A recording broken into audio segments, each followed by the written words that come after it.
皆さん、いい腕前ですね。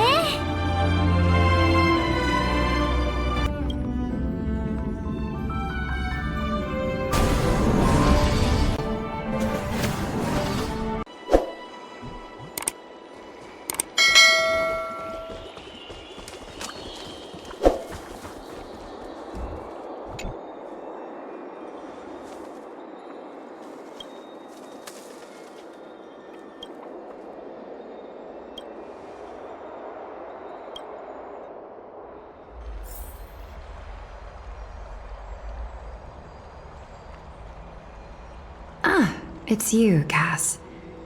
I finished the anthology of poems you lent me. I thought you'd be too preoccupied to find time for reading. Precisely because of these obligations. Wouldn't all these preoccupations slow your pace? On the contrary. Knowing that time is limited can push one to overcome their limitations. I understand completely. During my time at the Grove, the closer exams drew, the more efficient I became at tackling everyday mundane tasks. Precisely. As I remember, you and Phainon were both disciples of the new Sporists. I assume that Anaxa's exams were as unreasonable as the man himself. The courses Professor Anaxa taught were Introduction to Alchemy and History of Mythology. The history of mythology, taught by the blasphemous great performer himself. I can imagine their fear. Now that I think about it, students would often rush to the podium during class to challenge him on those blasphemous ideas. May I ask, Lady Aglaya, has your relationship with Professor Anaxa always been like this? He openly dismisses people's faith and questions the very justification. A dromus draped in finery? As I see it, this nickname is more of an insult to the dromas. Despite his insufferable arrogance, I do hold a certain respect for his nature as a scholar. Anaxagoras' life is almost like a satire. As a Chrysos heir, he refuses to heed the prophecy, while he disrespects the gods. The gods have chosen him.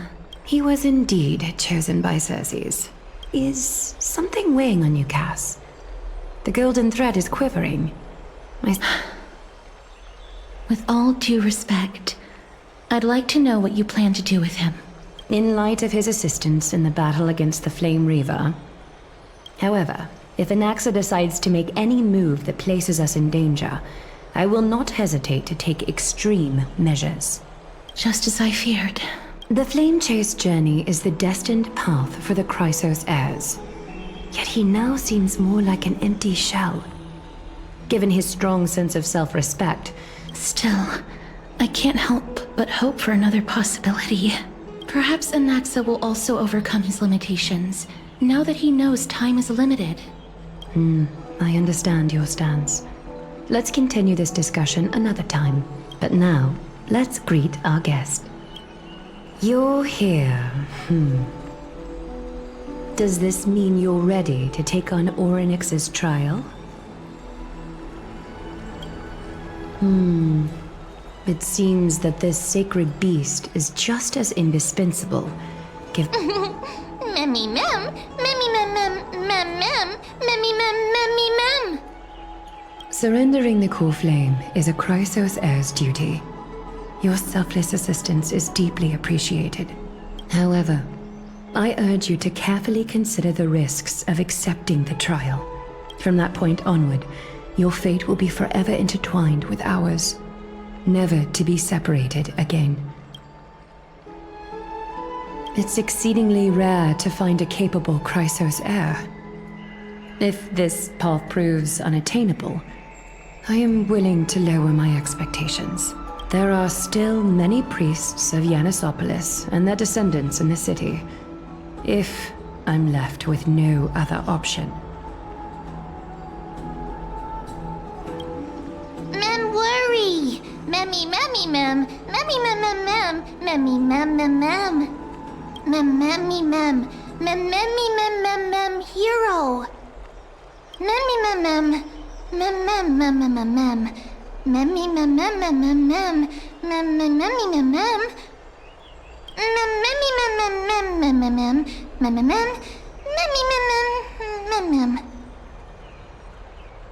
It looks like you know that Titan rather well.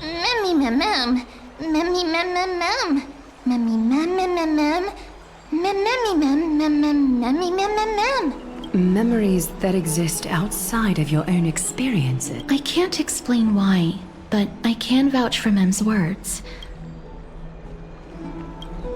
Please, Memmy.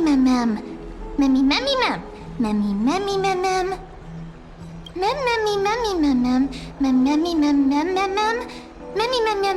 Huge! Since you've made your decision, it is difficult for me as the guide. When the dust settles, I hope that we'll have the chance to have a long chat regarding your return journey and the curse of the sky. It's about time that we lift the taboo and discuss things openly.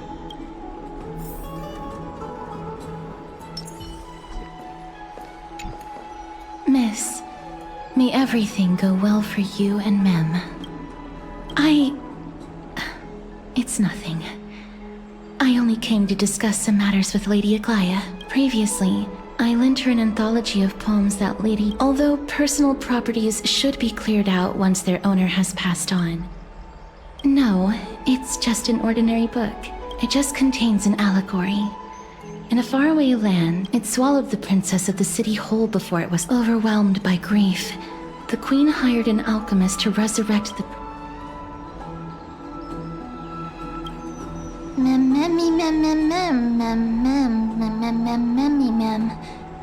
The author of this book is Archepia. Among the things she left behind are poems. While flipping through these books, I felt like I was afforded a glimpse into the life of Archepia. It was as if she had yet to pass on. And that's right. Writing, drawing, and taking photographs. It seems like human nature to try and leave records of things. Speaking of taking photographs, when I was helping you to take the photo previously, I did not look through the photos in your photo stone out of courtesy. But despite having visited many cities in Amphoreus, forget it. Let's talk about this in the future.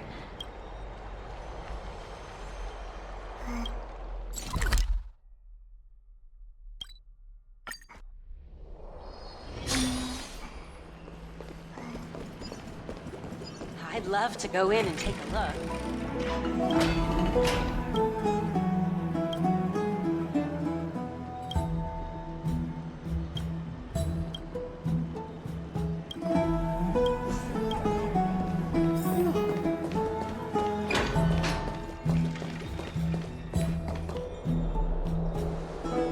That's right. Oh, partner, you're back just in time. This is something that the both of you should probably know. Good news? I wouldn't call it that.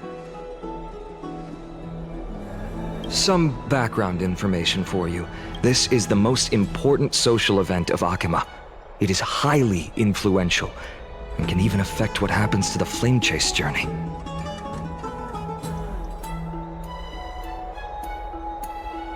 Despite her vision and wisdom that spans across thousands of years, even she cannot win over the hearts of everyone.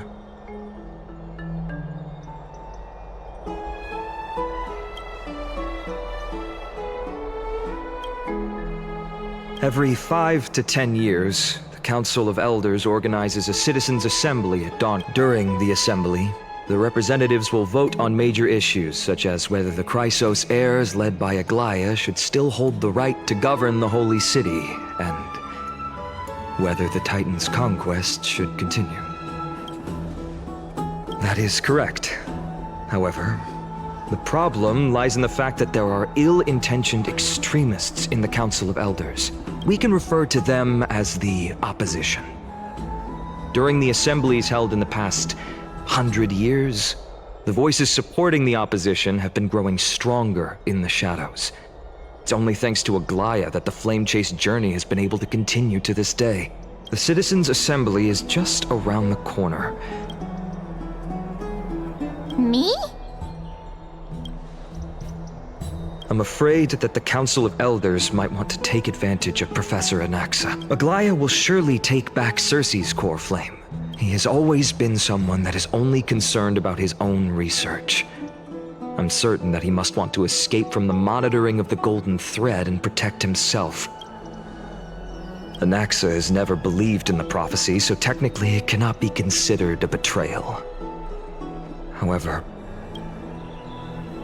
as I believe in his character, I plan to plead with Aglaya and try to buy more time for him.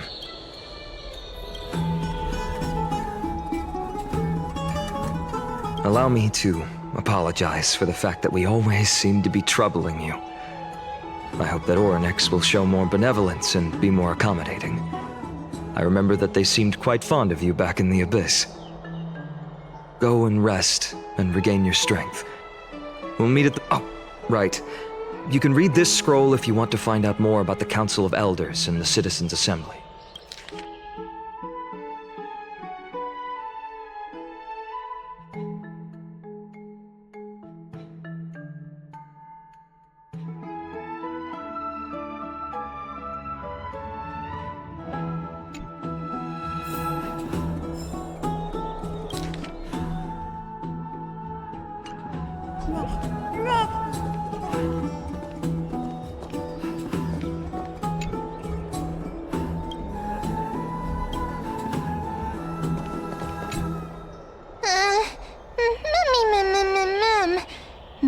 I'm nervous.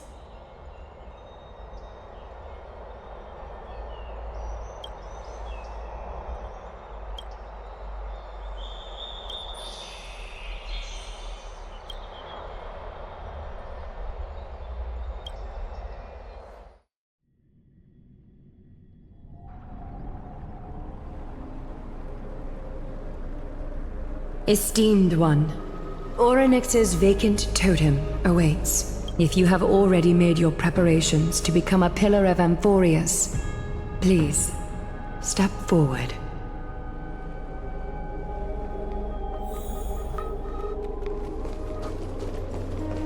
Miss... I'm sorry. Right. Perhaps something like... No, that sounds a little strange. Don't worry. It won't take up too much of your time. Sorry. It seems like I've made the mood even heavier. In any case, may everything go your way.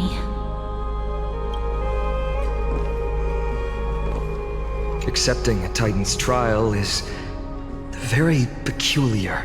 I believe that you'll be able to pull it off.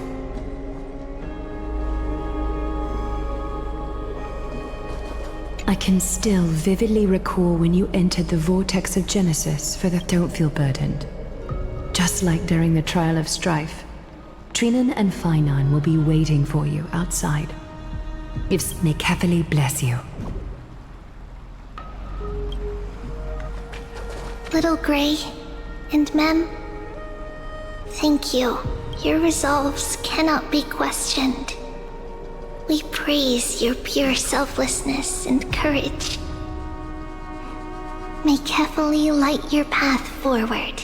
Get ready to assume Orynyx's divinity, Trailblazer.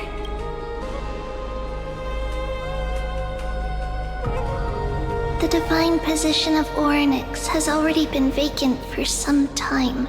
We can feel the space of the trial closing. As there isn't much of their soul left, we'll have to complete the ceremony before their soul completely dissipates.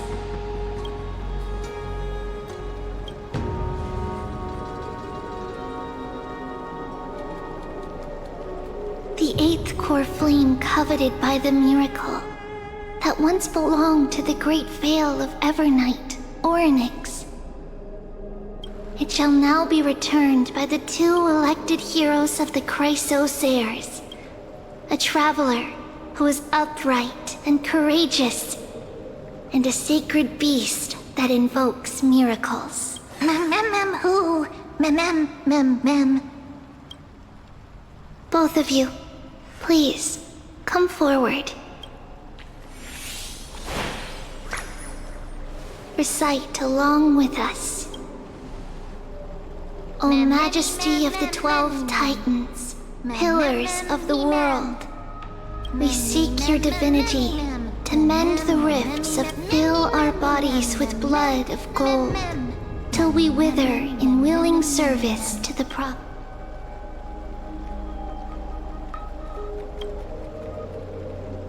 These are just words meant to make the prayer seem more solemn. Please, focus.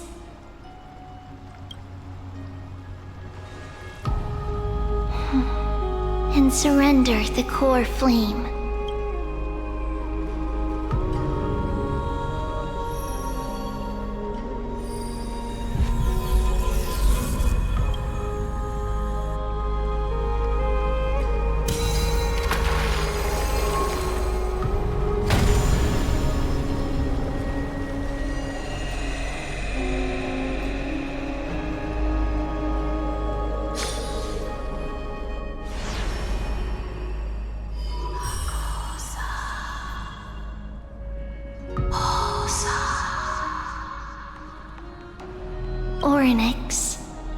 Their soul has been waiting for a long time. Perhaps they're also quietly waiting for the arrival of their successor.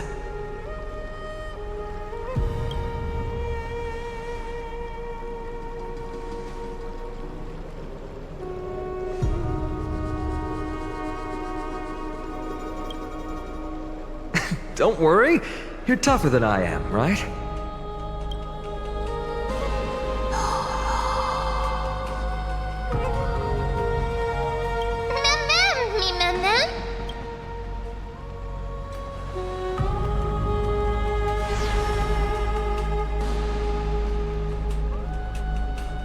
Traveler from beyond the sky, let us pray that the Titan acknowledges your worthiness. Although she loves cracking jokes at inopportune times, her determination is as strong as the Chrysos heirs. She will definitely succeed. While she's away, I would like to have a chat with you, Aglaia. Speak. I'm listening.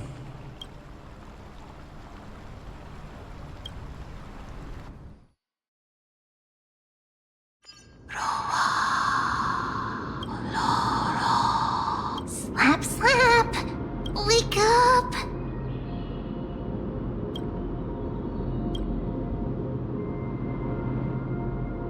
How is it? How do you feel? Right? I think that it's amazing too! Testing, 1, 2, 3! Testing, 1, 2, 3! I have such a cute voice! It must be because of all the memories that I collected. They allowed me to grow beyond expectations.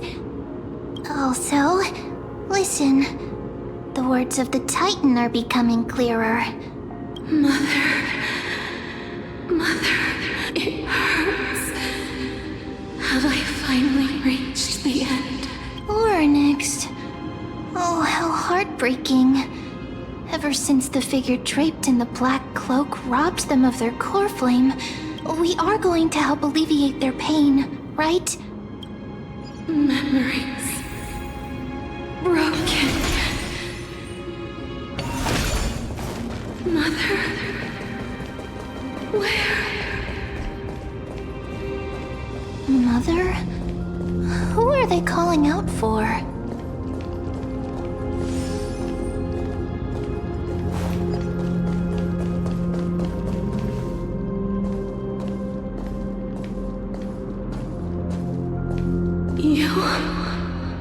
It's you.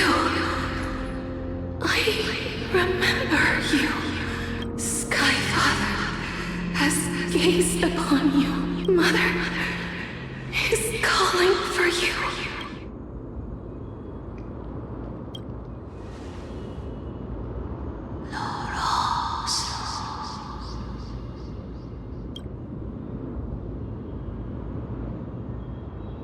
Sky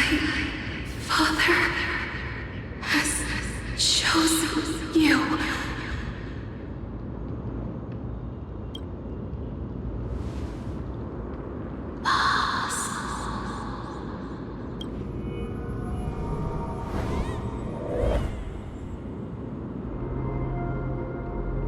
Mother is no longer responding.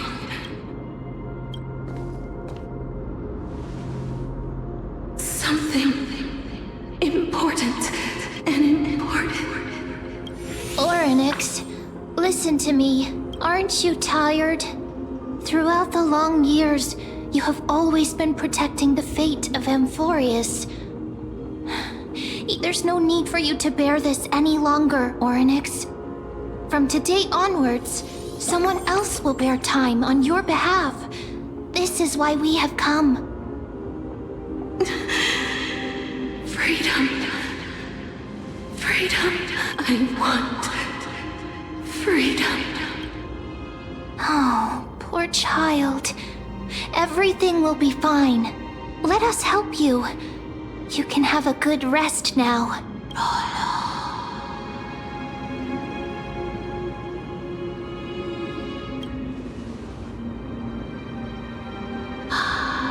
You have potential, strength, willpower, powerful, and tenacious. But you lack something. Just one thing. Lacking something.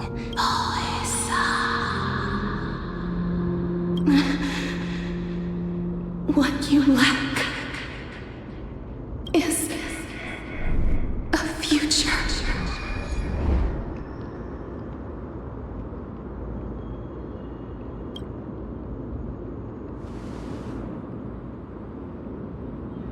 Future?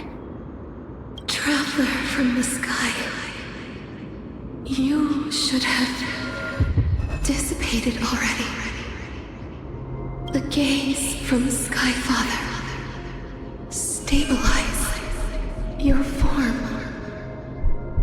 Because from the moment you crossed the sky, your life was cast away. Right now, you are simply a collection of walking memories. What? How is that possible?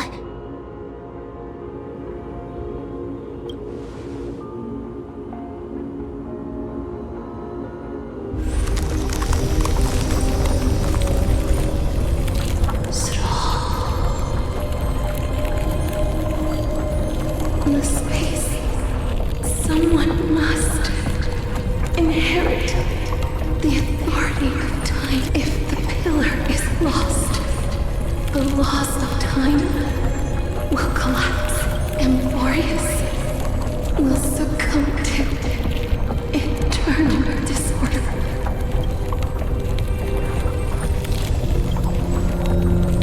Time never compromises, never forgives, never makes a choice. Child of humanity, time restrains everything that exists. Oryx's divinity is dissipating? Pathstrider of remembrance, my strength, I shall entrust it to you. The fate of the world. If you wish to save it, go and find your future that has been stolen. Even if that means you'll have to cheat death. You'll have to challenge that hand of shadow clasped with unyielding fingers.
you alright? I heard you two talking about Thanatos. Cass is also very concerned about the warning. She has left the vortex and returned to the garden. Shall we go and look for her? Oh, right. There's something that I have to tell you. The Chrysosairs already know everything that has happened to you. I was too worried, so I told them everything. Please don't hate me, okay?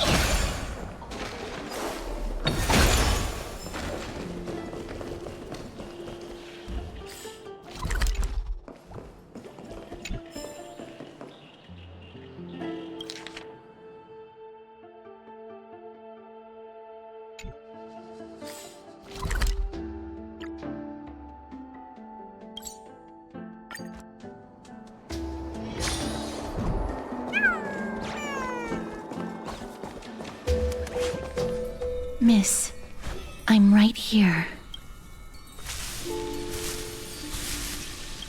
Please stay there and slowly turn around.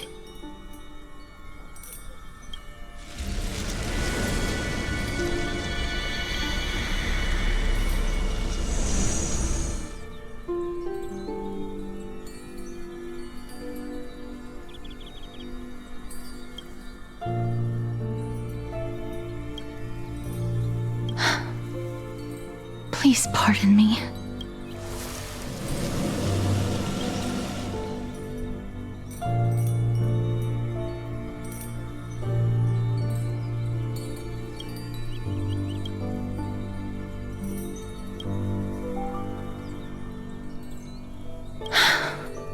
Just as I expected. I cannot feel anything. Back at the grove, I was puzzled as to why you were not affected by my curse. I'm sorry. I should have noticed that something was amiss earlier. Miss, if my abrupt behavior just now offended you, I'm just thinking. If your soul has really left your body, as a mortician, I might be able to trace where it has gone to. Cass! Did you find anything? My apologies. Not as of yet. But, Miss, would you be willing to let me try again? This time, I'll increase the area of contact slightly. I have never touched the living in this way before. If my actions are in any way disrespectful, I hope that you can forgive me.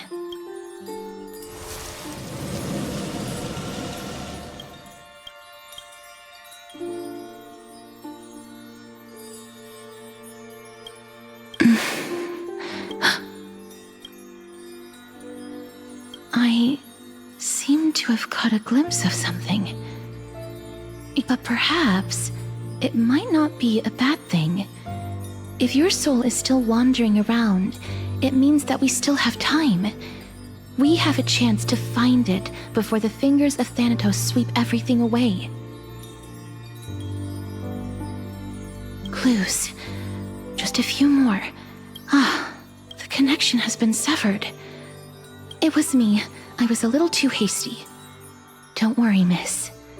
Although we currently have no leads, I will do my best to search for the whereabouts of Thanatos. I know that I'm lacking in confidence. Amphoreus needs you. Lady Aglaia and Lord Phainon are currently discussing some matters in the paths.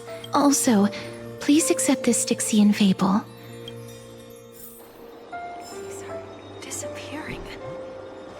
Lady Aglaia and Lord Phainon are currently discussing.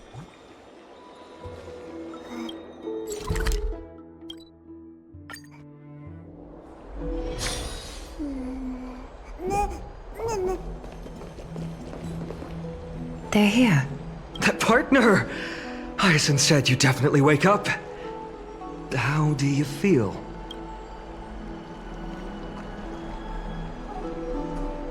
That's the medical prowess of the Twilight Courtyard. You've completed the trial of time. And I have to admit that the process went better than I expected. However, I never expected that.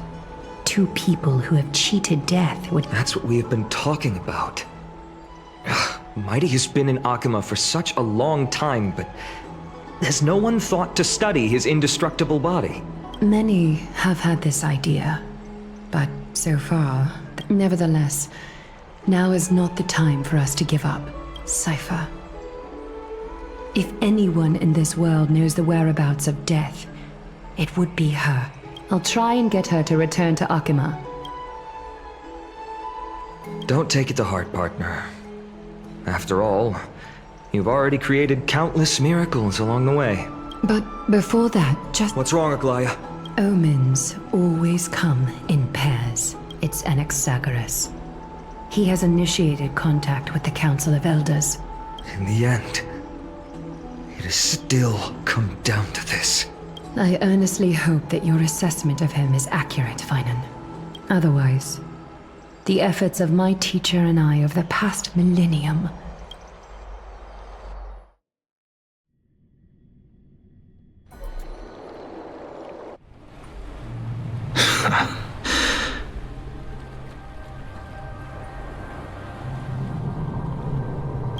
I'm back here again. I remember this dream. This realm is covered in a silk-like fog. Hey! Excuse me! What is this place? The mutters of the traveler are in a language I'm unable to comprehend. Tell me, which titan reigns over this land?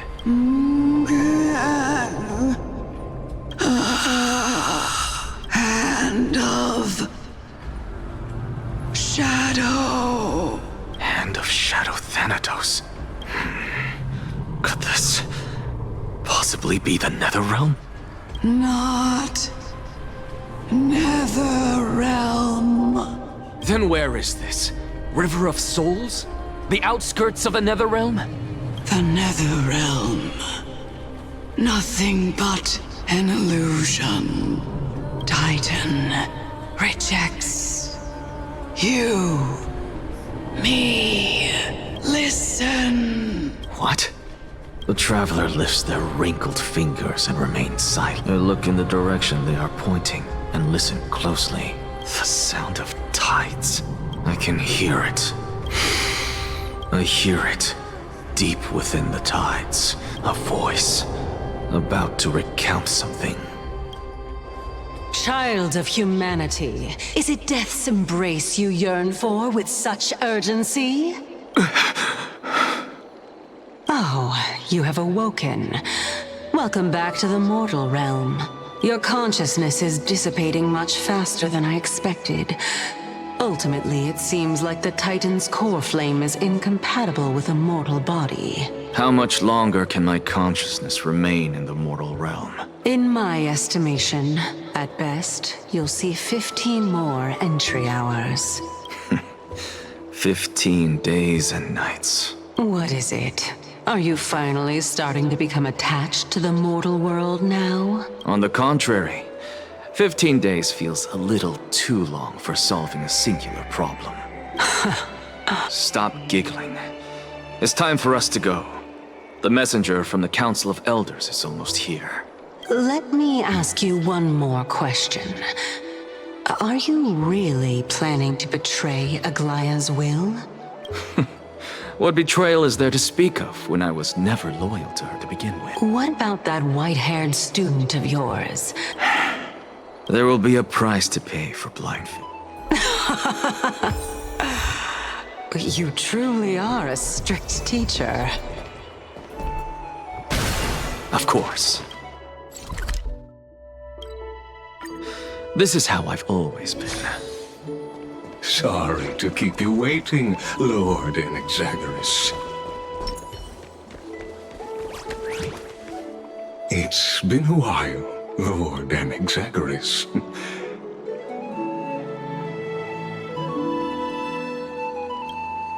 I greet you on behalf of all the citizens of Akima and express my deepest regret about what happened at the Grove of Epiphany. It's you. I never expected that you would personally come and meet me. By carefully into lantern above, I have come as a testament to the justice of the Council of Elders. There are anti-Catherians here? They have been a rare sight ever since the Chrysos War. I extend to you my utmost respect, revered Titan.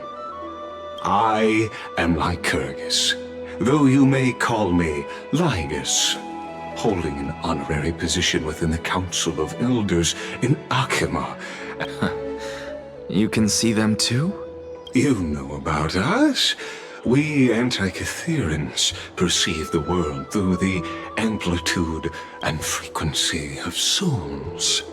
Just as I am conscious that Lady Aglaya is secretly listening in on our private meeting from afar. The demigod should know better, for such is her station. Spare those poor threats, and just let her listen to my words. They shall serve only to unveil her own folly. May I interpret this as you having a countermeasure? I need not any plan, because she can do nothing other than petty espionage. As the Citizens' Assembly approaches, and with Orynyx's fall, any attempt to capture the core flame within me, while I, Anaxagoras, serving as the Grove's special envoy to Akima's Citizens' Assembly. Let's forego the formality of asserting authority, Lord Lygus. Lead the way. Very well. Surely Lady Kindness would appreciate such assertiveness in an ally. She's been waiting. Follow me, please.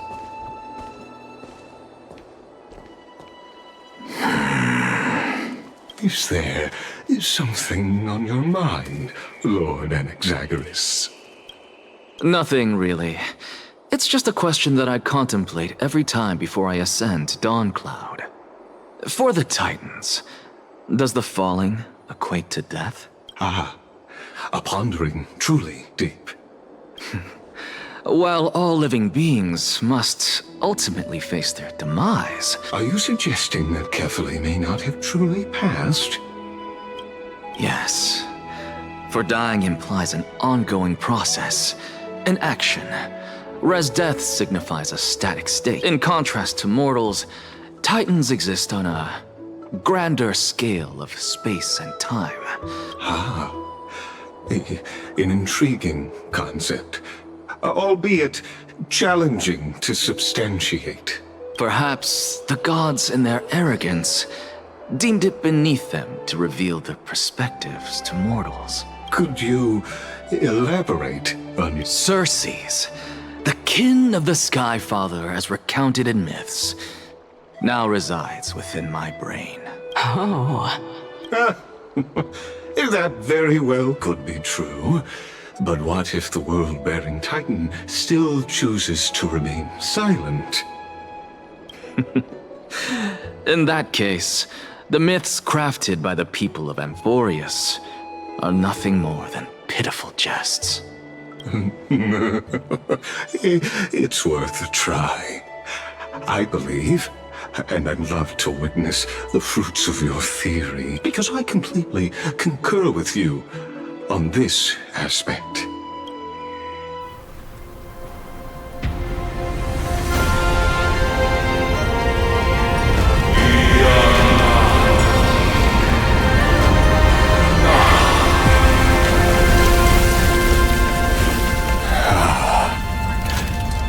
Please, Professor.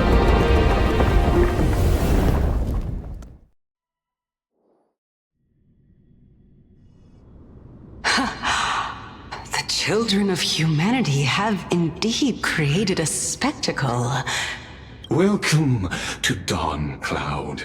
The atmosphere here carries a greater sense of solemnity than only esteemed beings grace this place. And among them, I've received priests, scholars, warriors, and now we even have the honor to be in the presence of a Titan.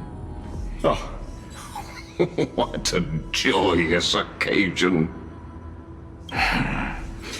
Once deemed a blasphemer, now a surrogate for revered divinity. I'll notify Kindness and the others of your arrival.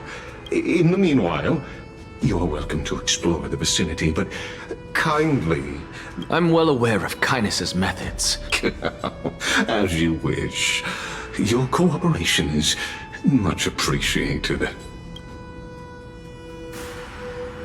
Alas, I had hoped for a brilliant plan from you, but it turns out you just left one cage to enter another.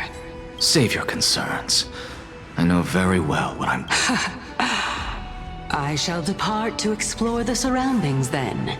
Now that I look around, I wonder if there are any murals bearing my portrait around here. I'm quite intrigued to see how the children of humanity beyond the grove perceive another Titan. Off you go. I won't be joining you. This Titan appears to be quite at ease. Be aware. I can hear you perfectly well from here.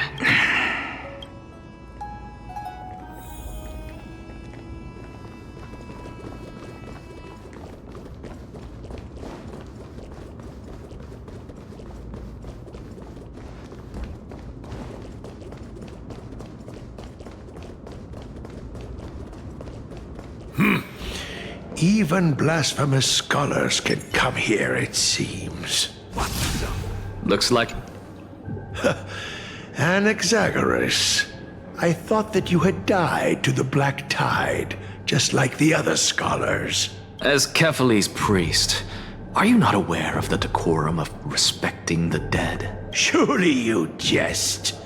You blasphemous heretics are not worthy of respect from the Supreme Being. Let me remind you that you're currently in Dawn Cloud. I'm not sure whether I should laugh or cry right now. As I see it, a dead Titan can't provide you with this level of confidence. You?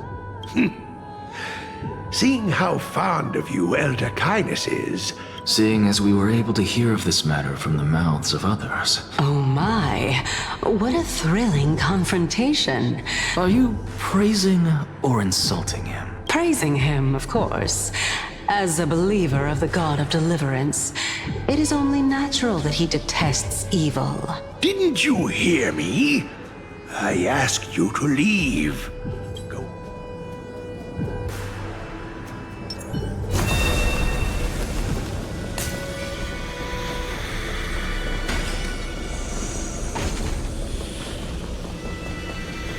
Professor Anaxa!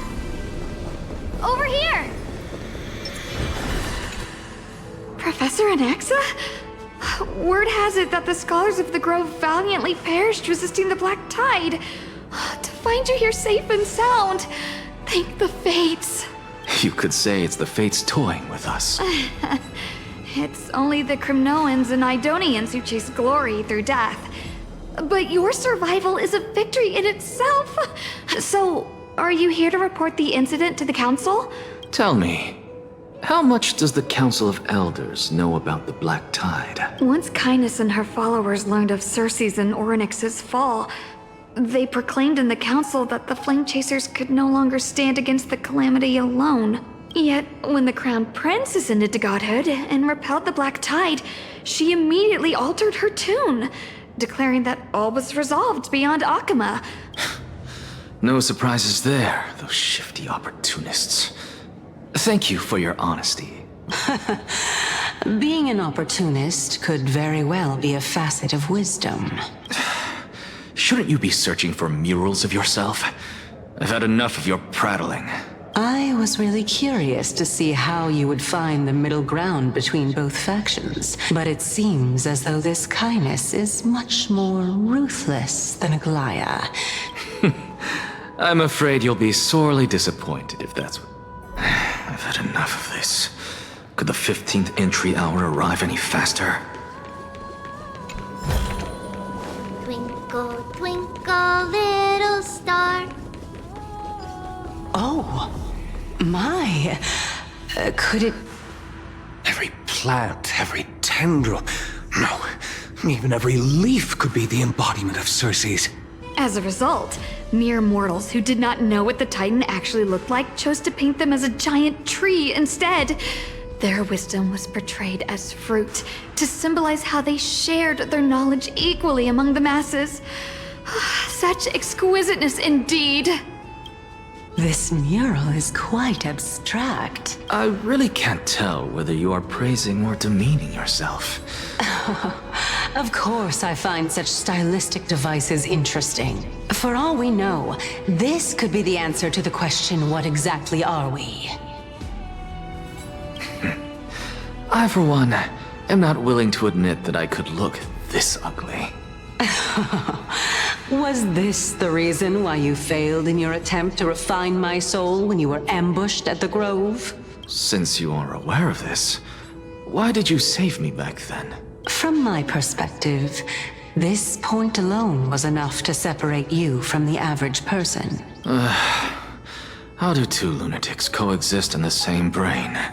Therefore, it seems that your journey to Dawn-Cloud this time is not just to seek protection. What, then, is the intention behind your actions? The entire plan is stored in my memory. So why don't you look there? Then don't mind if I do. 1 year old? 2 years old? Oh my! Even a member of the preeminent 7 sages must hug his droma stall to sleep? How interesting. That's enough. How unusual. Your soul is actually trembling.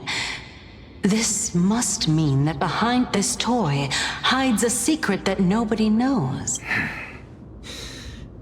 Since our days are both numbered, this is a present that my sister gave to me. It's a doll that was made to look like our family pet. So there are other members in your family, eh? Don't you just love to pick through my brain?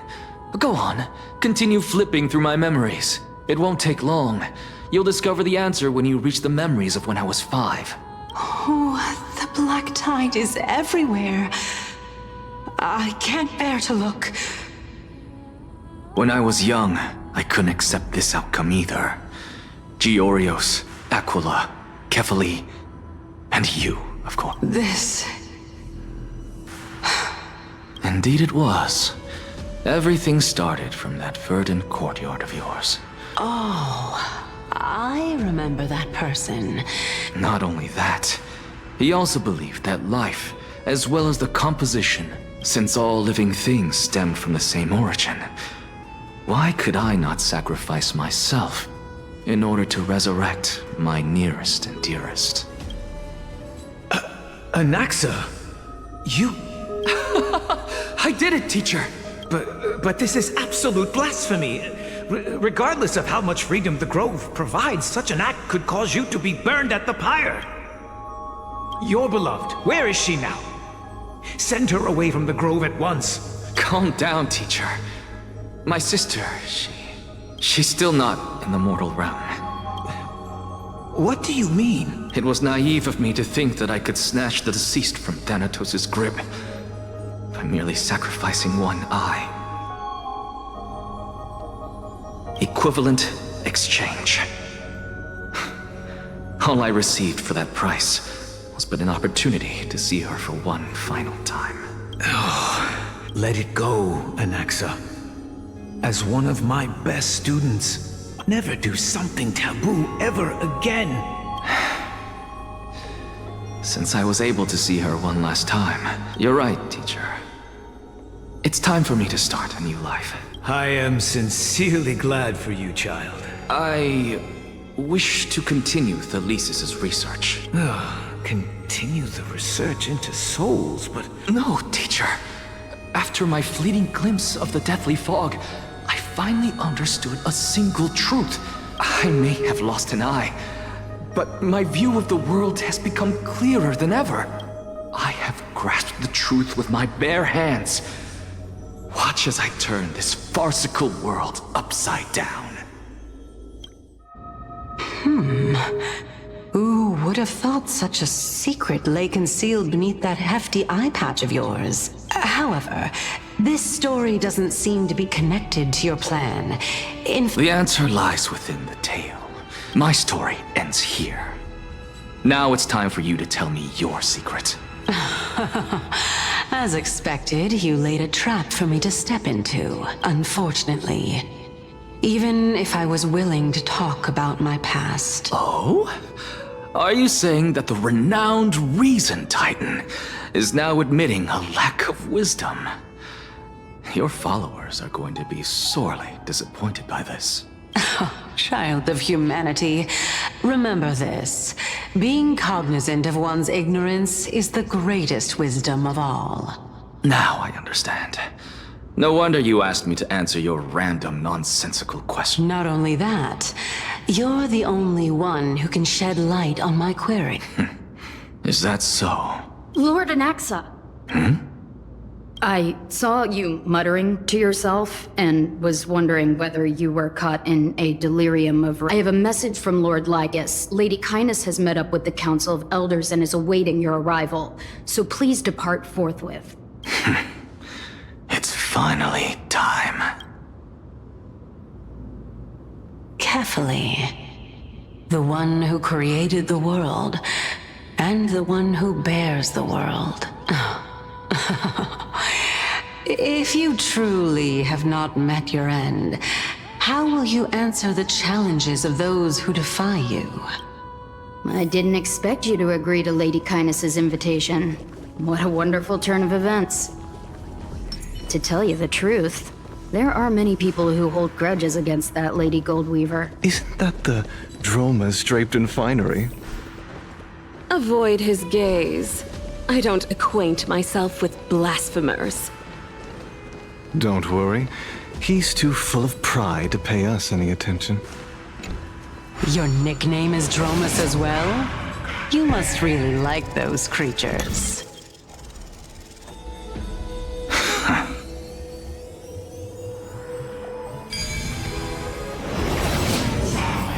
A student of Empedocles? I hear that his views run counter to the Venerationists. This is what being a scholar is about.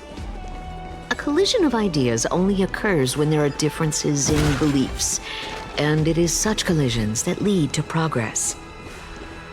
Yet Lord Lygus and Lady Kindness are just ahead. I'll take my leave for now.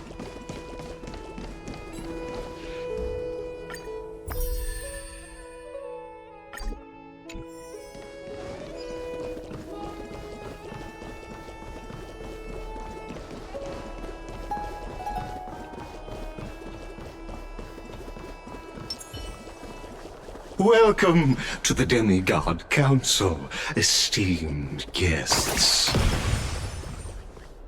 Lord Anaxagoras, I've heard so much about you. Head of the Neusporists of the Grove of Epiphany, notorious blasphemer, a Chrysos heir who bears Circe's core flame, a survivor of the... Did I miss anything?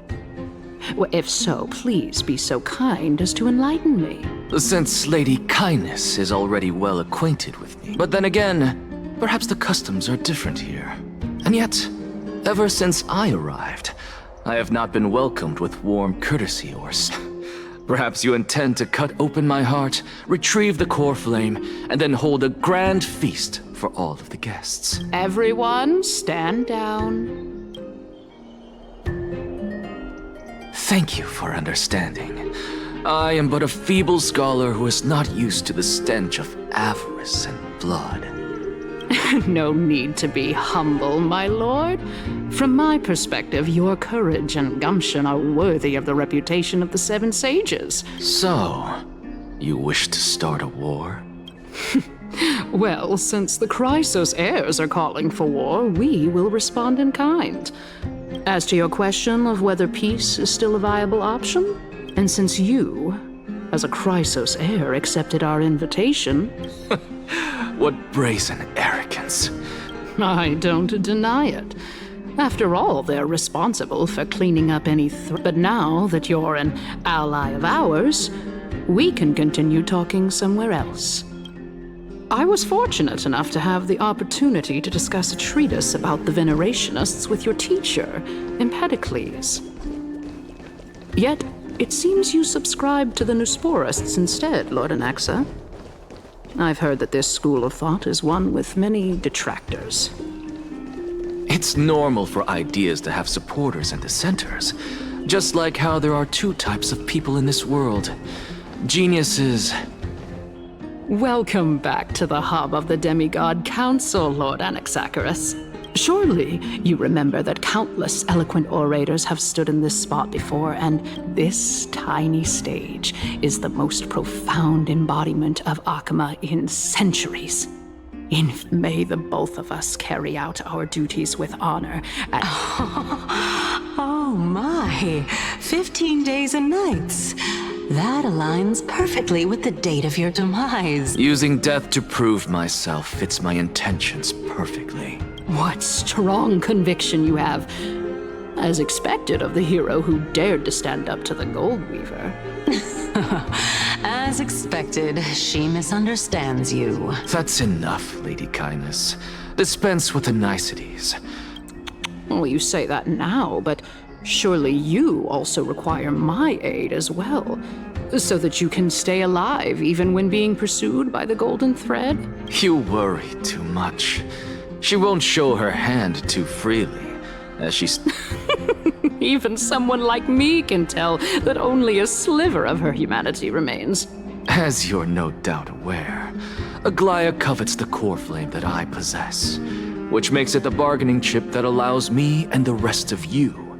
You're well aware how valuable Cersei's core flame will be in the era Chrysia that you are desperately pursuing. Talk is cheap, so you'd better act prudently as well. I understand. After all, this battle of wits is just a means for each party to acquire what they need. Let us decide how much we can secure for ourselves and how much we're willing to sacrifice, like true philosophers. Continuing from the earlier topic, let us discuss our common enemy, Aglaya. She is the second most experienced Chrysos heir across the whole of Akama, who admittedly, there is ample reason for her to take your life. Is there anyone present who can swear by the sacred vow of Kefali and guarantee that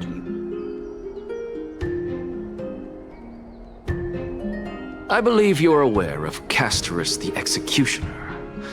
Long before I returned to Akama, Aglaya had already dispatched her to monitor me. As compared to a comprehensive plan with uncertain results. I understand what you mean. At the very least, the both of us agree that this tyrant who wallows in extravagance and greed is the... However, I regret to say that sentiments in favor of the Chrysos heirs and Aglaya are only growing in magnitude. Tell me, what are you willing to do for our esteemed citizens so that...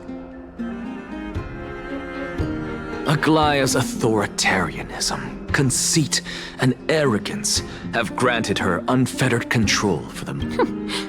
Surely you don't believe that such a tiny betrayal will be enough to push her to her wit. What's more, there are many who remain silent, merely watching to see how much chaos I can unleash. In the name of Kefali, Akama thanks you for your sincere and valuable thought. At this stage, it's clear that you and I understand the benefits to be won from this discussion. The Council of Elders has vowed to all citizens of Akama that it... Surely you jest. My loyalty does not need to be proven. I am incredibly honored to have witnessed the both of you bury the hatchet. As the Theoros, I have observed the following. Lady Aglaya, the Gold Weaver, is currently on her way to Dawncloud. Oh. Well, I do believe that we might have a slight... Oh. Feeling dissatisfied, Lady Kindness? Despite the Council of Elders' lofty residence on Dawncloud. So you were holding back just now. Seems like you are better at playing this game than I. So tell me, Anaxagoras, now that you're an ally of mine... You can do as she says. Tell her that the Council of Elders merely wish to chat with me and however, By doing so, the authority of the Council of Elders will be as thin as papyrus that has been soaked in blood.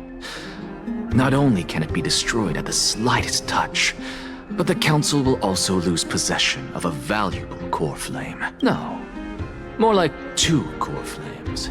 At the next Citizens' Assembly, that young lady who is synonymous with death. Oh? How can you be sure of that? Is that of importance to you? If Aglaia sees me in full view of the masses today, is this the outcome that you wish to see, Lady Kindness? Fine. I will handle this matter appropriately. But you do best to remember this. Unless, of course, you crave cruel punishment and consider suffering the perfect state to ponder the true nature of souls. Well, what do you know? That happens to be one of my rare talents. We shall see, then. I've got to say that you've managed to really impress me again. Dying to know what I'm after. I mean, I'm the reason, Titan, after all. It is in me to ask and seek answers. Easy there. You'll learn the answers soon enough. I didn't bring it up with her, purely because she doesn't have the means to give me what I truly want. The true masters of Dawncloud have always been the Theoros, who watches over everything.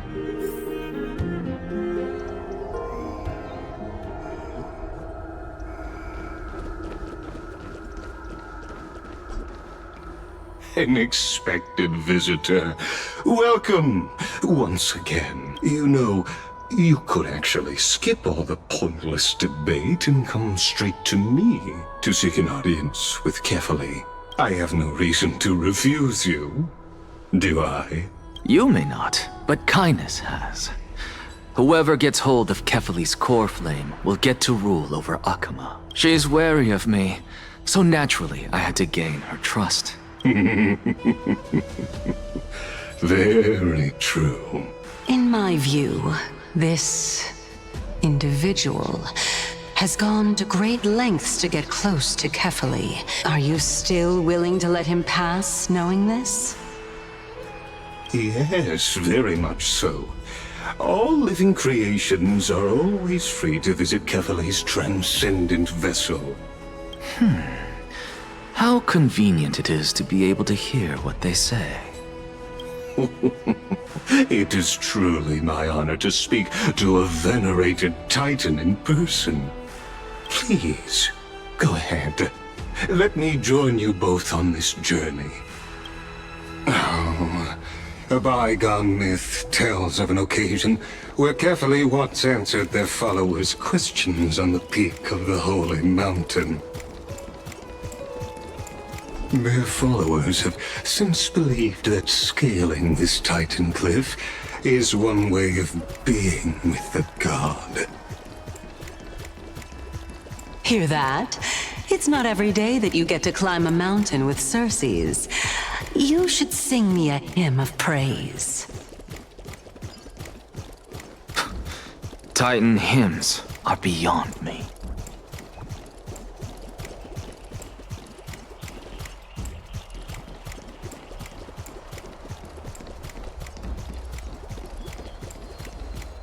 Go on ahead. Take this Yanis shortcut, and I have to admit, because I know very well what it is you are after. As the saying goes, a gentleman helps others achieve their goals. I have a feeling that your theory will be validated at the end of this journey. I believe Kefali will not deprive you of your right to ask your question. I hope things go as you say, then. Putting a child of justice into a farcical world is bound to turn it upside down. It is my hope that you bring a much-needed change to this world, which is on the brink of this.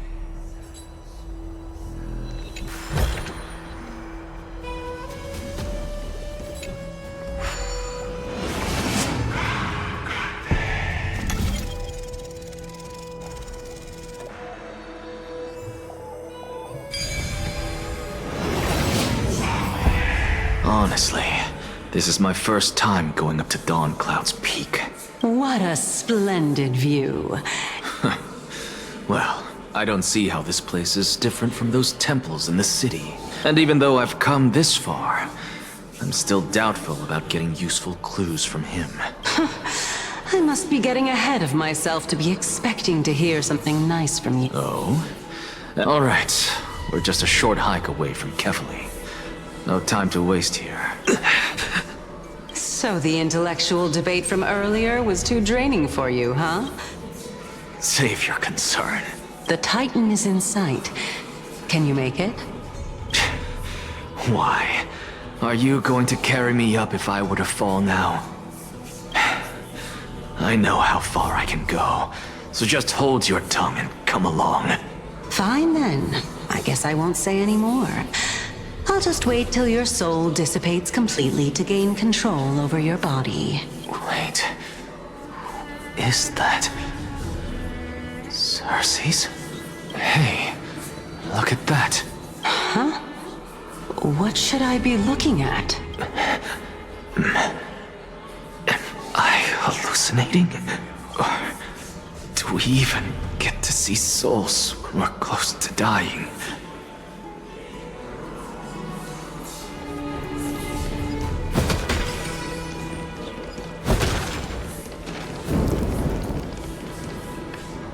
Oh? Why didn't you bring your favorite spear with you on this trip, Nias? Nias? I know I've heard this name somewhere. It's unfortunate. The Black Tide destroyed every last inch of my calyx. How could that be? Even a creation of Georios, from their prized ores and molten fire. Hey, Cersei's. Do you know a certain Nias? Nias? No, not that I remember. I just saw him. Nias. A warrior-like figure who was just chatting with you here. No, I have no such memory.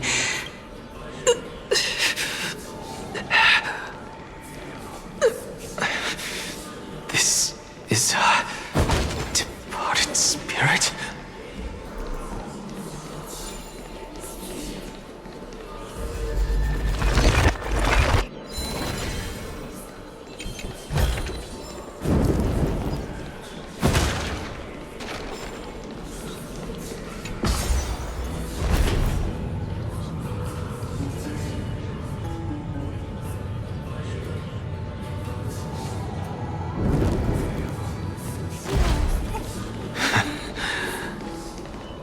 Enough about me.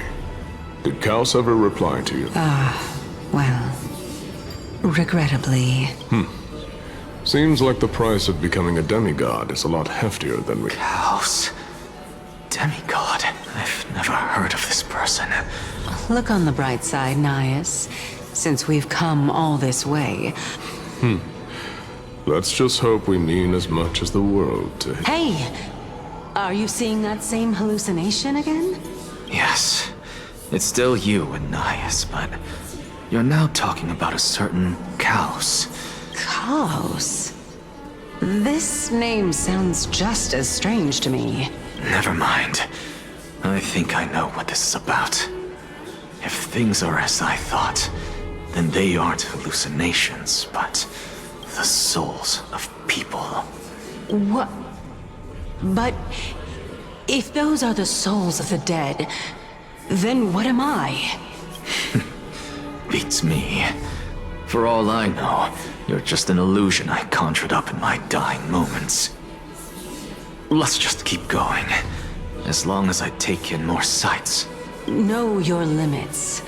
Wander too far among the dead, and even I might not be able to save you.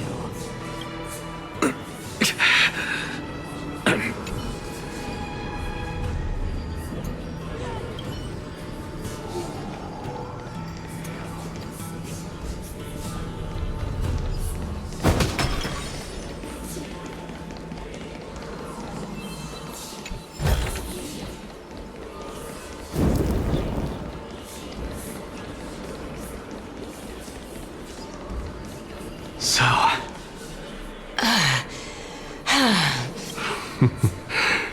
Can you keep going?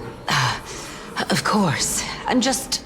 If I knew we had to climb a mountain, I wouldn't have come along with you. I guess this also counts as one aspect of the world-bearing burden.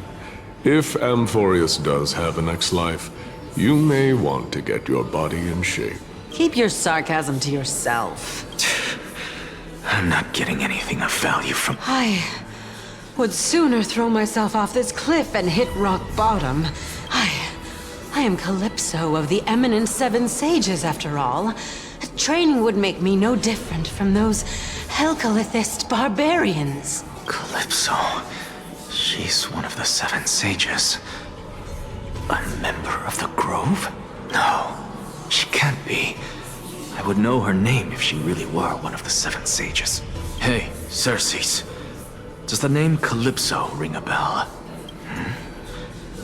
Circes? They're gone. Doesn't matter. I can do this myself. Looks like I'm nearly there now. Oh, beautiful old world. Where are you now? Oh, legendary era Chrysia, return to the mortal realm. Splendid gods once walked the paths we walk.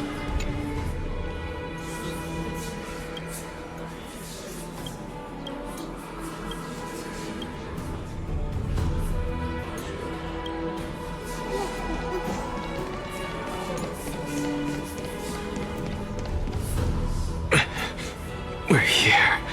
Finally. Very well then. Let me uncover the truth.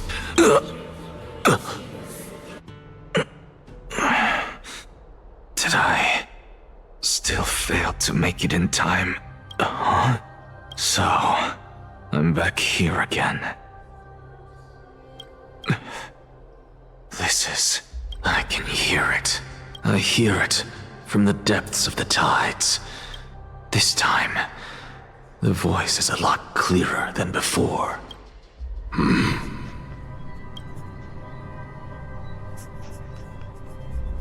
Since we've come this far, let's just wait. Lord Nias and Miss Calypso, are you both here to visit Chaos too? Yes, and we've been waiting for quite some time now. Regrettably, he hasn't answered us. The worst-case scenario is that he's already been overwhelmed and crushed by the world-bearing burden. You're overthinking, Lord Nias. I can still sense Chaos' soul in the area. And besides, we both know Chaos' nature. A deliverer like him wouldn't fall so readily. Yes, I have faith in him. That reminds me. Why are you making this trip alone, Polixia? Oh, my sister needs more time to make sure the flowers are fine. Such a pity. Both of you have hearts kinder than anyone else. Yet you are born only to take over Thanatos' divinity. Everything that I see and hear this time, what may seem like a mundane conversation, is in truth a once-in-a-lifetime exchange. The conjecture has taken shape and must now be solidified into a theorem. But no, I will not do that, because another one of my conjectures, fusing a mortal soul with that of a titan to replace said titan.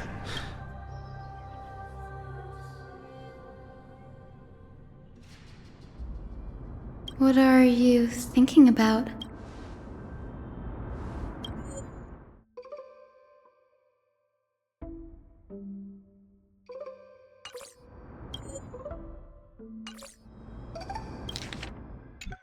Is that so? You don't look the slightest bit amazed, though. Events of the past. I stood at this very spot back then. Don't read too much into it. I mean, can mortals even hope to reach Aquila's realm? You get what I'm saying, right, Denny? After all, The titan that imprisoned you and Grey here in Amphoreus is none other than Aquila themselves. But there will always be people who dream of soaring towards the sky. It's just... I never thought Grey would meet with something like that before. Yeah, there's no rest for the weary, huh? In any case, what we're looking for could be anywhere in this enormous grove. Have you forgotten that you're talking to the chief physician of the Twilight Courtyard?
Yeah.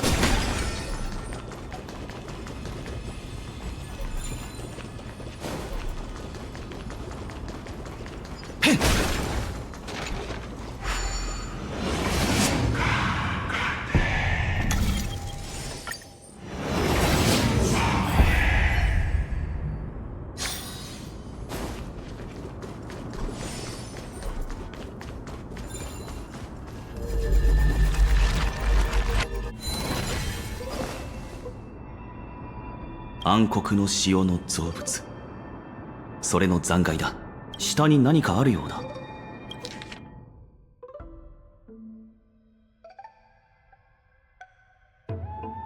やはり呪帝で天空について語るのは禁忌ではないらしい。とりあえずこの記録はしまっておこう。あれは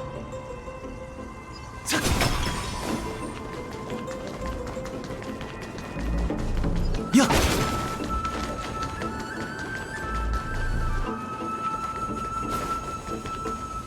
批判士。なぜあんなに敵が。これは思ったより大変ですね。手伝うか。そうですね。このまま見てるだけでもいいですよ。冗談なのか本気なのかわからない。もちろん冗談に決まってるじゃないですか。さあタンタン行きますよ。少し休め。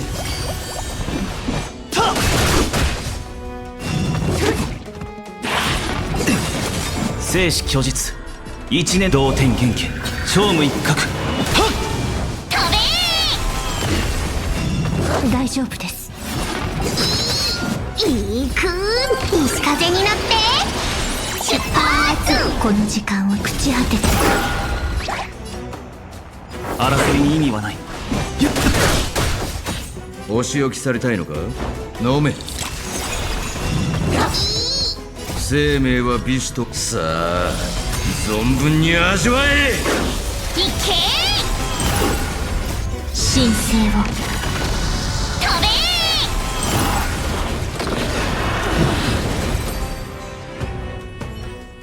一体何があったんだ。おそらく私のせいでしょう。暗黒の塩はオンパルスの巧妙にとても。それはそうとこれは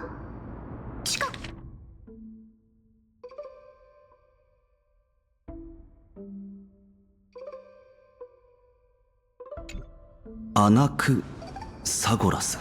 アナイクス先生が天空のことを火を追う旅とは対立するかもしれないと。かもしれないというのはちょっと遠回しかなと。先生は神を敬いませんし。ですがまさか冒涜者がサーシスに選ばれるなんて。道中俺も巻物を見つけた。お前が持っているものとか。本当ですか？見せてください。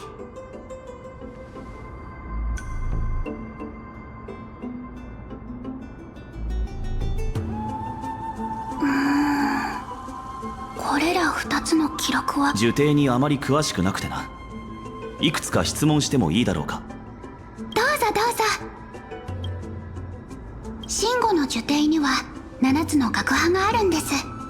どれも最初の学者セレサスの理念をもとに創設されたものですが、エウテプロ先生は礼拝学派の賢人で、七賢人をタレンタムの天秤にかけるなら、片方にアナイクス先生、もう片方にエウテプロ先生を乗せなければ。なるほどな、理解できた。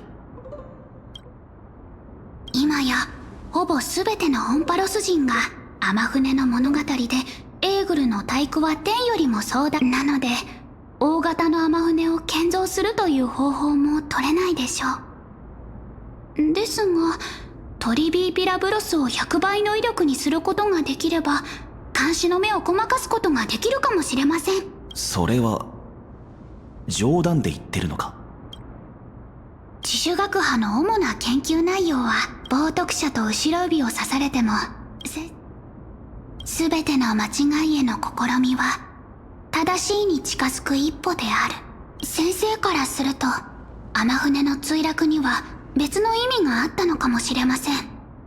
残念ながらエーグルに関する研究は今も礼拝学派を中心に行う。問題ない。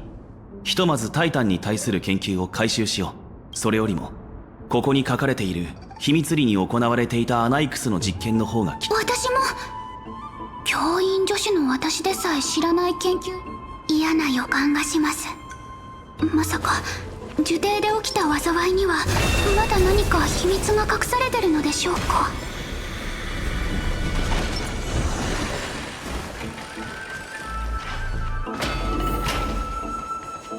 へっやっへっやっ。ここは呪典の図書館、友愛の館です。七大学派の著作はもちろん、これまででポカーンとしちゃうような事件も少なくなかったみたいですよ。それは礼を変えているな。そんな遠回しな言い方はしなくていいんですよ。だってそんなの強盗と変わらないじゃないですか。なら呪典はクレムノスに対して。それはどうでしょう。クレムノスには辞書すらないと言ってる人もいましたし、友愛の館の蔵書数はあまりにも膨大ですので。そうだな、ここは危険だ。長居しない方がいい。床に散らばっている巻物はお前が石板の操作をしている間に確認しておく。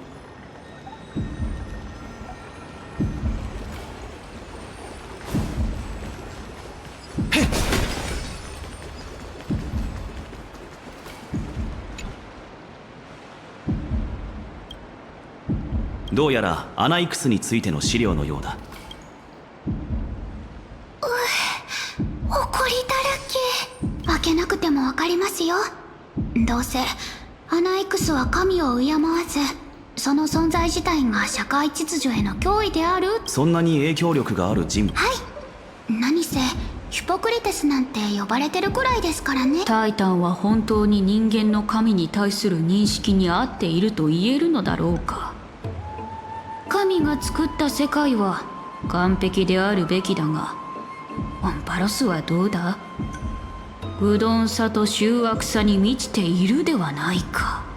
彼が言いそうな気がした。それからどうしたんだ？話を終える前に裁判にかけられました。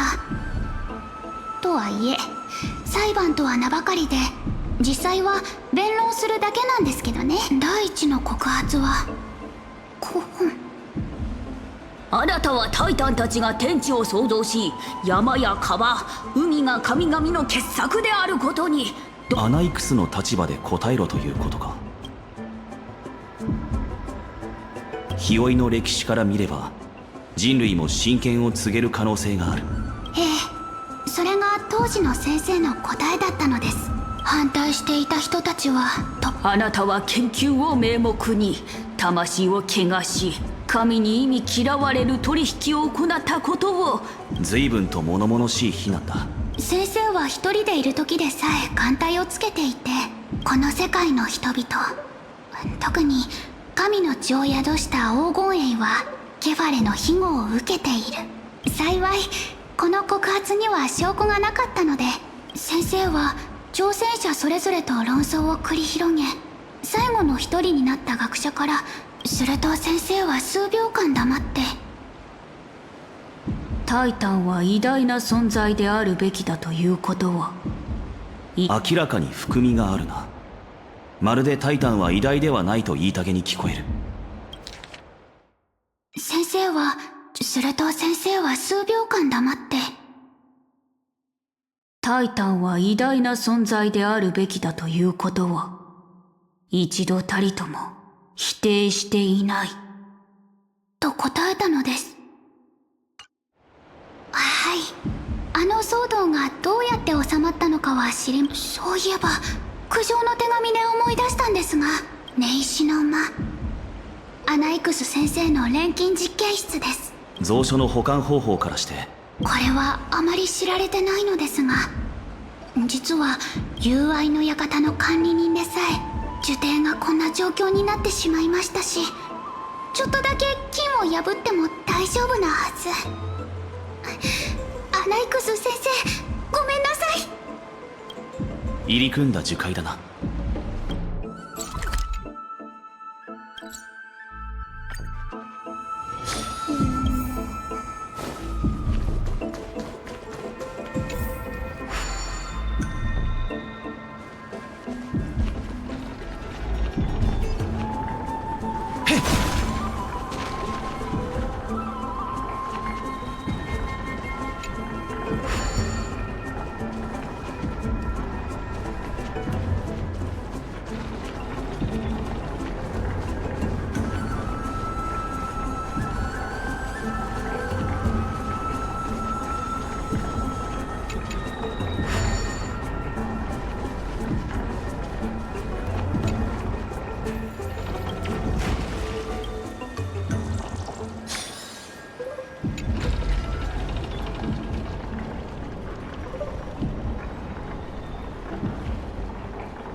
やっ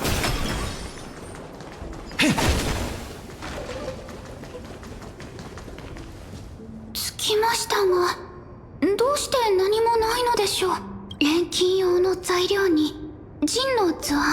道理で来た道に外敵への備えがなかったわ。ここに入ったことはないんだったな。はい、そもそも錬金術は危険なものですし。あら、あそこの本棚だけ綺麗に残ってますね。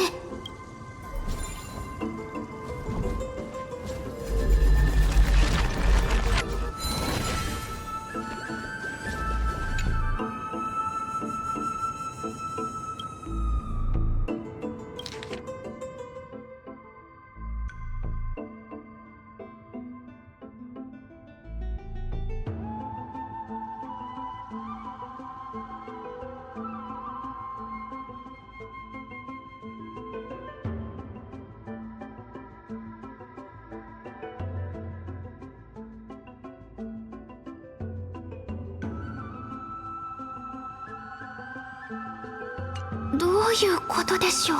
この手記には詳細に見るべき点がかなりある。運命の深淵からクレムノスに至るまでだが、錬金術によってそれらアナイクスは黄金栄に流れている神聖に着目し、キャスタンだけは納得です。彼女も自分の出自に興味を持ってますから。でも資料を見る限り、アナイクスは錬金術によってこれがいわゆる示準に近づけるということなの。タンタン、私とんでもないものを見つけてしまったかもです。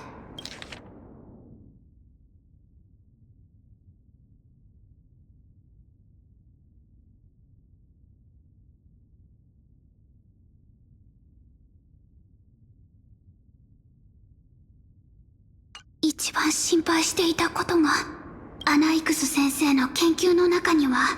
俺の理解が正しければ。そうなりますね。これが先生が秘密裏に進めていた研究。まさか。どうした？暗黒のシオンが来襲した時のことです。ジュテイはサーシスの火種を別の場所に移そうとしましたが。だがサーシスはアナイクスを蘇らせた。そして今の状況にと。はい。ですが考えてみてください。アナイクス先生と理性の火種の。どういうことだ？もし暗黒のシオンが迫ってきてる中、自分の命が尽きかけているとしたら、どんな代償を払ってでも得られる。暗黒のシオンが侵入してきた時、先生が啓蒙の玉座に向かった本当の目的は。それ自体は成功したのだろうか？いいえ、その後の反応を見た限りだと、先生にとっても錬金術の思考がなくなってることも。その研究、何に使うんでしょうね。待って、まさか。創造の原理を掌握し、ケファレ。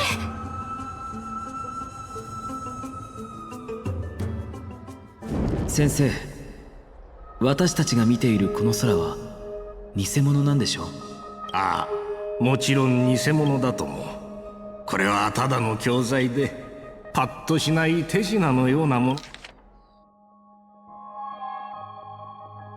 のだ。昼夜が乱れた今、星空の理解がしやすいよう天文学者がタイタンの親戚を生徒の空がケファレの黎明のミハニによって照らされているようにな。ではオクヘイマの空も偽。そう結論を急ぐな。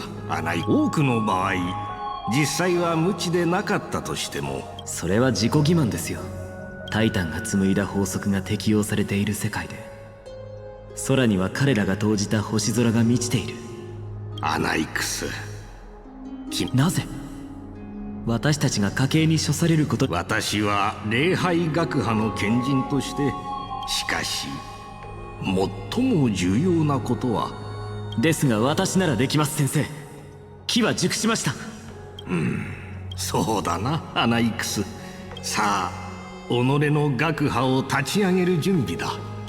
私たちは一体何者なのか、それを明らかにしよ。だから人の子よ、そなたがそれほどの手間をかけてケファレの光を浴びようとしていたのはそうですが、もし私が知性を持たぬ大知獣であったなら、偉大な力を前に神戸を垂れ率直に言うが、このような途方もない力の前では。あなたもスティコシア人の話を聞いたことがあるでしょう。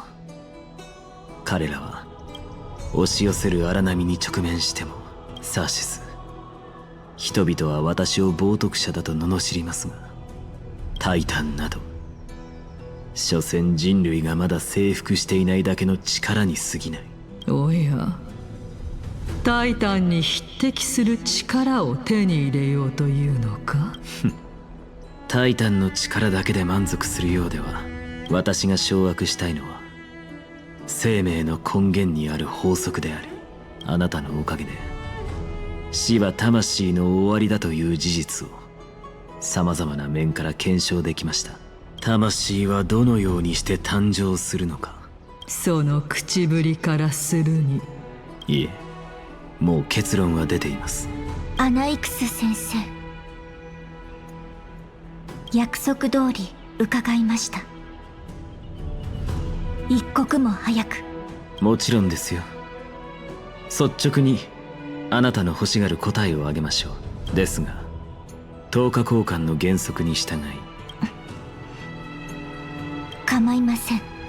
代価が何なのかすら。死のタイタンの真相、そして彼女の命、これが私の人生で唯一人の命を救える機会かもしれないんです。わかりました。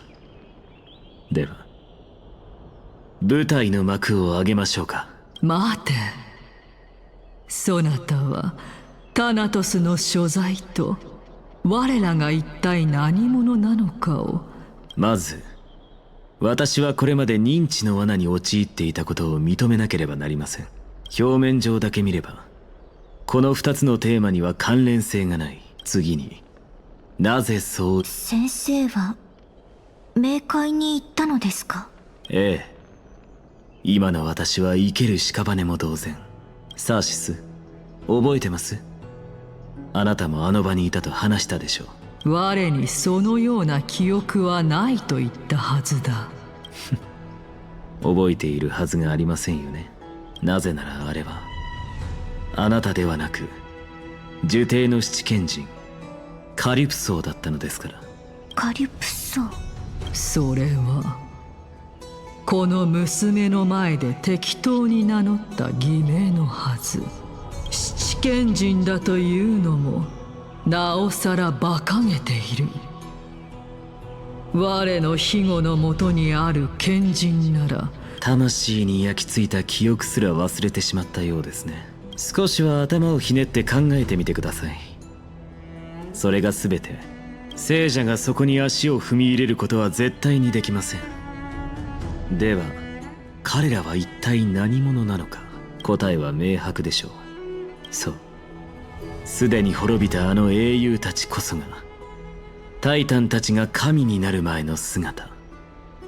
神々は無から生まれた創造主などではなく人間だった。どうしました？この真実に失望したのですか？無論だとも。だがそれに何の意味がある？それにたとえそれが事実だったとしてもそれはそう言うだろうと思っていましたよ。私には確かな自信があります。そなたはタイタンを復活させられるというのか？死した人が生き返ることなどない。まして神ならなおさらありえない。ですが考えを逆転させれば解決は容易ですよ。答えは私がケファレとして生まれ変わり彼と同じように世の万物を再創造すればいい。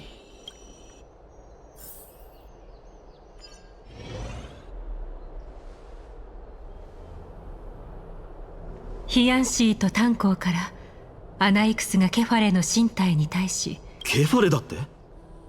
一体何をするつもりなんだ？いえ、それはありえません。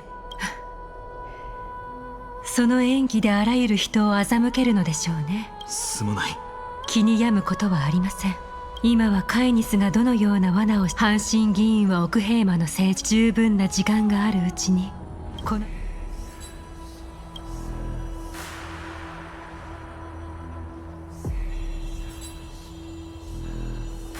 なんてことだ。黄金への地位は元老院から与えられ。この人たちの視線まるで。二人とも久しぶりだな。何を言っている？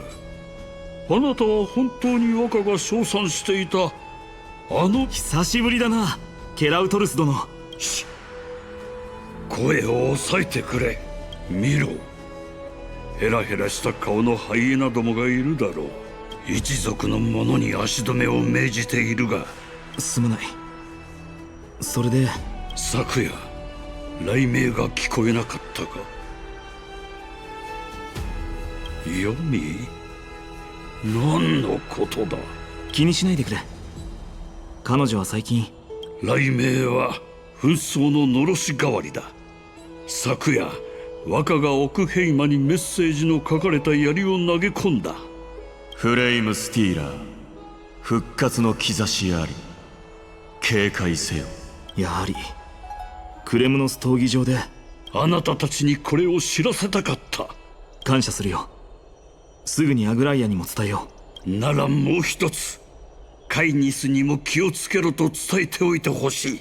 近頃奴の配下にいる闇を這う犬どもの動きがますます活発になっている。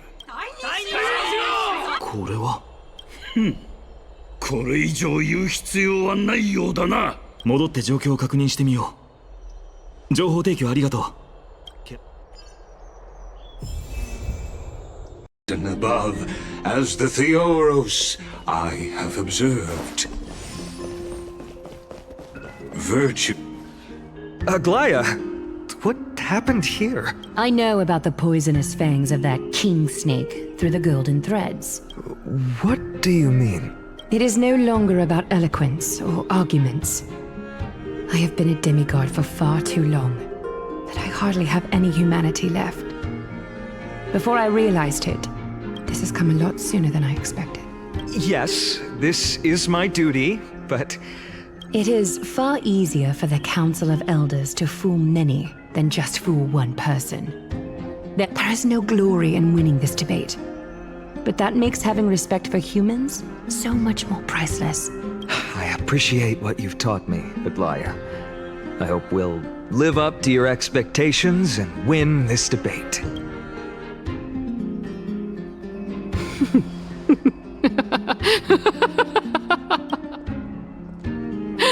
Oh, you've done well, Lord Calictus. Let me take over and personally close this debate for today. Dearest counselors, let it be known that I sorely miss the blissful times portrayed in lyrical poems. Back then, Amphoreus was home to nearly 1,000 cities, each with their own local faith, while gods walked the earth and shared close bonds with humans. Yet, in the present, people from all over are forced to leave their homeland to seek refuge in the holy city, where they hope to rest under Kephales's protection. All of us have long been in the same boat, with no way out of this plight. We didn't have a choice in the past, but now, the Council of Elders brings to the table a new possibility. All I have left is one question for you. Would you rather strive toward the unheard of Era Nova, or return to the prosperous Era Chrysia of our past? Now, which of the two would lead mortals to an ideal future?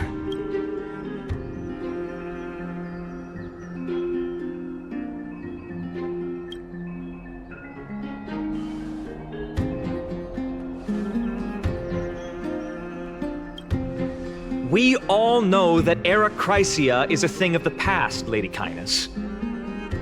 Please, enlighten me. How does the Council of Elders plan to turn back time? Let the three titans of calamity be born, and Era Chrysia is nevermore. But bring demise to those titans, and Era Chrysia will descend upon us again. Know that the Council of Elders is never one to make empty promises. Look at who we have on our side. Anaxagoras, one of the Grove's 7 sages, and Castorus, Idonia's goddess of death. With the help of these two heroes, I can promise all of you that Era Chrysia will exist once more.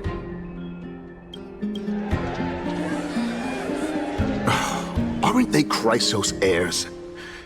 They're supporting the Council of Elders instead? It's clear from the start that these heroes do not get along well in their group. All the more proof that Aglaya is unfit to speak on behalf of every Chrysos heir. I am in favor of Era Chrysia. Era Chrysia! Era Chrysia!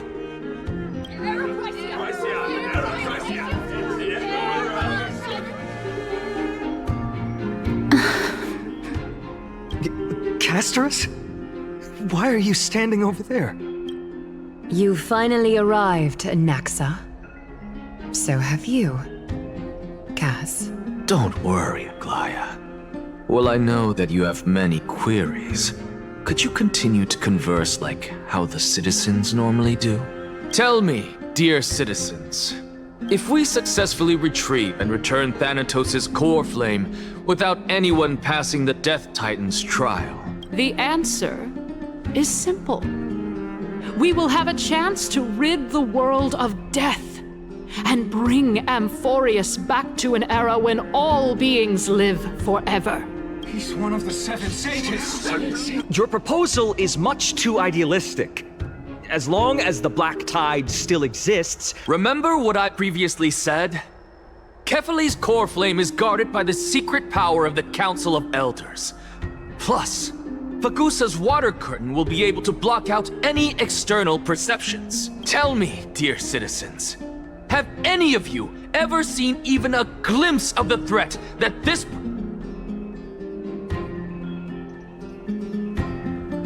If we eliminate death, then there's no need for us to fear that flame reaver, right?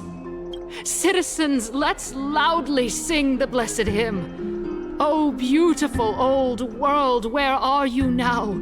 Oh, legendary Erechrysia, return to the mortal realm. After the destruction of the 3 Titans of Calamity, the flame chase journey will have to end. Erechrysia! Yes! This is bad. The masses are now totally riled up. Anaxa, pray tell. Everything that you've mentioned hinges on the premise that we can find Thanatos' existence. Thank you, Lady Aglaia, for still caring about this city. For Castorus, Idonia's goddess of death, will surely find Thanatos under my guidance. What?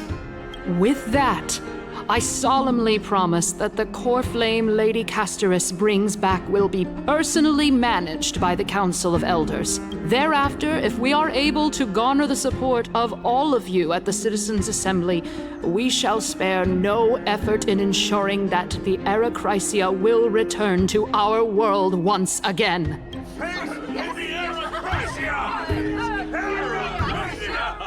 With the balance shattered, the result is clear. By Kefali and Talent and above, as the Theoros I have observed, Akama has chosen her destiny. The issue up for discussion at this Citizens' Assembly shall be modified to the suspension of the flame chase journey. Aglaia, dear Aglaia. What has caused your heart to soften? You also don't seem to be as quick-witted as before. Wag your tongue as much as you like. Since the flame chase journey has been preordained by the prophecy, our failure has never been on the cards. Well then, I guess we'll find out if that's true at the Citizens' Assembly.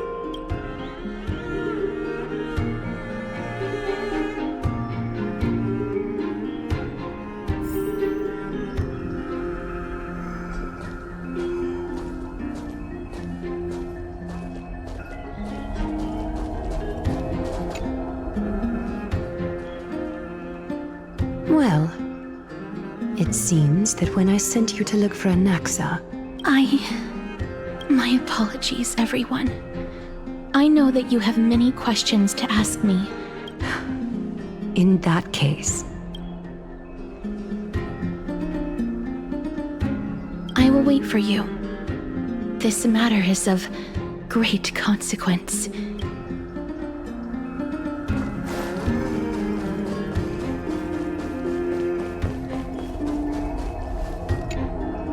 Miss, are you ready now? In actuality, he showed me a past that was both long and heavy. The reason I say this is as I've mentioned earlier. The answer was hidden in my journey on... Anaxa, you were in the Netherrealm? Yes, I am but a living dead man now. But that's not important. What truly matters...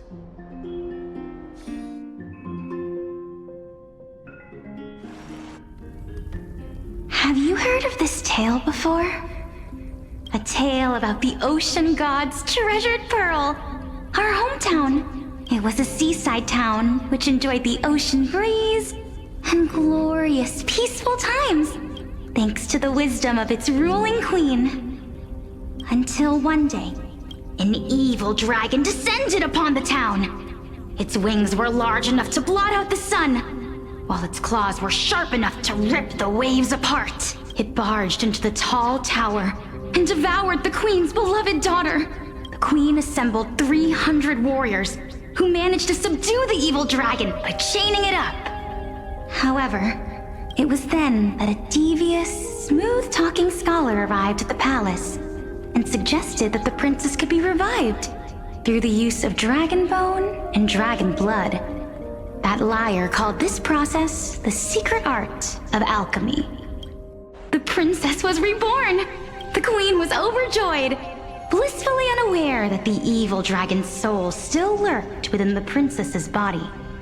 As revenge, the evil dragon swallowed the poor queen, the glib liar, the courageous warriors.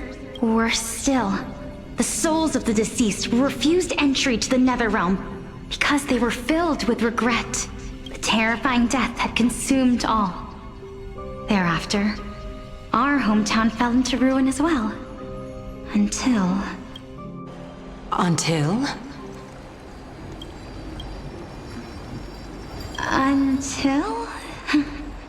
Actually, I don't know what happened next either. Oh my... It seems that you still like to whet people's appetites even after all this time, So, according to your story, this is how I used to look? It's practically a mirror image. And yet, what exactly is this? A miracle that I created with alchemy. As for what it is and how I was able to accomplish it, I'll keep the answers to myself for now. Oh, my goodness. Is this cliffhanger really necessary? Quiet, Titan. Continue to enjoy this splendid play. Dragon, huh? I've heard this legend before. In that case, what do you think of it? I think that this so-called alchemy was a tenuous analogy added to the story by future generations. After all, you've never heard of a tradition of alchemy in your hometown before, have you? Indeed. Before I left home to pursue my education, I never even knew that anybody was looking into this area of study. Therefore, we can just treat this tale as a fable told to young children. A fable, you say? If so, what moral is it trying to impart to the kids? I guess it might be the concept of equivalent exchange? Oh? I thought the moral might be closer to something like honor the dead. Huh. What? At a loss for words? No. I merely realized that we're both thinking of the same principle. If life is priceless, then there is hardly anything else in this world that is of equal weight to it. Indeed. As expected of the wisest scholar in the land. You flatter me. Why don't I ask you a question as well, as a form of equivalent exchange? Of course. What is your question?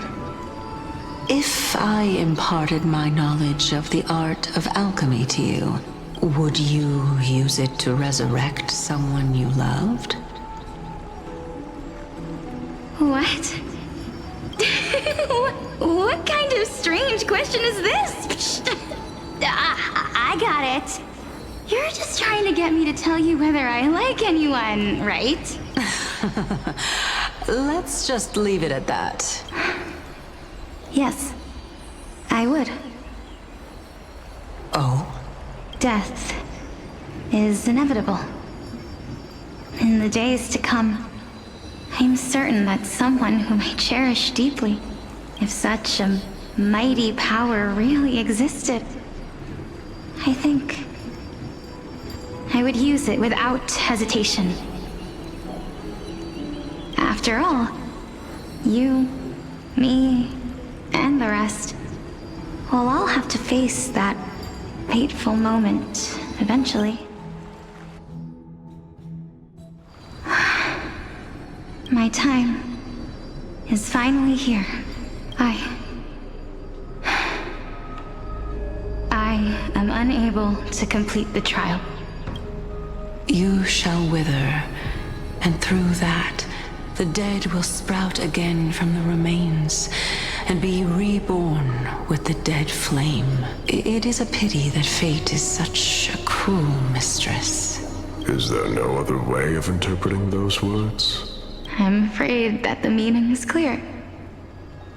Between my sister and me, one must pay the price. I'm afraid that the prophecy might even have selected a pair of twins. Fortune makes fools of us all. My sister is prepared to sacrifice herself. And yet, I can't do the same. How absurd. My time is almost up, but I'm still afraid to welcome death. What should we do? If I'm ultimately not able to make up my mind... Since Chaos is willing to guide all of us and leave this trial to the end... That's right.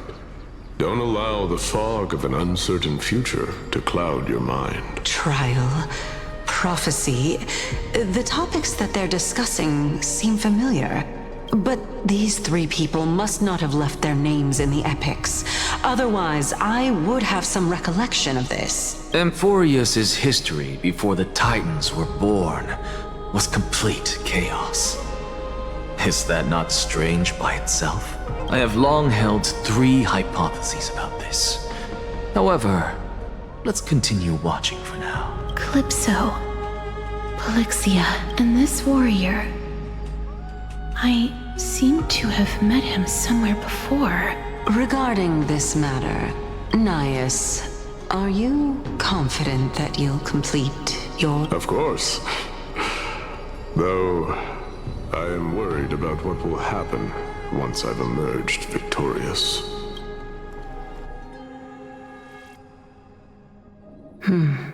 Looks like you have made up your mind. Yes. This is the safest course of action. Completely separating courage, honor, tenacity, sacrifice, and reason. You really know how to make things difficult. Please, young lady, witness my fall and demise. Lady Calypso, you shall host the soul-rending ceremony. I do not understand. Why would you dare to sacrifice yourself for a future that you won't get to witness? Because this is our destiny. The power that resides within me is so intense that I will one day be engulfed by it. Furthermore, a valorous death before glorious return has always been the path I chose to walk. A journey I began long ago.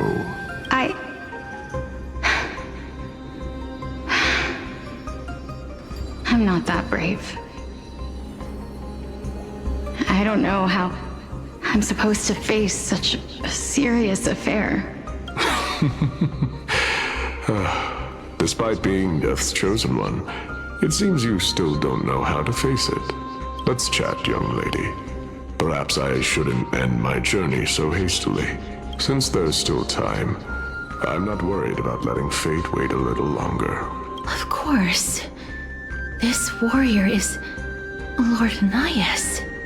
As the embodiment of Nikador's divinity, he entrusted his life to us and allowed humankind to end his madness.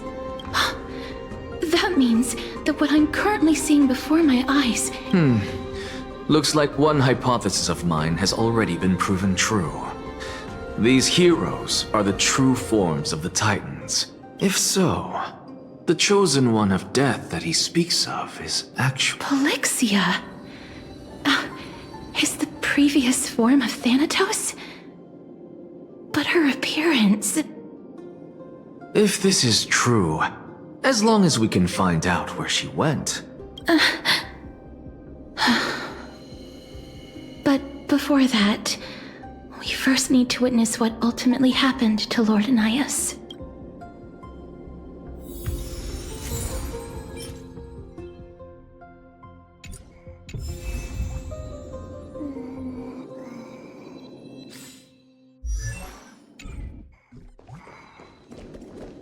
Nikador's courage is a testament that they have never once retreated from a battle.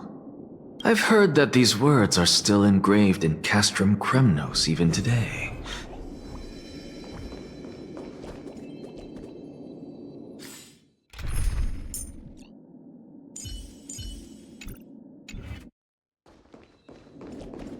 Sealed within this statue is undoubtedly his They use their own body as our city walls, keeping out and protecting us from the pervasive spread of madness. Honor, courage, tenacity, sacrifice. And finally, the only thing that remains is reason. Cheer up, young lady. All farewells in this world. No, young lady. As a warrior, I have witnessed too many bitter deaths. But now, all I feel is peace. I did not know until this moment that mortals could live their lives in... Although only a sliver of your soul remains. To be honest, I don't know either. But I am certain of I am just enjoying what remains of my life to the fullest. Enjoying? Indeed. Along this journey that we've taken together, not only have I changed the world, and now I have reached the journey's end. When I look back and see the grand epic that I've personally written, how could I not revel in that fact? But when you depart the mortal realm, won't all of your accomplishments be reduced to nothing? Separation and death are two sides of the same coin. Finally, let me recount to you a story of mine, young lady. The first time I returned from the battlefield, I felt extreme. The calamity had devoured everybody on the battlefield but me. When I returned to the city alone, the citizens held a banquet for me that was far from pleasant. I felt as though I was still on the battlefield, and the person who had returned was nothing but an empty shell. It was late into the night by the time the banquet ended. It was a crazed scholar looking at the night sky and muttering to himself by the side of the road. Do you think that it'd be better if we just died on the roadside like a couple of stray dogs? To my surprise, he shrugged his shoulders and sighed. How does someone who is currently experiencing death, dying and living, afford the same amount of bliss? Now please go away and don't block my starlight. Are you trying to say that there is no difference between living and dying? For they are both journeys that lead toward death? That's exactly what life is, and death is, but a scale to measure how valuable the journey was. Therefore, young lady, don't detest your fate. Instead, willingly and respectfully embrace it. The embodiment of strife telling me about the majesty of the world. Indeed. I believe that when the fated moment eventually arrives, it is time for me to knock on death's door. I will set up a long table at the end of the road and humbly await your arrival. When that moment finally comes, let us drink and be merry then.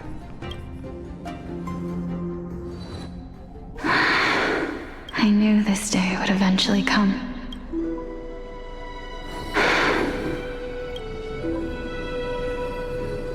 Are the both of you ready? Mm-hmm. Polixia, I'm here. What? This... This is quite interesting indeed. Is this... Polixia's sister? Is it... me? Now, it's time for us to fulfill our promises. Are you afraid? afraid of? That I won't be able to do it. You shall wither, and through that, the dead will sprout again from the remains, and be reborn with the dead flame.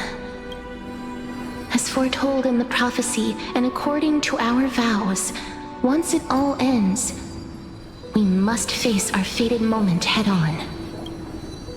Even if it was prophesied, do we have no say in the matter?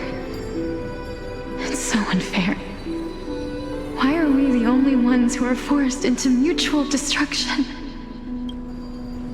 Let me do it, sister. Let me be death's sacrifice. I was never long for this world anyway. But you're different. I was the one who wasted your life after all. You're wrong, Polixia. I don't think that my life was wasted. Just the opposite. When I finally arrived at this destination and looked back at the journey I took, I discovered that flowers had long since bloomed along the path I walked. It was you who sowed the seeds for this sea of flowers. Besides, I have lived a fulfilling life. Even though I was fated for sacrifice, none of the things that I've experienced will dissipate. Instead, they'll forever live on as memories inside your head. Will they not? How could my memories of you ever compare to the actual you? Well then, tell me, what exactly are we?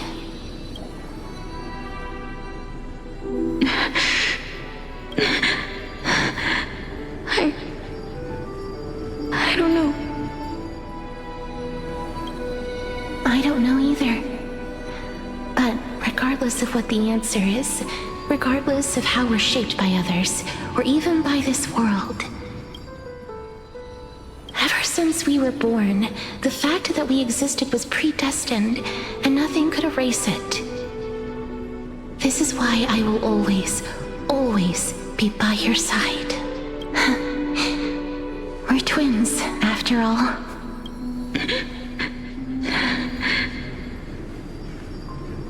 All right, my dear Polixia.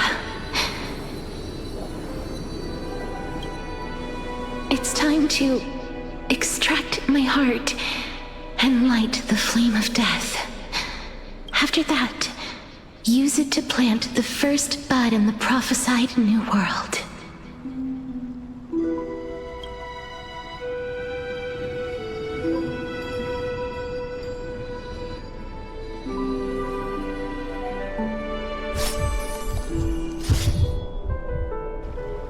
If I imparted my knowledge of the art of alchemy to you, would you use it to resurrect someone you loved?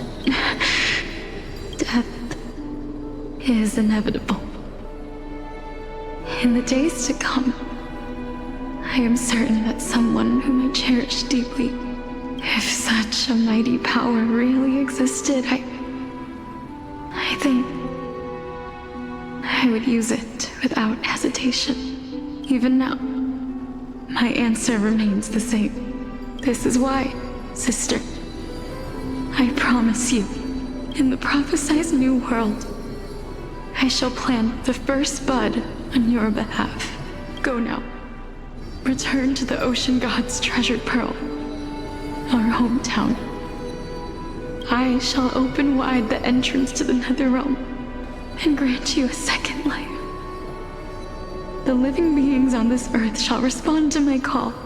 Remember, do not look back on the land of the dead, and do not stop moving.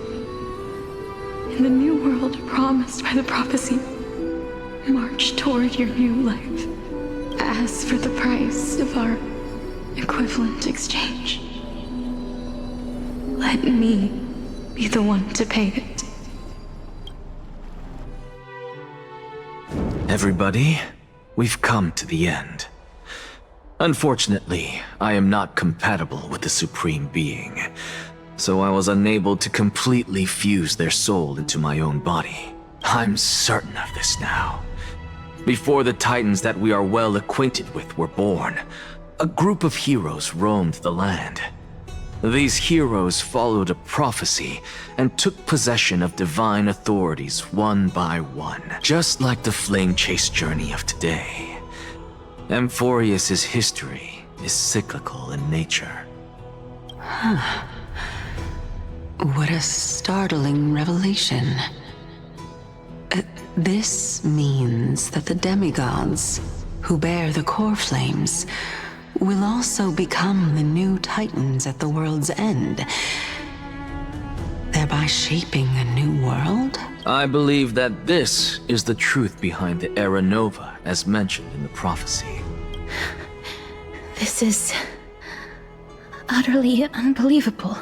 Besides, those twins in the past, even if they really are Thanatos... Are their whereabouts truly unknown? Didn't Polixia mention that seaside town? The birthplace of alchemy and the tale of the dragon. In our world, there exists a city which perfectly matches that description. Styxia. But the people there worship Fagusa and bear no relation to Thanatos. I have also never been to that place. Take this. This is... the Nussporist masterpiece. The Philosopher's Stone. It was made by transmuting all of the sage's wisdom into a... Remember? I've mentioned before that the art of alchemy is all about conversion, tempering, and ascension. Think about the story of the dragon. This stone will lead you to your real hometown, allowing you to reform the door to the nether realm and discover Thanatos' fate. You still look as confident in your victory as ever. But what if your conjecture is wrong? Simple. I shall merely admit to the entire world that my experiment was a failure. However, my line of thinking will not fail because I have already planted the seeds of doubt into the hearts of the masses. Actions speak louder than words, Castoris. With the assembly about to begin... I've already searched for so long. I'm willing to try one more time. While we converse, her life is also slowly slipping away. But before I leave, I have another question. What exactly did we witness just now? That was the world imprinted in Kefali's soul. If we are to prove its existence, you must take the final step. Go. Do not disappoint me. I understand. Hey, child of humanity. Don't get antsy. I still remember the question you posed to me. As a scholar, I do not wish to offer up ambiguous conclusions. Let's discuss this topic again when she manages to find the evidence. I merely wanted to ask, was that stone transmuted from your heart? If so, rebirth is no longer an option for you. Why not? When I was a child, I lost someone dear to me. When I was a teenager, I lost my faith. A while back, although you saved my life, I also lost my soul in the process. Now I'm merely forsaking my body. What's the big deal? Why are you always finding ways to die? This is but a necessary sacrifice on my path to transform into the purest of them all. Can someone who's dead even claim to be the purest of them all? Furthermore, if your hypothesis is proven correct, does it not just confirm that the myths are true, and thereby invalidate all your theories? No, it's just the opposite. It means that I can actually ascend to godhood and reshape this absurd world that you all have created.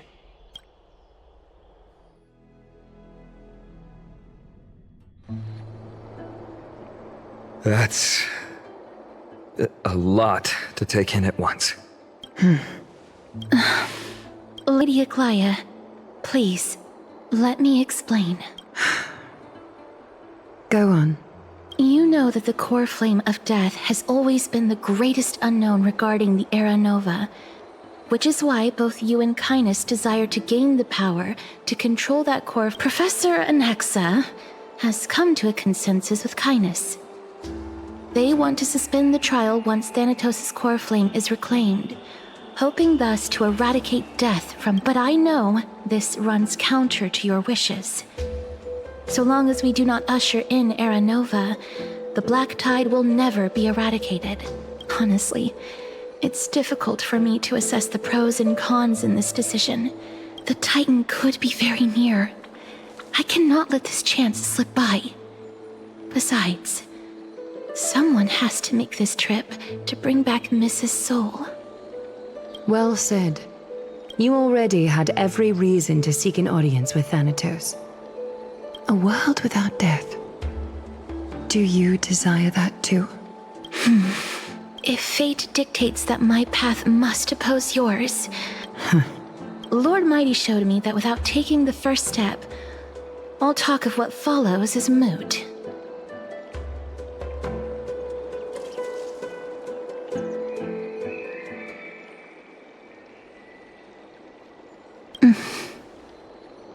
I have always hoped to hear you speak your mind, Cass.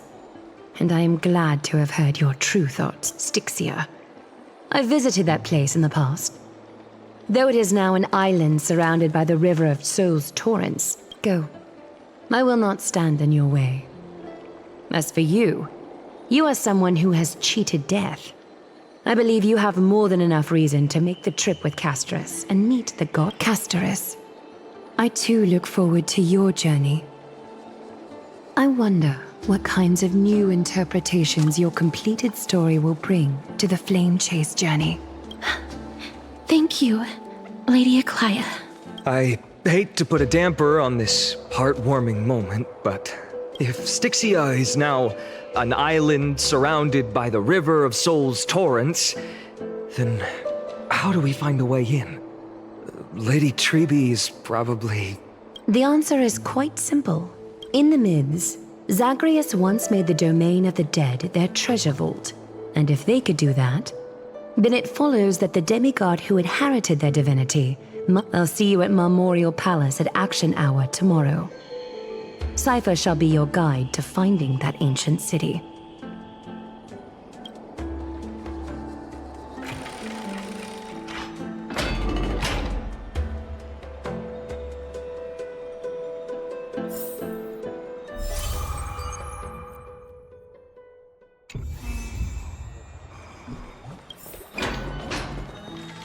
Hey, friend! Is the debate finally over? Did you win?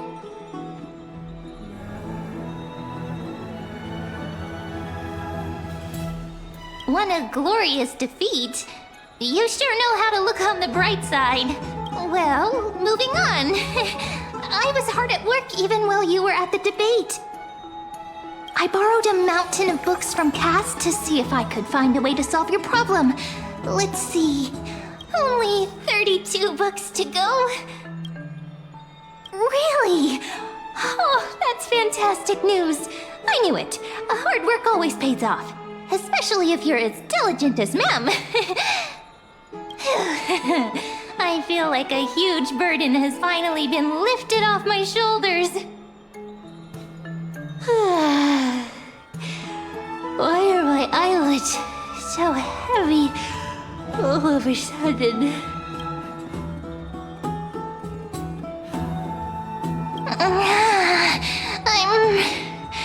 I'm...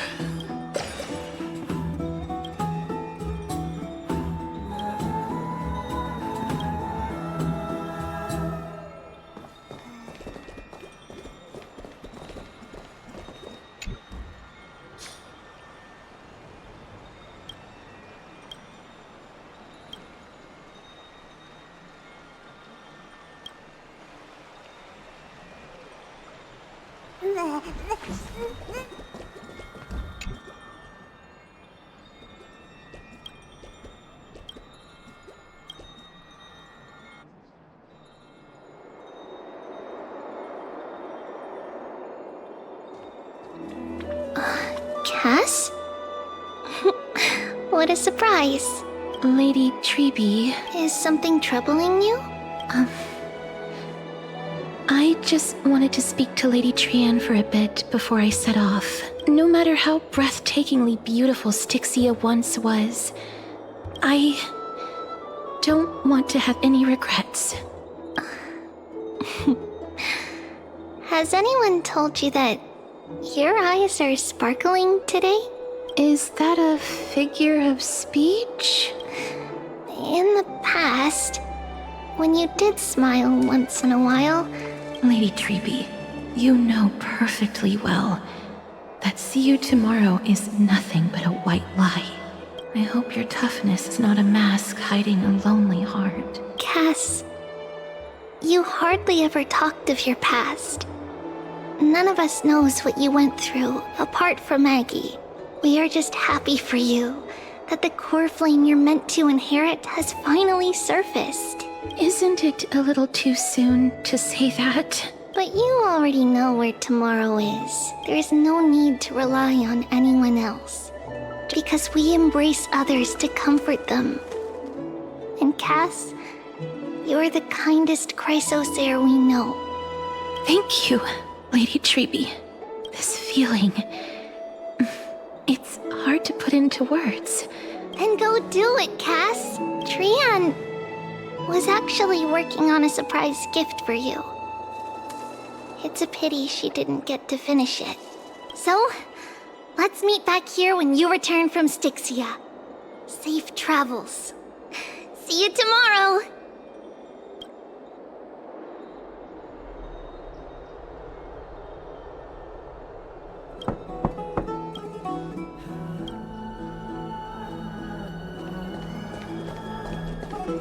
It's me.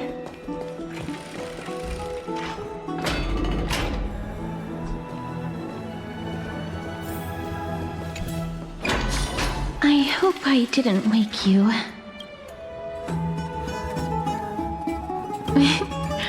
I'm glad to see you're as full of life as ever. I'm here because of private matters, actually. If it isn't too much to ask, I'd really like it if you could come along with me to retrieve something.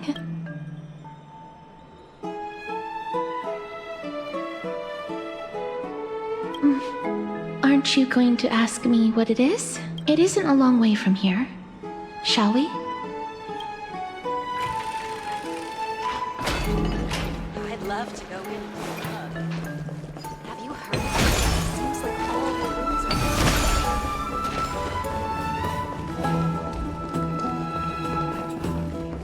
Faith can dispel the black tide. The streets are packed. It's... I want to vote! Tell me how I can vote! Take your ceramic shard engraved with the Kefali rune, select the Council of Elders in your heart, and pray silently until the shard registers your choice. The Council of Elders? More like the Council of Buffoons! The Black Tide took my hometown long ago! Who are they kidding with bringing back Arachrysia? It's all a sham to create their own Arachrysia in Akama! The Titans are just. So long as we do not overstep our bounds again, we will not incur divine wrath. Oh, please. The time when these deranged Titans should have vacated their spot to the demigods is long overdue. And I pray that Talanton smacks some sense into you with their scales. That was... quite a spectacle. You're interested in that? Well, you'll feel right at home in Akama then. To this day, I still find it almost unreal that Akama is the only place illuminated by light amidst the crumbling ruins of Amphoreus. This peaceful sight is making me forget that this is the end times.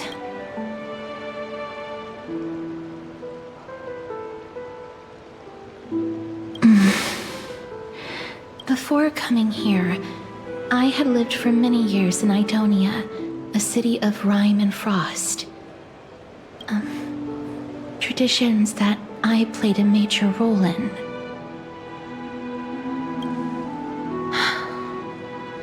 Yes.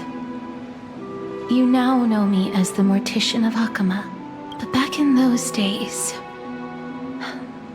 I was Idonia's Maiden of War. I was trudging across the frosty plains on my own when the Idonians found me. They saw the curse in me as a blessing from Thanatos. They provided me shelter, but in return, I was expected to grant merciful deaths to war captives, prisoners bound for execution, and heroes alike.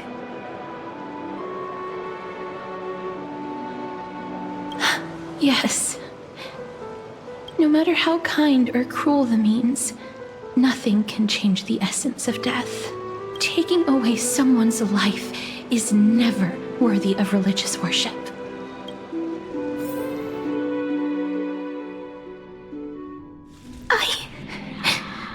I can't do it. Their voices, they pierce my ears. The pleading, the thanks.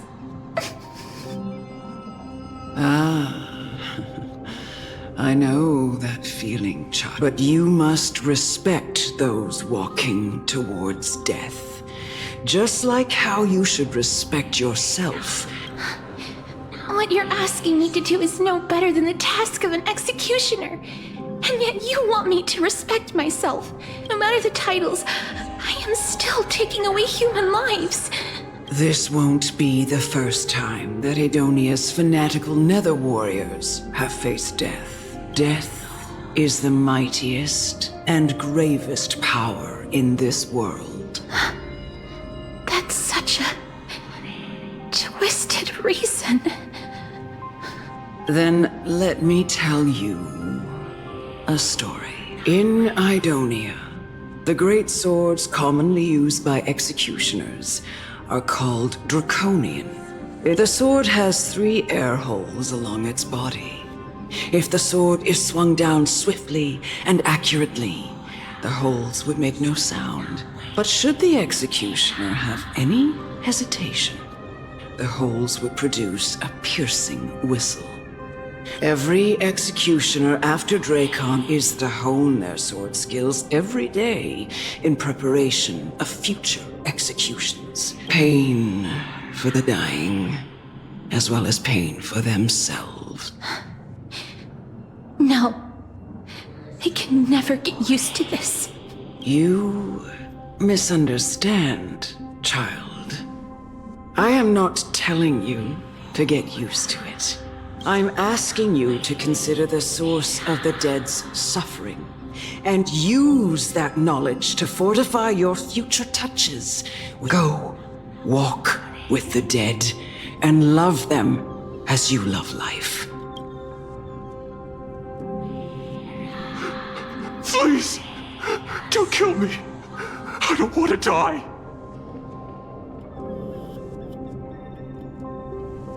This is your duty.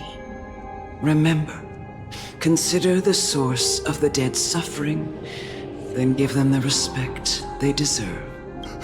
Thank you. I beg you, don't listen to her. No!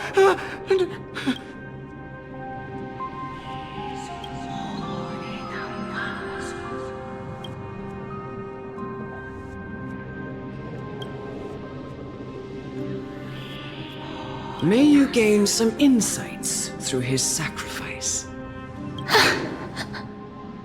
Is this all? No. Come with me. This is just the beginning of your life as the Maiden of War. You executioner!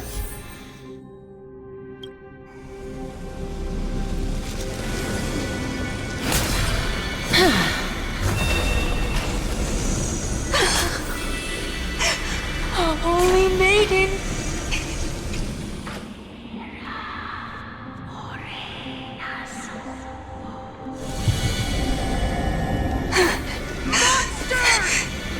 Thank you.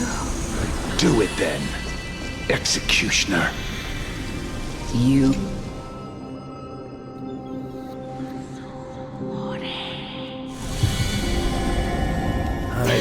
force you to live in... Please, grant me release. You know what to do.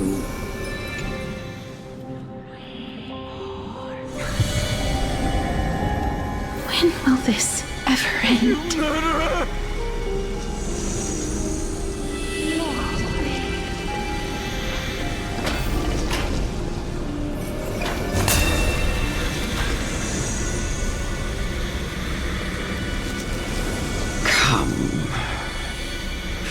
Fulfill your duty. What are you trying to do with me? I have aged. The time has come for me to heed the summons of Thanatos, the final resting place of every Idonian. You're not that old yet. You still have many, many years ahead of you. No. I'm already dead, for I have come to fear my declining health. Castorus, will you give me one last chance to charge towards fear? I can't take this anymore! Child, it was I who brought you here from the frosty plains and set your farcical fate in motion. I've always known that you have doubts and even anger about my faith. I never had a choice. Indeed. We essentially abducted you. Yet you can end any sinful life with just a touch of your fingers. Shouldn't it be easy for you to escape from here?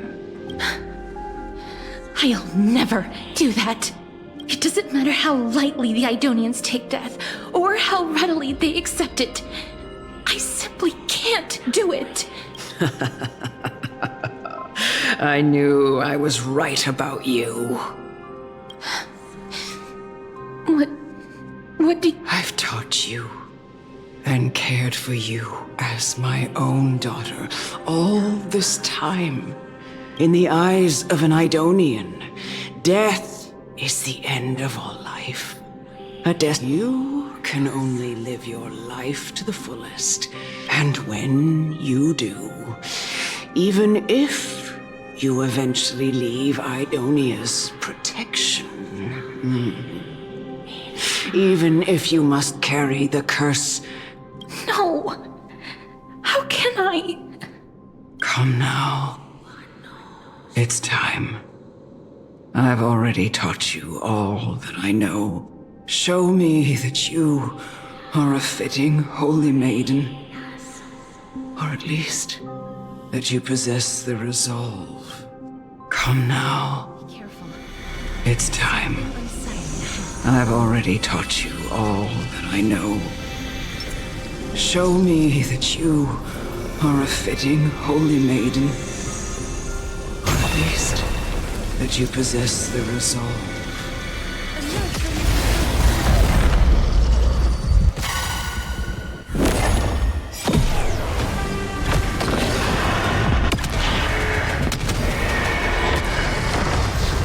It's coming! Fighting the West Wind! Away we go! May death protect us!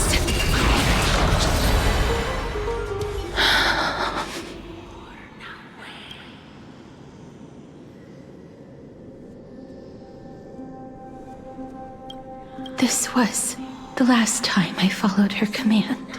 The executioner, who had seen too much death, died the same way as everyone else. Elder Amunet, the person who tried to teach me about death, ultimately vanished like dew in the morning mist. I have nothing but respect for her. I erected a cenotaph in her honor in the marshes outside Idonia's city walls with the others I had laid to rest. Then, I set out once more, and it was a long, long journey. I heard so many discussions about death along the way. Life finds meaning in death. The world improves because there is an end. It seems the most terrible darkness in this world. Everyone talks about its heavy weight. How did a disappeared titan become the deepest fear of humankind? And why do they haunt my dreams? I continued my travels to seek an answer. I just want to know if my touch, if my embrace, can do more than taking things away. Can I make anything? Can I? I don't want to die. Please, I'm begging you, just let me go. I don't want to die, please. I don't want mercy like this. Just let me go. I need it. I don't.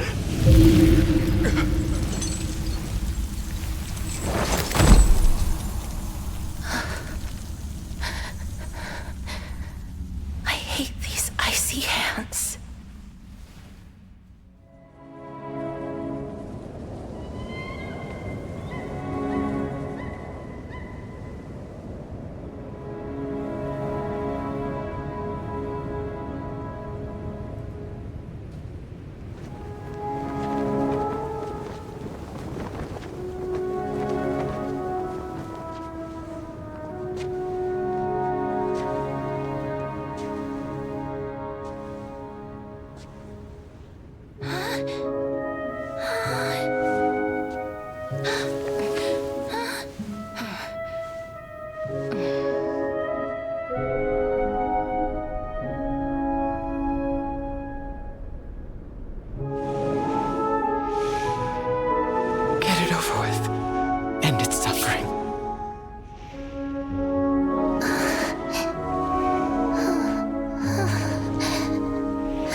The Reaper has blessed your hands.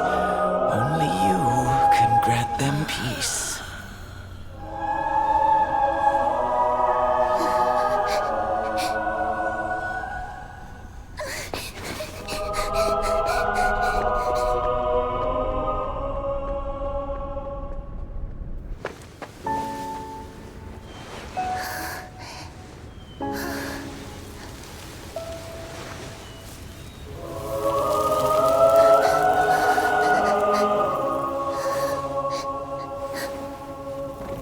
Embrace death.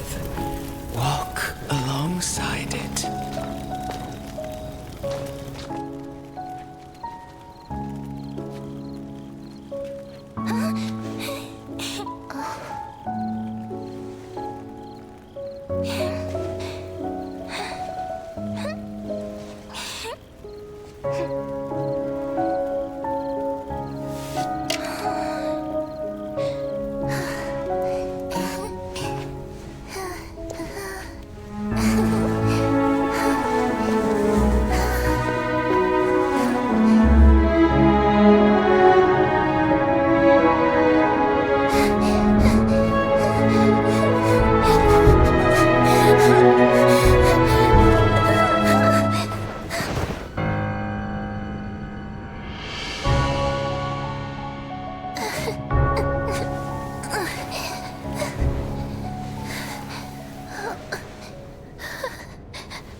Is that you, Castorus?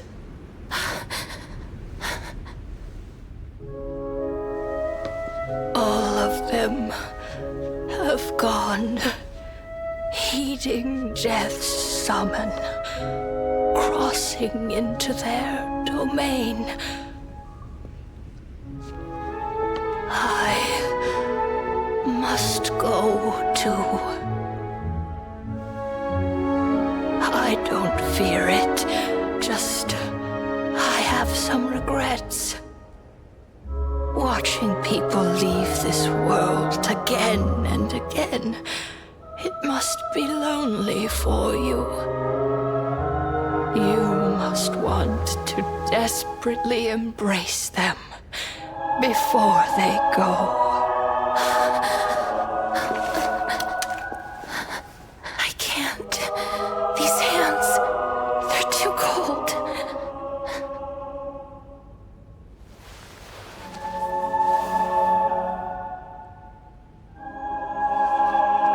But Big Sister Castorus, your hands are so warm, just like anyone else's.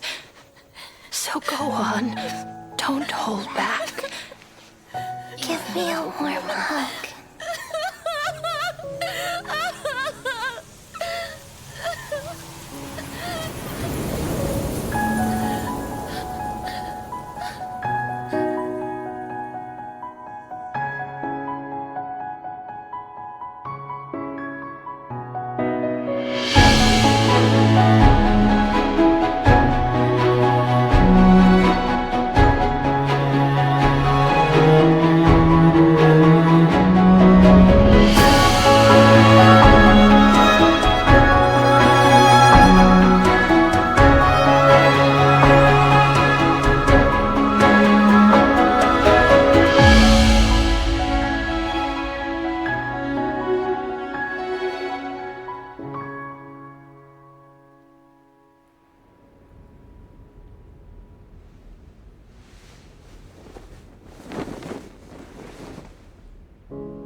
Can hands like these really be warm?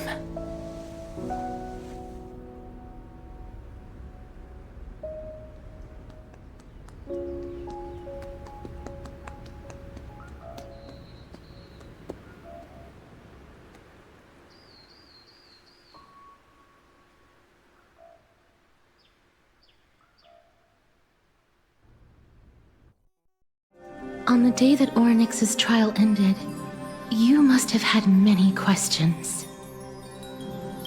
I felt just as confused. Why, as someone from beyond the sky, were you... I wished I could take action, but no, even when we brushed against each other unintentionally in the grove, when an almost unattainable hope finally welled up in my heart. When I thought that perhaps my touch would no longer bring sorrow, fate declared to me, it wasn't that the curse of death had, but that your soul no longer belonged to this world. And there was nothing left for my hands to take. And did I really think this time would be any different? It's not that I don't understand this reality. Having walked such a long road, I am still unable to find the answer to life and death. Anything I wish to hold on to. Death will inevitably wrest from my grasp. From that moment on, I lacked the courage to confirm it again. Until Orynyx laid bare the cruel truth before us.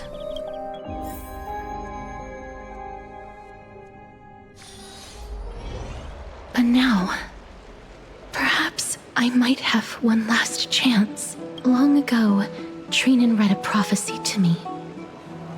At the end of the Sea of Flowers, the souls of the living... I found no surprise in it, for her words sounded not like a foretelling. Embraces in this world are born of reunions. Yet, things have taken a turn for the better. I have no reason not to give it my all, for your sake, and for my own.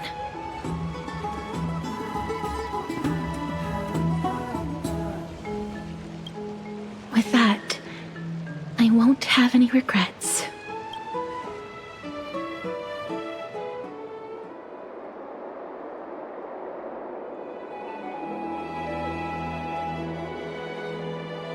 Let's put that aside for the moment. We've arrived. I want to retrieve a small gift I specially prepared for you. The journey to seek an audience with the Death Titan cannot be an easy one.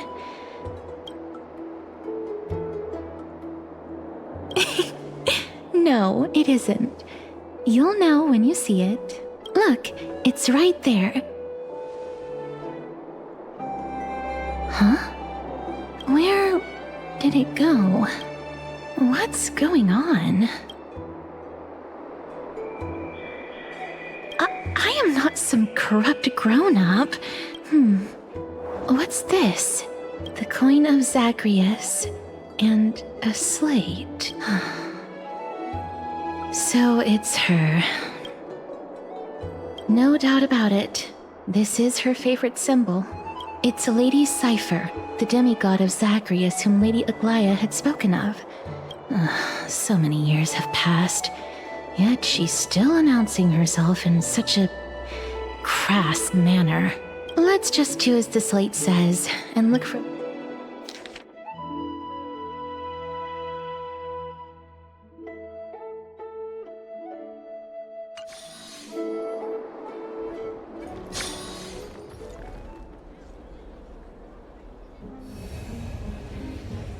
Look, it's right there.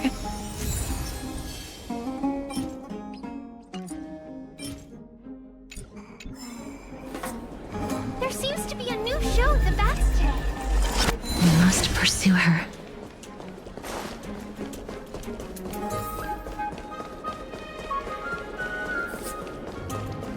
Huh? This is a trick she left for us.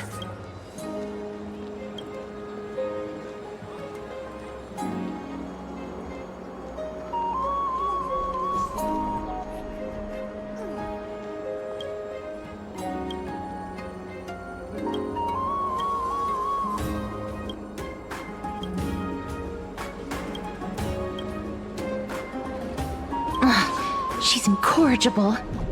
Follow me.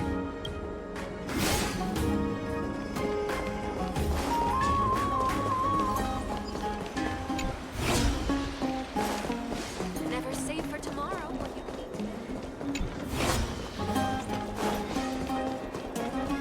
today. It's about time you do some exercise.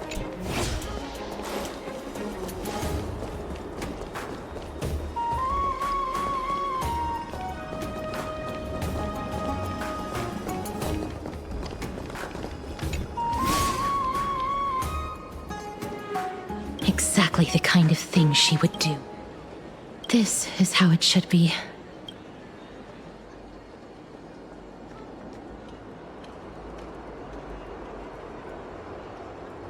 We must pursue her.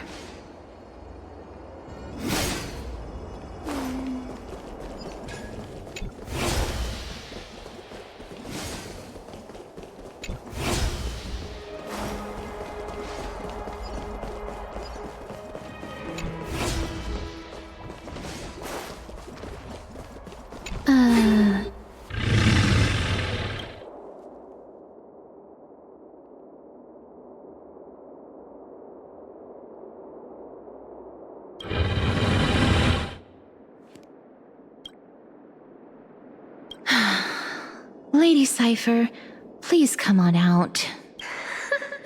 You're still careless as ever. Shouldn't you keep such a precious gift near your bosom? Since you know it's a gift for someone else, please give it back to me. Stop hiding among the people and letting the wind carry your voice. Now, since I know it's a gift, that just means I need to milk its worth. The children of the wind never stay for long in one place. Unless... Name your price. I'll give you however much you want.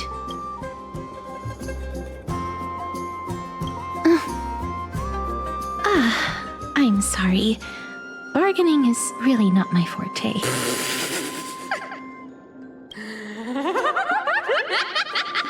No wonder they call you Princess Homebody. Why don't you two come over to my place? It'll make a better venue for proper business discussions. You can find where I live through the winds I've sown. Piece of cake. I can do that even if I can only sense your soul. All right, I'll see you there. Oh, bye, everyone. Cool with me collecting a deposit before we reach an agreement, right? Now, come this way.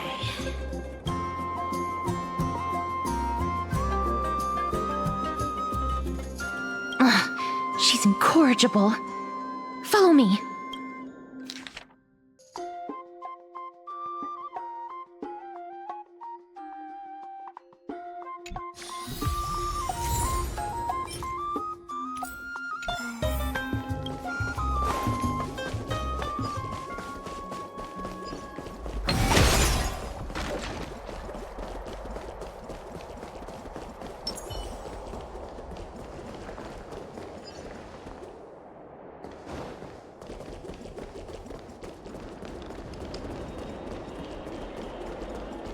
It's about time you do some exercise.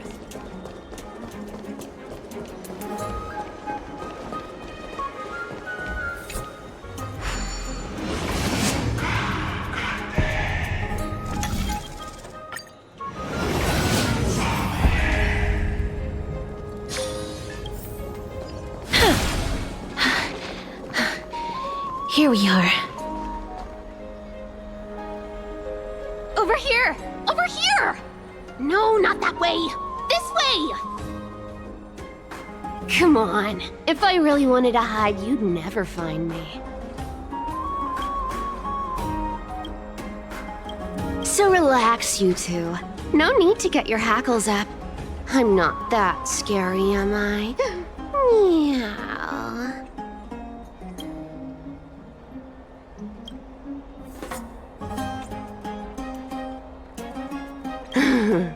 No way.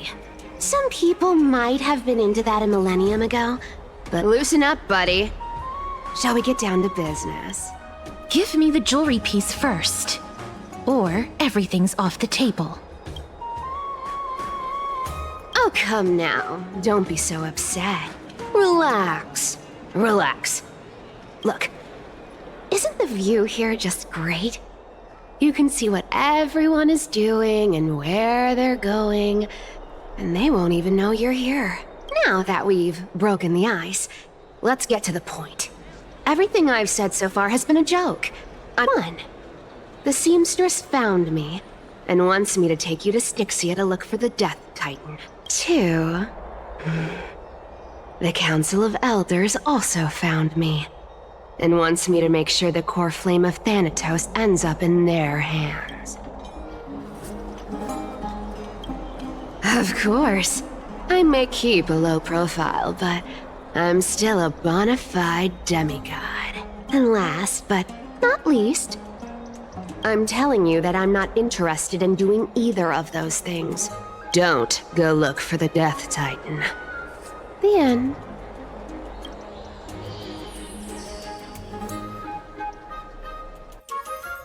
Whoa, this is some high-quality stuff. And this room is full of it. Some of it is family fortune, while the rest came from my business as a dressmaster. Don't liken the flame chase work to your shady dealings. Wow, I should have busted down your door instead of going around like a thief. Well, spill. Why are you giving me so much money? Payment for doing work. Did you forget my stance to all this? You wish to run away. Run away from your responsibilities, from the prophecy, and from your destiny. You shall walk with greed and die over petty change. I understand this prophecy weighs on you immensely.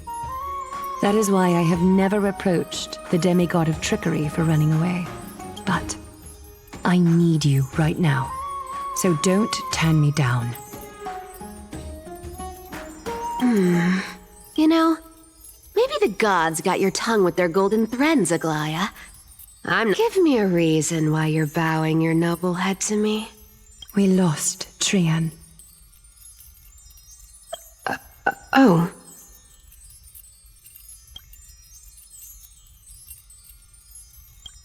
The divine power of passages is running out. I need another demigod to escort Casterus and help— Oh, I get it now. You're sending Casterus to her death. And you want me to die with her. This is Casterus's own request. She brought this up herself? She's also made up her mind to leave her confused past behind. As will you, Cypher, when you finally make up your mind. Don't be so sure. Time is hard in the likes of you and I. She can always turn back before the end, you know? Maybe she'll remember Trian's sacrifice. Maybe she'll remember the countless martyred Chrysos heirs. Maybe she'll remember you. Tell you what. Why don't I take this room of treasures as a security deposit? And we make a bet. Go on. I bet she'll change her mind and turn back.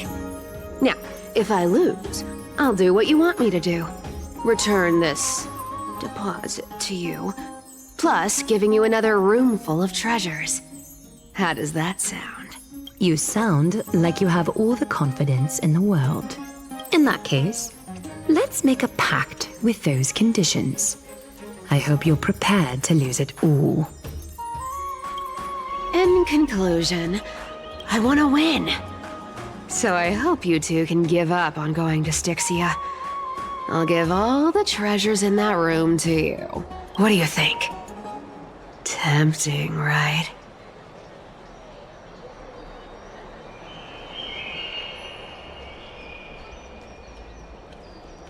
No! Your soul is almost gone for good. Oh? I can't go into the details, but we have to go to Styxia.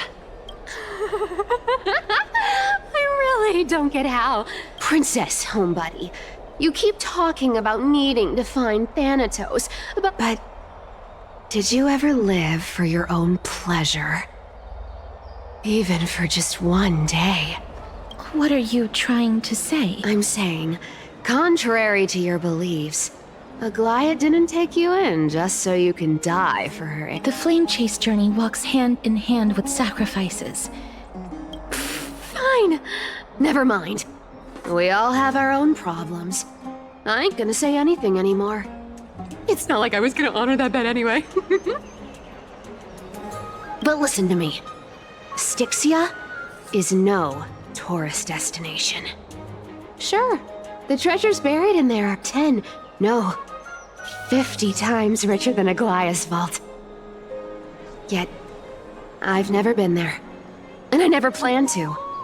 Because even a demigod can't be sure they can walk out of that place alive. And now I'm supposed to escort you to Styxia.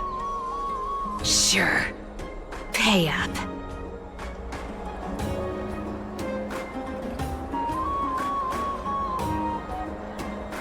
You know, you're not wrong. At least it's part of my responsibilities. I don't like this. I have lived a longer life than most people. Though I'm not as good at doing business as Lady Aglaia, I still have some savings. I can give them all to you. Then how are you going to live the rest of your life? Then I'll give you 80%. Well, don't mind if I do. 80% of Casterus's savings and a bottle of dew of divine blood. Not a bad trade.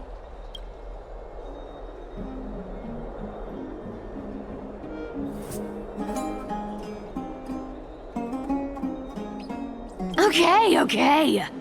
I didn't know you hold grudges. Great. Here! Catch. Be careful with that! A minor change in plans, though. Don't go to the bath tomorrow. Come look for me at Akima's city gates instead. So, why are you changing the meeting place? Oh, nothing really. Just a bit scared of the seamstress's frosty face. Well, now that we've struck a deal, why don't I give you guys a lift back? It's gonna be a long ride. So have a good rest.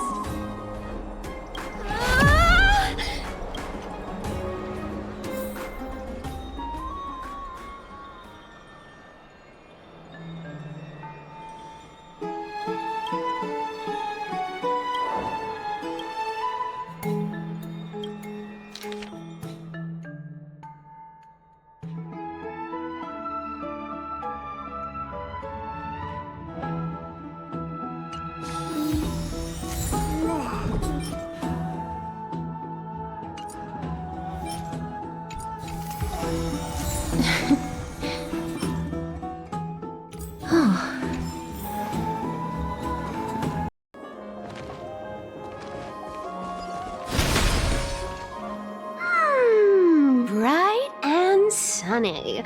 Just the weather for farewells. You're here? No need, I already told her. She's fine with it. You sure know how to put me in a spot, Castorus. I need to travel with you, but I can't touch you. What a bother. Sorry. Aw, I was just teasing. Don't take it to heart. Did you know that the legends say you have to put an obol into the mouth of the dead or over their eyes if you want them to successfully cross the River of Souls and enter the Netherrealm? That's the fairy fare for entering the Netherrealm. However, I honestly won't ask you to pay this time. I'll pay. And then we'll just have to go through the motions.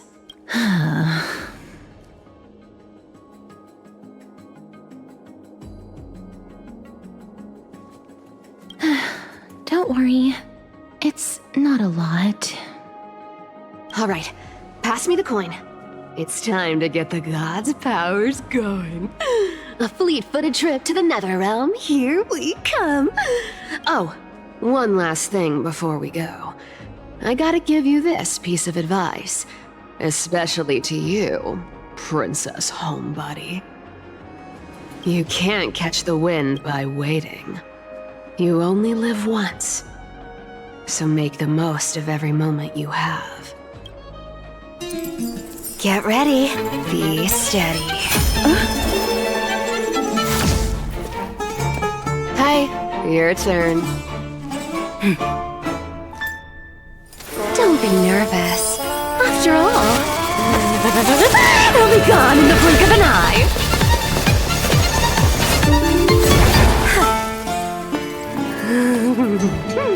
All done. Bye-bye.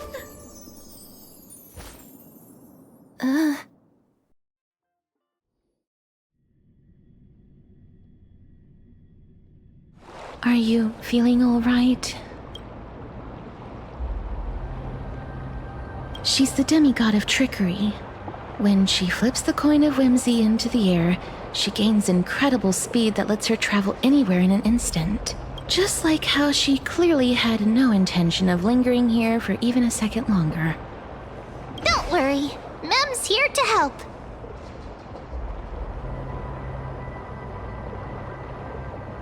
I don't think I even meet the height requirement for the ticket, so I won't need one, right? This is Styxia, the city of dragons and waves. This is the land of their birth. Or perhaps of their death. Anaxa had used a secret alchemical art to temporarily fuse his soul with Circe's and Kephae. This alchemy, considered a sacrilegious act, even though Thanatos has been missing for 1,000 years. Oh, so are we going to use that Philosopher's Stone to conjure the Titan? I guess that's the only way. Thanatos is even more mysterious than I am. Indeed. Even one as erudite as Anaxa could only point us to this place. And now I believe that, rather than standing still, taking action is by far the better option.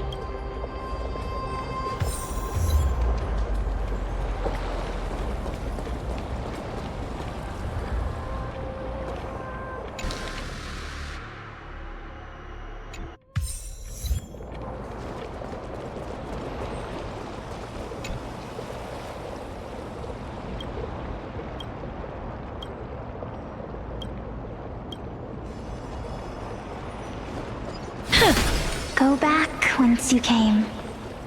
Go back.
What a beautiful butterfly. This is a eulogistic butterfly.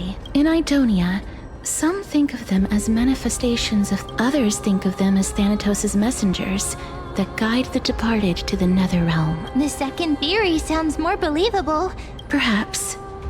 But the fact that we're able to hear their whispers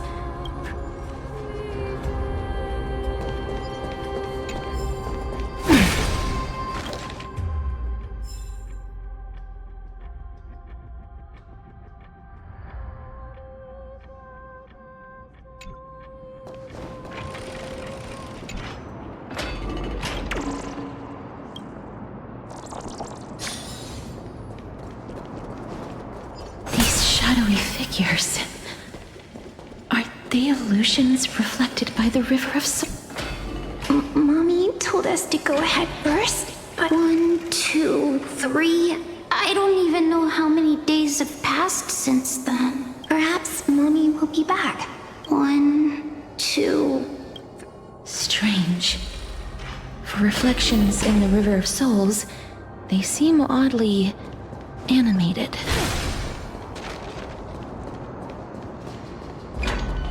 Do you want to buy any fish? Huh? He can see us? Wait. More living people. I'm not selling my fish to living people. You lot are too shameless. Could it be that you're all dead souls that never achieved rest? The nether realm does not exist. Titan. So, do you want to buy any fish?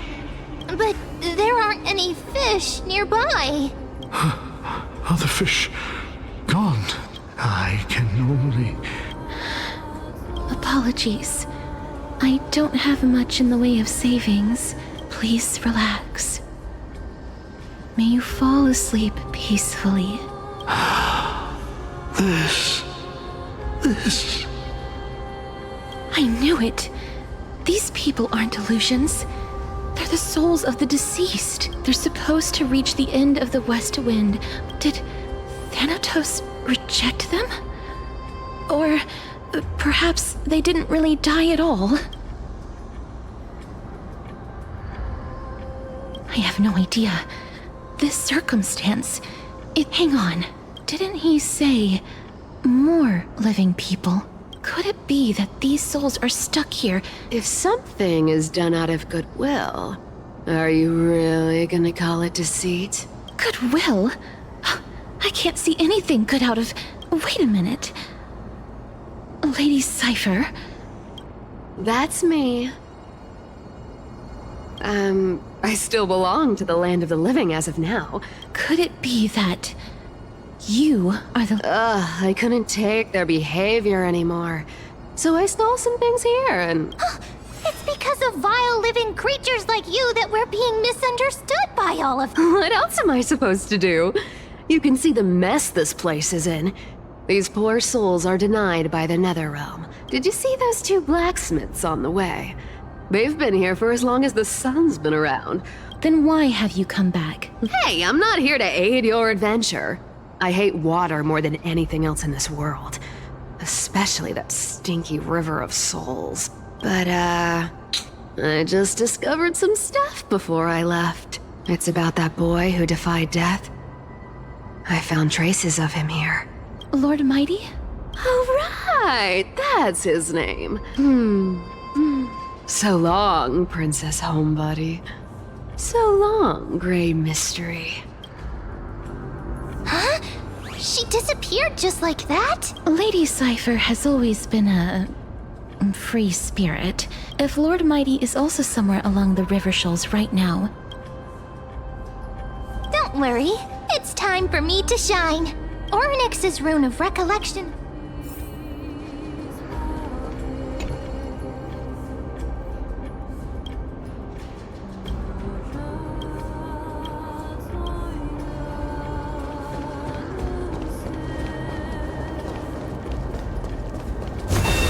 Hey! Over here!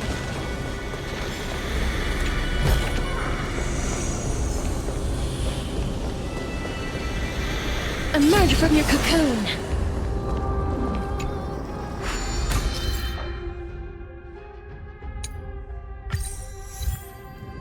Ornyx's miracle has appeared. Amazing! It's like we're inside a giant bubble. Even the river got parted.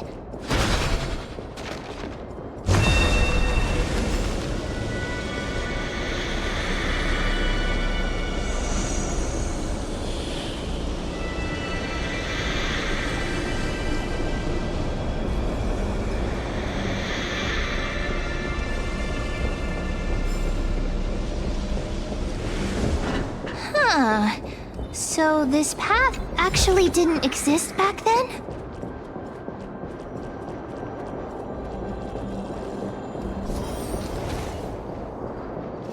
There are wandering souls of the deceased here as well. We must first return to the present before we can communicate with them.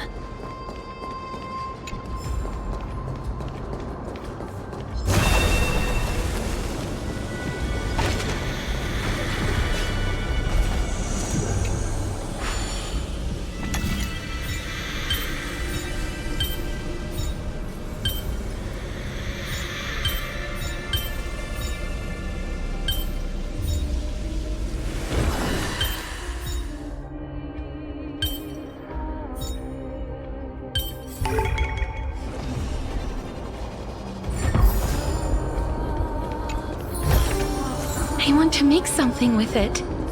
But what to make? By the looks of it, you must be the foreign warriors that the Queen had mentioned, right? Since the current campaign requires the utmost care. Foreign warriors? A priestess, a warrior, and a divine beast. You look identical to the blessed saviors that the Queen described. A campaign? Who are you campaigning against? Nobody knows. Of the scouts that went ahead, only one has managed to return. As for the rest of the scouts, why, there is still dissension within the city. An unprecedented calamity. It seems that you have indeed heard about this. A world that has never seen death. Looks like these people lived in the era Chrysia. May I ask, where is the scout who managed to come back? So he returned to Styxia. He only had enough left in him to last no more than half a day. He said that he witnessed the demonic specter of an evil dragon at that treacherous land. Styxia. It all sounds rather familiar. Sir, could I ask how the Queen and Princess are doing? The Queen?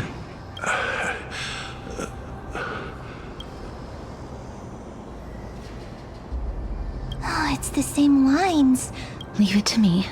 Sir, the war ended long ago. Styxia no longer exists. Styxia is no more? This cannot stand! Newcomers! Oh, looks like it's difficult for this gentleman to accept reality. Sir, I am the Maiden of War, sent here by the Queen herself. Maiden of War? Don't worry. I'm typically unwilling to prolong such a moment. Is it over? Have we won? Cass, oh, are you all right? I'm fine.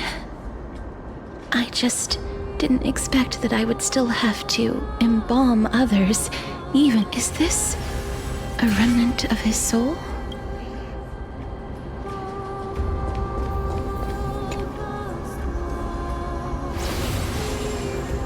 Well then, why should I place my trust in you, holy maiden from afar? Wait, this is... I don't quite understand what you're trying to... Since the prophecy has already pronounced your name as Chrysos, heir of death, however, you seem to have no intentions of concealing your involvement with the... I cannot deny your claim. It was the council that offered this room to... I was agreeable to the... But why? I am unable to rid myself of this innate curse. I see. So that is how they plan to control the Flame Chase journey. They have shifted the heavy responsibility of granting death over to me. And yet, you seem to... not mind. That's because the fate that we were born with is a burden far heavier than that of an individual's life. I've woven many unforeseen events into the tapestry of fate. Tidy up your precious garments and come with me. Akima welcomes you, Casterus.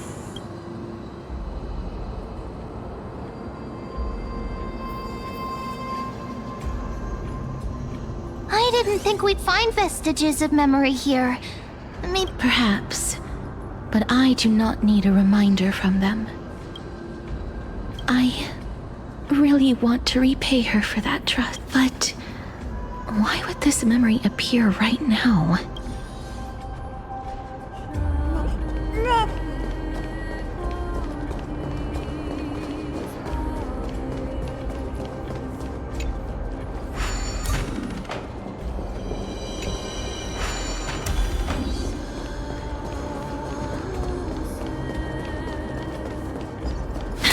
Could these dead monsters actually be...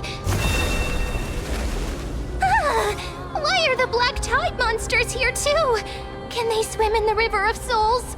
Even Thanatos wouldn't be able to accept black tide monsters into their... These traces seem to suggest that anybody who trespasses upon death... Since the realm of the dead must remain peaceful, it's imperative that we rid the place of such discordant noise. Please stay back. Let me deal with these enemies.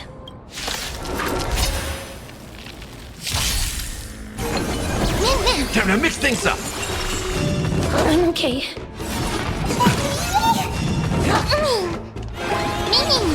Root here. Riding the west wind, away we go! Delivering warmth!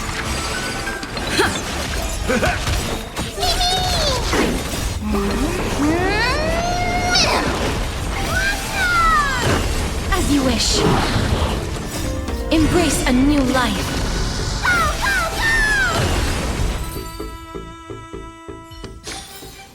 May wandering... The path ahead is blocked by the River of Souls again. In that case, let's go back to the past. This miracle sure is handy. This is yet another aspect of a Titan's divine power. If DŏNG was around, he'd definitely be able to raise the waters of the River of Souls into the sky. If Lady Hycelens was still alive, I think she might be able to do that too.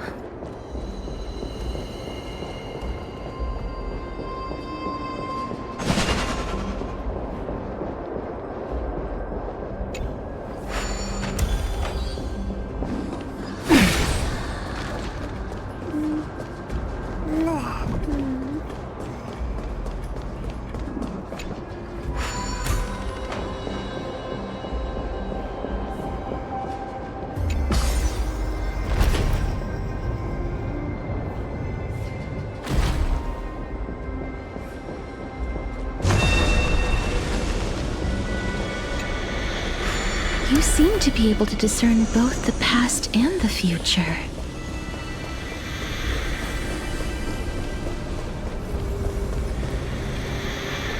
Emerge from your cocoon!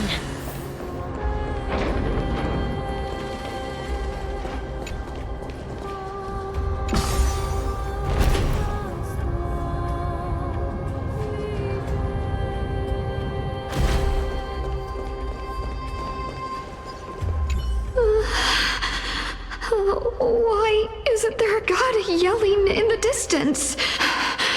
Indeed, my downtrodden fellow, your sorrow and joy are but means for me to amuse myself. I will at least derive some comfort. If all the tears that I had shed were determined by some mightier being above. It's you people.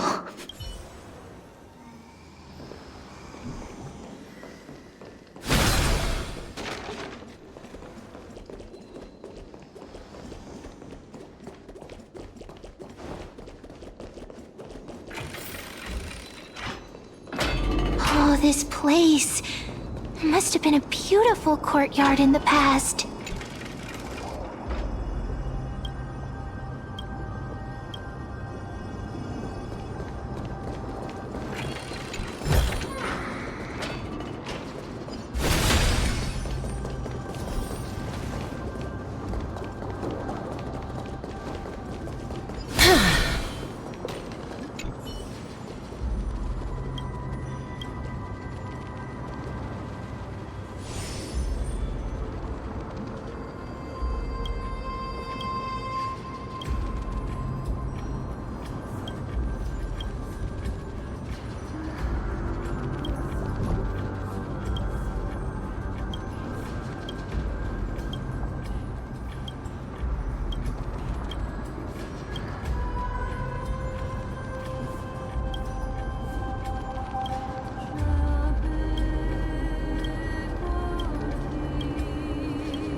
Please excuse me. I am but a scholar from a distant land who... This one seems to know that she's already dead. Oh, I was merely speculating. And you... I recognize you. I'm sorry. I cannot bring you back to life. I'm well aware of that. Even if you were able to revive me, I would never choose that option. That's because I didn't fall into the River of Souls by accident. Instead, I leaped into it to seek... Why? If you could see the life I've led, then you would not reproach me so. But I did not expect things to stay the same even in death. What a Circe's above. What cowards humans are. For we fear both life and death I'm sorry. I'm also powerless to answer that question. That's all right, Holy Maiden. At least you are able to respond to me. Please, grant me death, Circe's above. Does this count as thinking till the moment I die?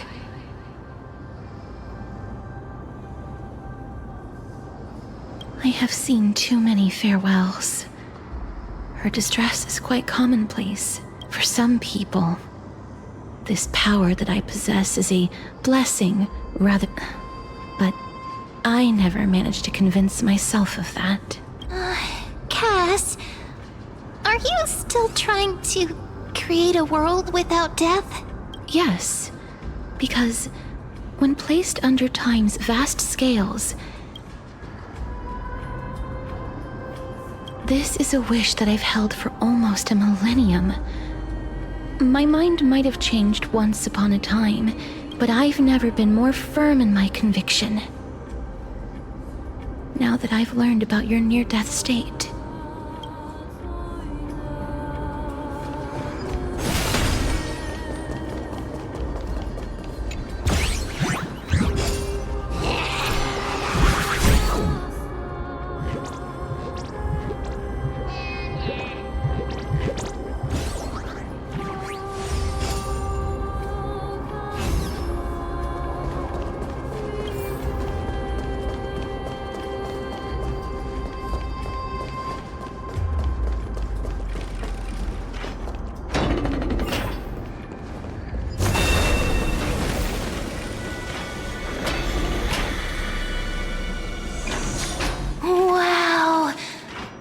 place is so spacious.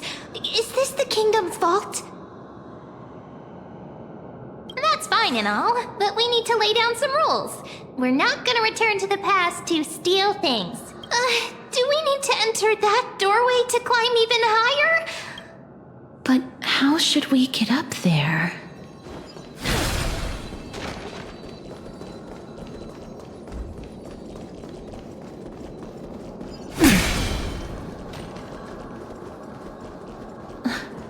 The path is blocked yet again.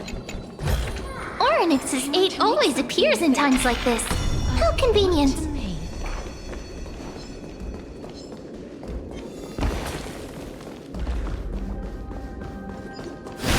Look, there's even a platform lift over there.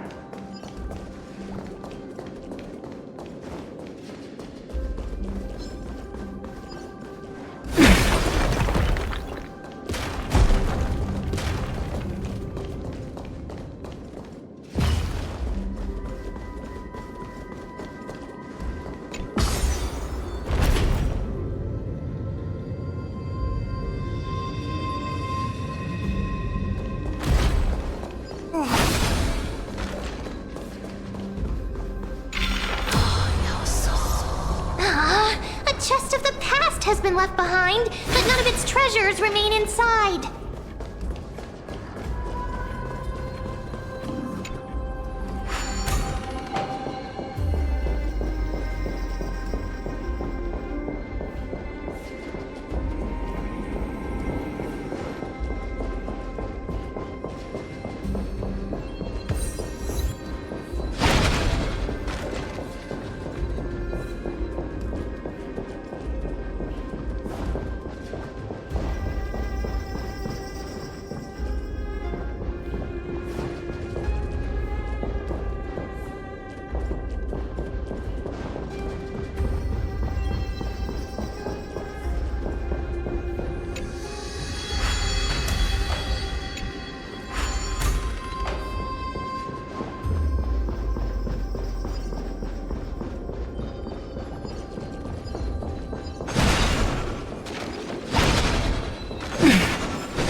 Wait, what if the miracle suddenly loses its effect?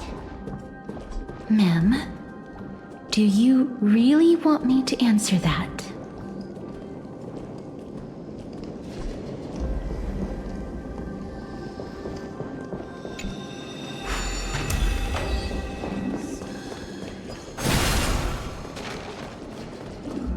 Stay back! Don't come any closer! Don't come near me! Huh? Why does he look so panicked? Or is he actually scared of his own extraordinary power? There's no need to be alarmed. We're just passing by the area. You have a point. Although, While this might once have been the royal vault, it's... You've misunderstood us. My goodness. Did I really yell out loud? How rude of me. I'm sorry to have bothered you. I merely saw a warrior. A warrior? Could it be... Wait a minute. You seem to be quite different from him. Are you actually alive? It's a long story. Thanatos? Who's that? Is it possible that he's also living in the era before death descended? Death? Could it be that you are here to defeat the evil dragon Pollux? Pollux? Is that the embodiment of No. Death? According to the warriors under the Centurion's command, but they saw a girl within the dragon's embrace, and she is the true Reaper. Pray tell, where is that girl right now? I've heard that the Queen spared no effort in bringing her back to the castle. As for whether this rumor is true, well, no one knows. You have my thanks for the invaluable insight that you've given us. Please, treat this touch as a token of my gratitude. You... Are you...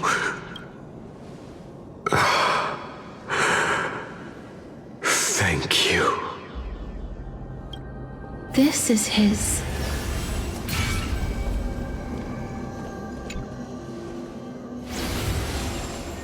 Then you granted him death?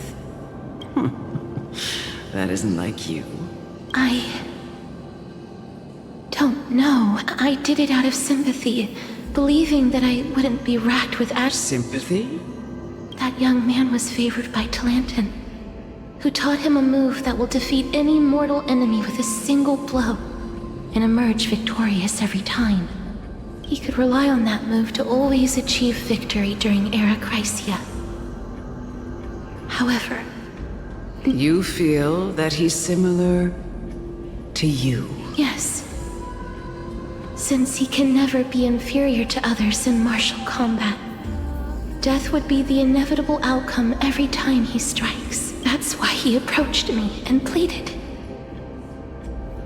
Pleaded for me to put an end to all of this. You are perhaps feeling lost. I have not made peace with death. I've seen the people of Idonia stand tall and proud in the face of death. They had such proud expressions. Expressions that made me believe death would be an insult to these mortals. Perhaps death's authority was never meant to exist in this world. I won't refute your beliefs for now. It's a fairy tale from foreign lands. A tale told by the Queen of Styxia. What? Wait a minute. That means the girl born in the dragon's embrace, the personification of death these souls talked about. That's you, Cass? I've already had an inkling for a while now. My memories only begin after Aminet brought me to Idonia.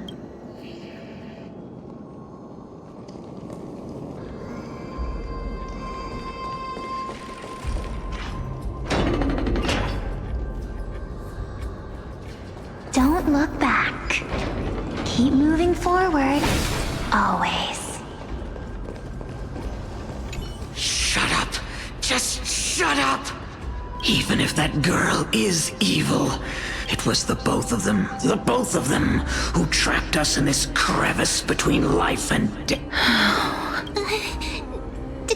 Don't be scared. They haven't noticed us at all.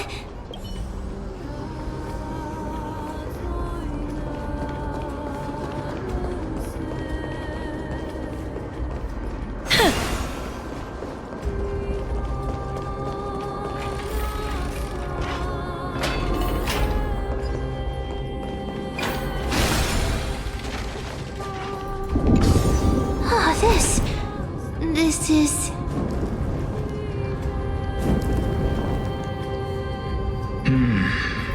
Living ones?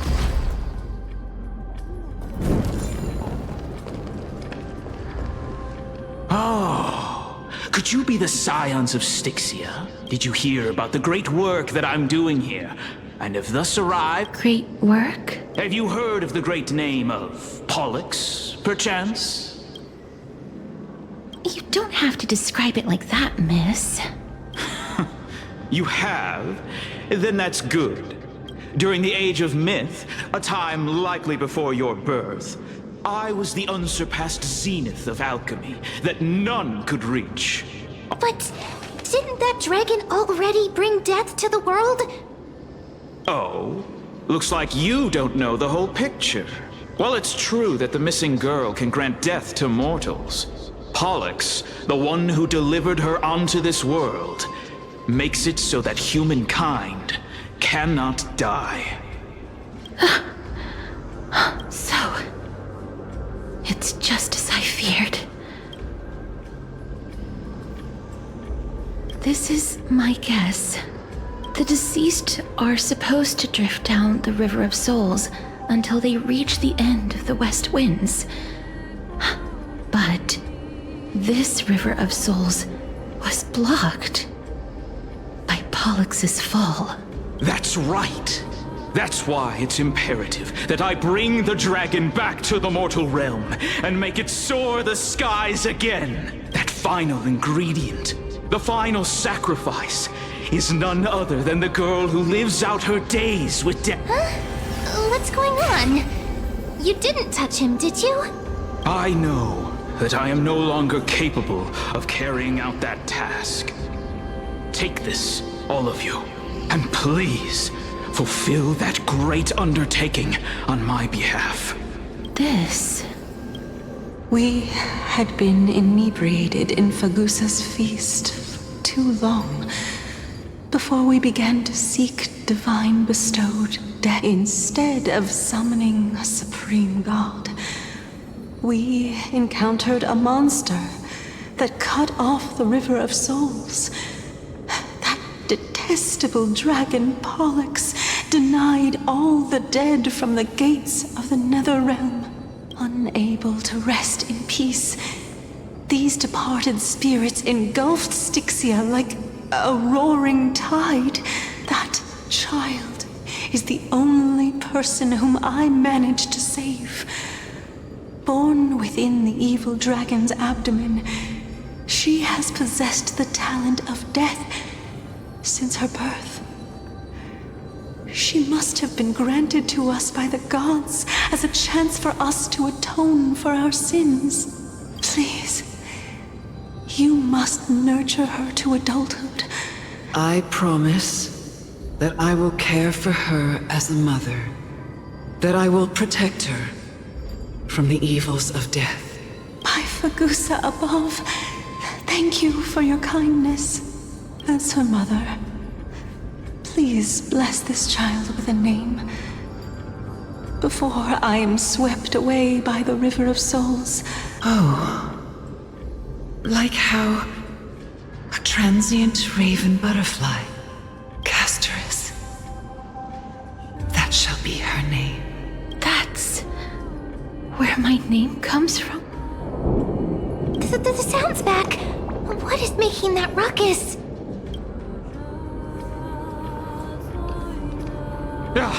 Living ones, don't waste your time bickering. The Netherrealm's wrath is falling upon you. Black Tide creations. When did they... Miss, please fight them with caution. Be careful not to suffer the same fate as those Black Tide creatures! Everyone, hide behind me! Away we go! Time to mix things up! Wilt here.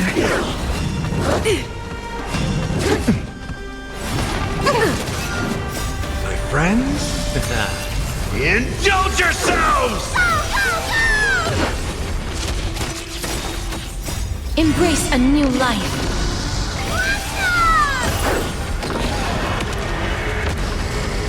There's so many of them. How are we holding up? May death protect us!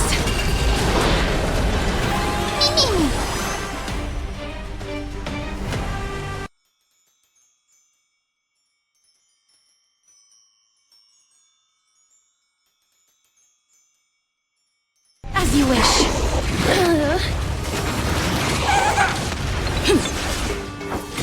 Here. Horse for the Feast of Strife. Upon their triumphant return.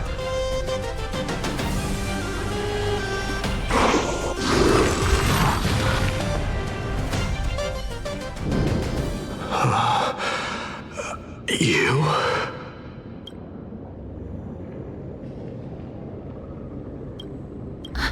Lord Mighty? Lord Mighty, you've been through some tough battles once again.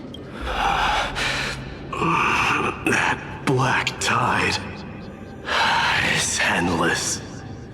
My death. I will find my path of return and go back to the world of the living and continue my protection.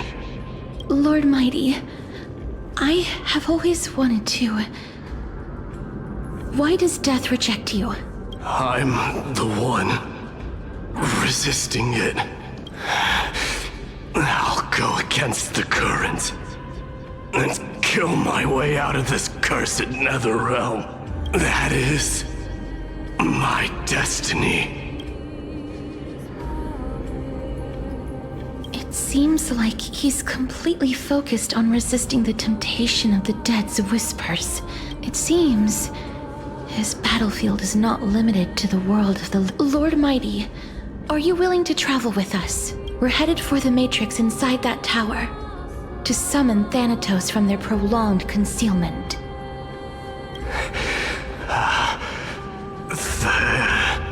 Thanatos challenge. Death. That's right. If we can work together and defeat them... Let's go together, Castorus. Let the person who has brushed against death countless times guide your way. Cass, are you sure you want to do this? I'm not afraid. There's no reason for us to turn back anymore. Rather than standing still, taking action is by far the better option.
This is going to be difficult. I'm familiar with this kind of mechanism, but I've never repaired broken chains. If I was more powerful, I would be able to carry one person with each limb and fly the four of us to the other side. The Rune of Recollection is here, but I can't find the miracle orb anywhere. Oh, could it be in that collapsed tower in the distance? That sounds so weird. Forget it. Just leave it to me.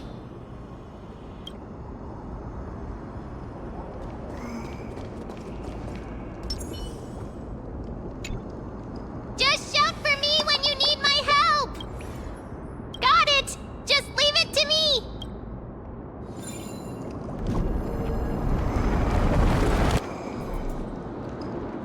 did it? The pink squirrel is very smart. The miracle's range is limited. Please come a little closer.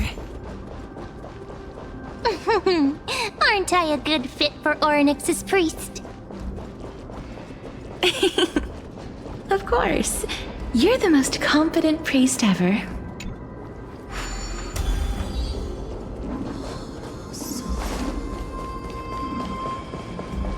The alchemical matrix should be behind this door. Is that... Wow, there are so many of you! It's little Cass and little Grape. Oh, there's also little T and the pink puppy! TRÍEN? Aren't you... Get what? I'm getting even more confused. This is the first time I've encountered a deceased friend while going upstream in the River of Souls. It really... just like the other departed spirits we've encountered along the way. Yup, you're right. TRÍEN already knows that she'll not be able to return to everyone's side. But TRÍEN believed that little Cass would eventually return to the Netherrealm. So, TRÍEN has been standing here, at this spot closest to the world of the living, and waiting for little Cass. Oh, it must have been very tough for you. But according to what TRÍEN said, we're almost at the entrance of the Netherrealm. TRÍEN promised Treby and TRÍEN that when little Cass got here, TRÍEN would get the gift ready and be the first person to run over and welcome you. So, little Cass, don't cry. Please, accept this. We finally finished it.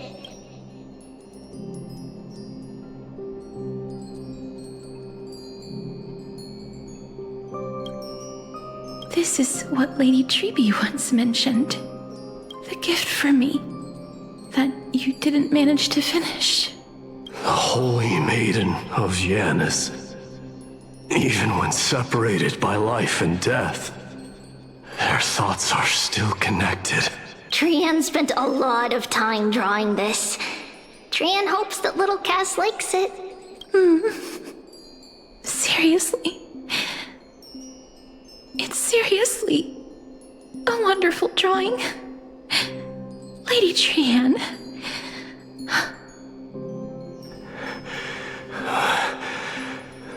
This is our flame chase journey. Little Cass, we don't know what your journey was like before. Treby has always said that it must have been a very harsh and frightening journey. But little Cass no longer has anything to fear now, because everyone is here with you in this flame chase journey! That's right. Only now, when I see Lady TRÍEN's gift, do I realize that I've already obtained so many things I would never have dared to dream of since I embarked on the flame chase journey. It's the first time I've gained so many companions. The first time I picked up the hobbies of crafting and photography. The first time I had dinner with someone else. The first time I went to the market to buy the Chimera doll I'd liked for a very long time and hugged it to sleep. The first time I wore a dress personally made by Lady Aglaia. The first time I went for a walk with Lady Treby, Lady TRÍEN, and Lady TRÍEN. The first time I enjoyed the night breeze and looked up at the stars with Miss Hyacinth. The first time I took care of Dromesis with the Trailblazer. Looking back at all these experiences I never thought were possible, it feels as though the scales of my life had shrunk from centuries and decades down to minutes and seconds. I took countless photos in the past, but they're all black and white landscapes. I don't have a single one with friends. If I had known, I would have taken more pictures.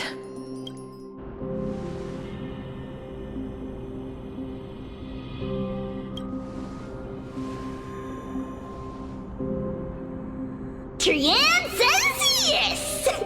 TRIÅN likes little Cass and would love to take a picture with little... Sadly, being departed souls, our images cannot be captured in the world of the living.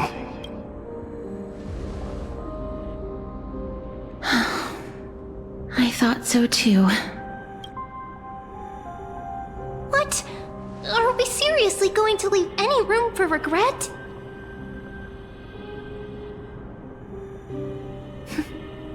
There won't be any regrets. This vivid drawing surpasses any photograph from the world of the living. Little Cass smiled. Treevee, TREEN, and TRIÅN's wishes finally come true! I remember you once said that fate is not the flowers that bloom at the end of the road, but where people tread beyond the gate. Now, the path that belongs to me is about to reach the end. Thank you for bringing me the final key. Key? Little Cass, why are you talking in riddles all of a sudden? I have a feeling that soon, this gift of yours will become the key to saving Mrs. Life. Wow, that's amazing! Then keep smiling and carry on bravely! Little Cass, Little Gray, everyone, see you tomorrow!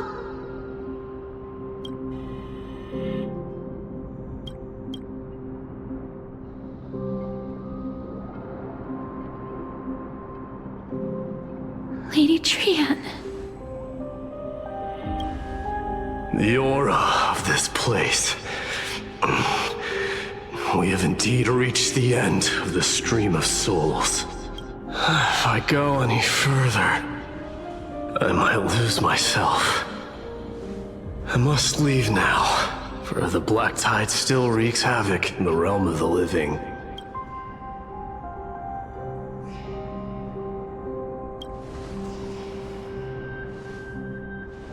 I seek not to enter the door to the nether realm. Castorus, will you fulfill your duty for the flame chase?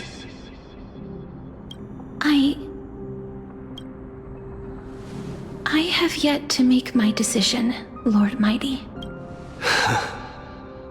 No matter.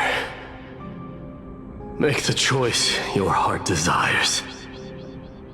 Even if it takes 1,000 years of waiting, I will continue to fight till I die. Then rise from death till the miracle descends.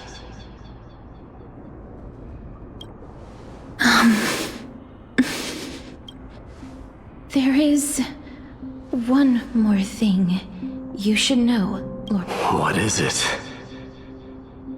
Professor Anaxa may have deduced the principles behind the Era Nova.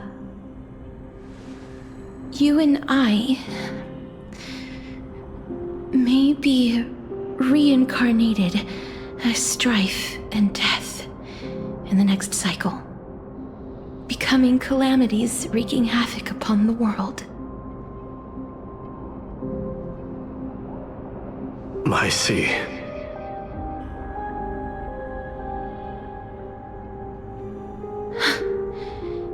Is that all? Are you going to accept such a fate without complaints? Do you have a strategy to shatter the shackles of our fate?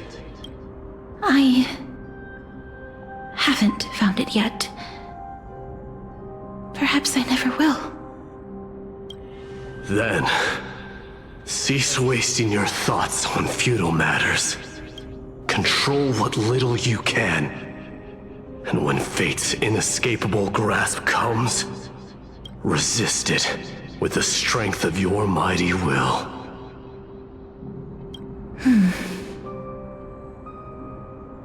Thank you, Lord Mighty. I will find the right decision.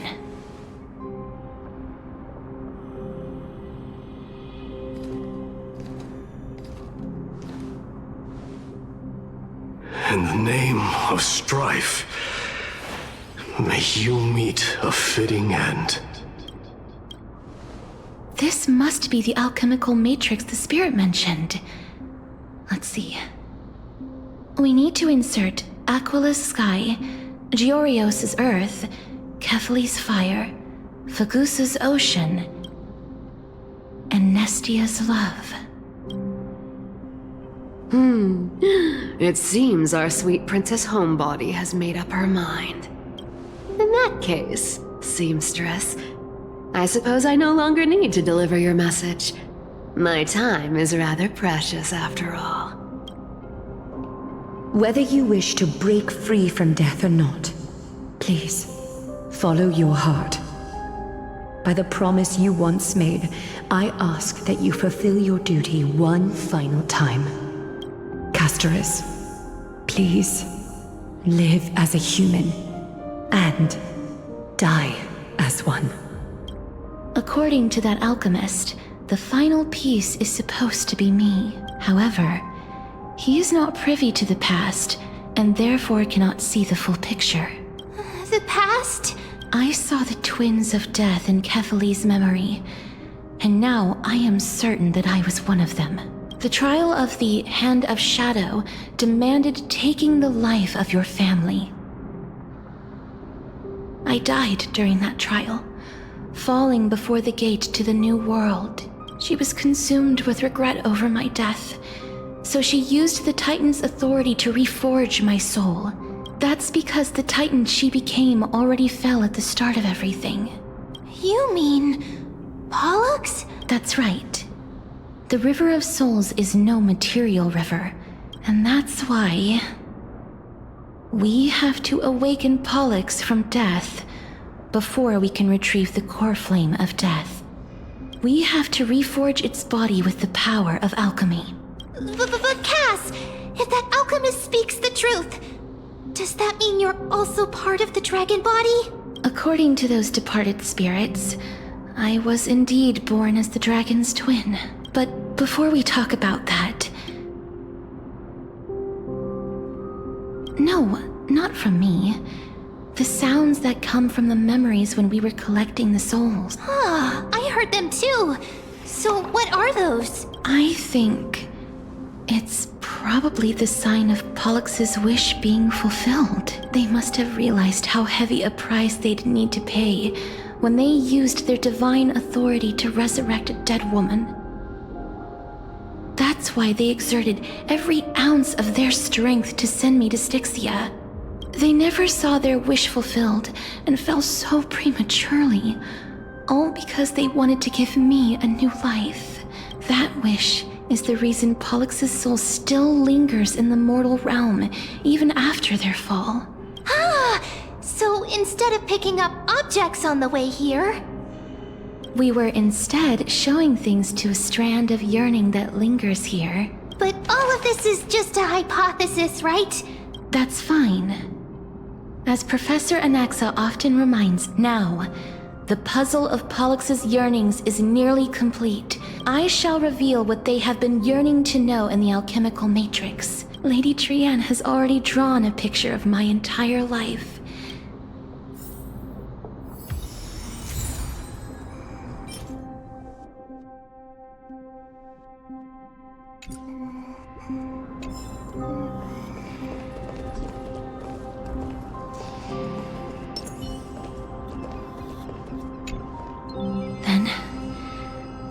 Let the ritual begin.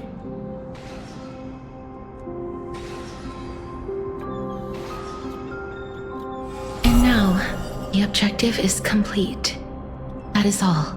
Such is what Professor Anaxa always says after preparing for an alchemical ritual. And now, Pollux, I shall lift you from the River of Souls and reforge your soul. But if even the slightest trace of your soul remains, Lady Holonette...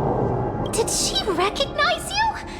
Oh, She must be the first soul we can communicate with here, right? I'm afraid she is just another spirit trapped here, like the rest of them. Please, go on. I'm listening. Are you about to tell the story of Styxia? Yes. You're just as smart as I imagined, but... There's no need to worry, Elder. The world of the dead. I understand that you chose to remain silent about the story to protect Castorus, but you no longer need to hide that story. I can assure you that you have protected that girl's life well. Oh, well, in that case, Styxia, the pearl of the ocean, plagued by unwarranted calamity from where you stand now. Indeed. I cannot imagine that those from the era Chrysia... I have pondered the same. Journeys and epics are only glorious and magnificent, but I still can't take that as the final answer. Would a world without journeys and epics be worse off? I take it the one who spoke this line. I, however, did find some inspiration in these words. Please enlighten me, Lady Amunet. Your words might truly guide me toward the path forward. You and I are neither warriors nor generals. But what if I reframe it like this? Love. No one ever invented the word cherish in the era when life was eternal. The so-called era Chrysia was an age devoid of both virtue and sin. People did not truly live. Perhaps the people of Styxia chose to embrace death not out of fascination with its cruel and fearsome side, but instead became fixated and obsessed with the impulses and desires taught.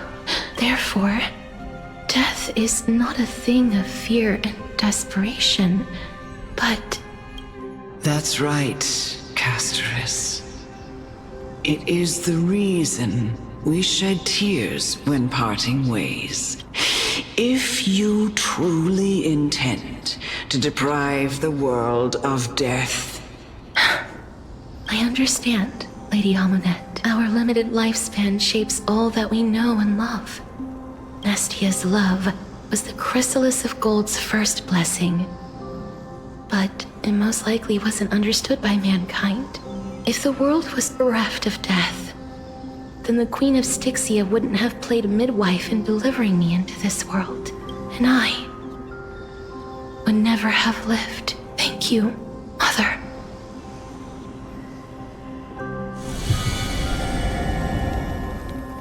I will use all the love I've experienced in this long life. My teacher, Anaxagoras, grant me the wisdom of all things. I call upon thee, the stripped dead dragon's corpse.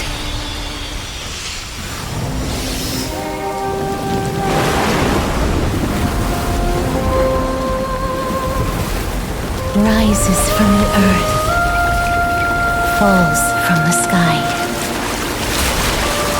As above, so below. This is the greatest power of all powers. Unstoppable in this world.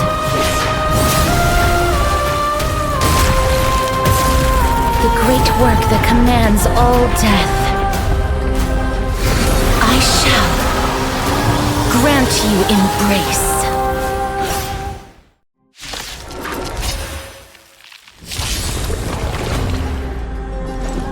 It's coming! Set! Fighting the west wind, away we go!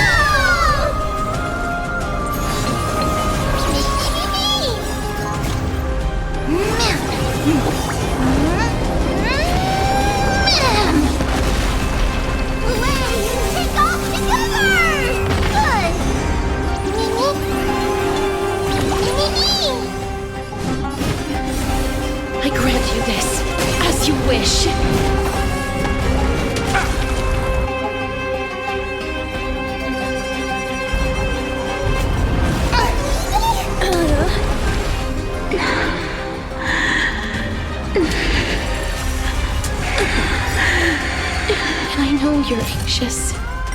Shh. Don't be afraid. Friends? Indulge yourselves! Embrace a new life.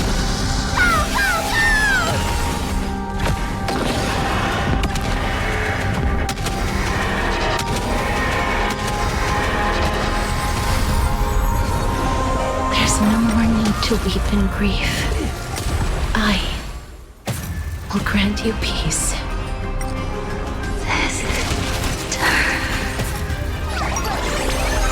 Yes, it's me.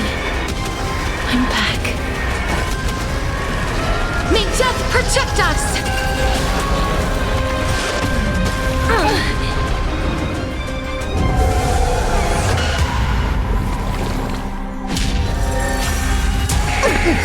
Be careful. They may be moving by instinct, but there is fuel welling up within them.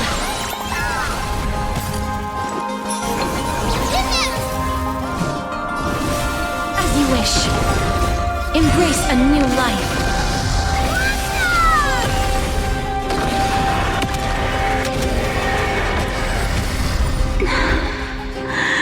Please, don't turn back to the nether realm.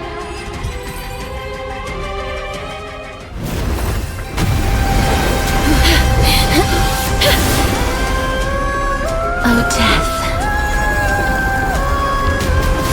Sleep in peace.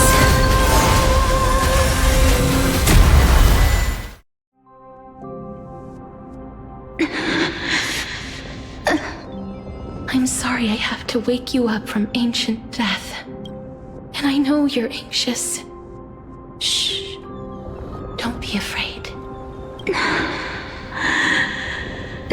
Do you remember me? I'm the girl you once carried across the Sea of Souls.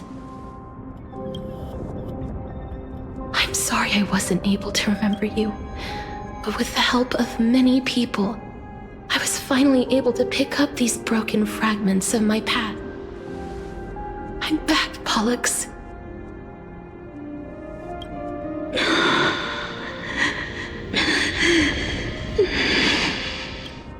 I know this might not be what you wanted,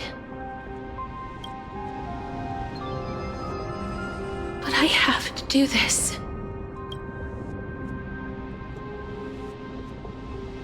So please, carry me across the Sea of Souls again and return me to the Netherrealm, just like you did in the past. Please take me to where the core flame of death rests.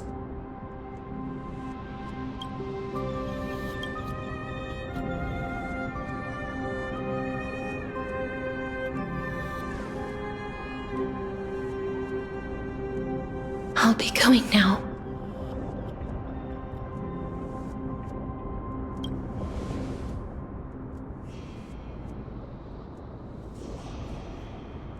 They may look scary, but as long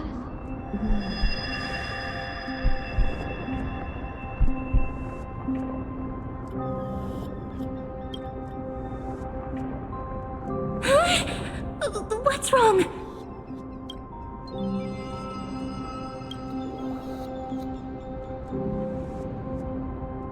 Are you...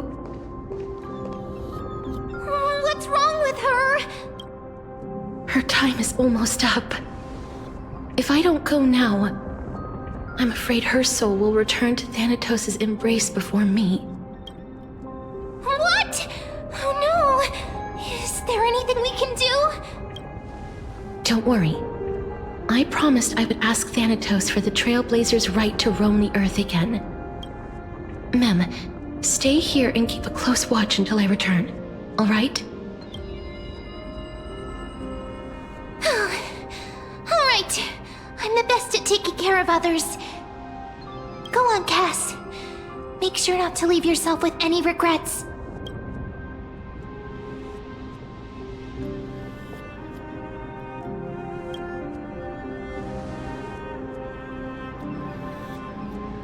It's a deal then.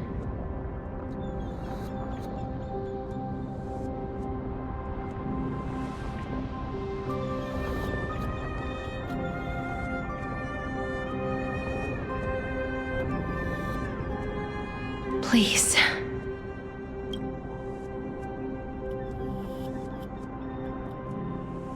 Wait for me.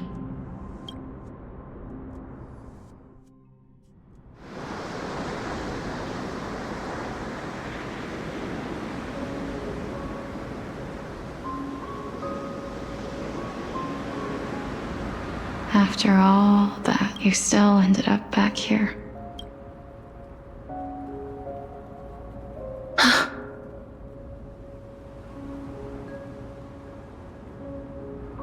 So the legends were true. The Netherrealm really is a sea of flowers. Yes. Just like the flower fields we tended to back then.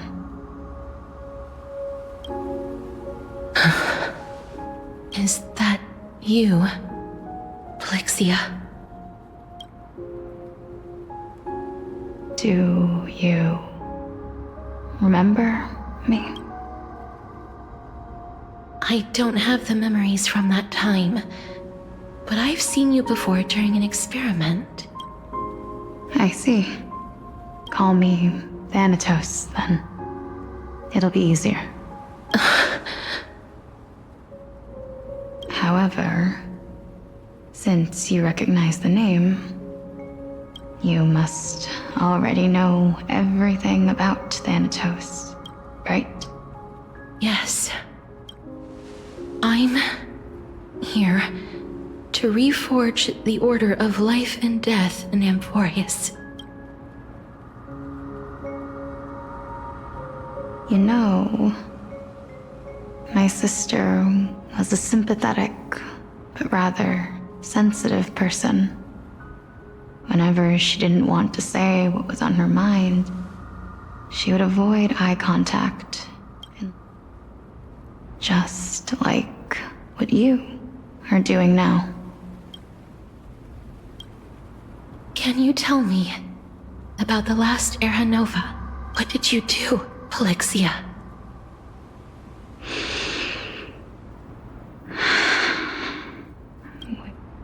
A long, long time ago, there were a pair of like-minded twins. As foretold in the prophecy, they were chosen to be successors to the god of death. But fate was cruel. The price of attaining divinity was to take the life of a family member. That trial was indeed recorded in that memory. Then you should already know that my sister voluntarily gave up her own life. But I couldn't accept that.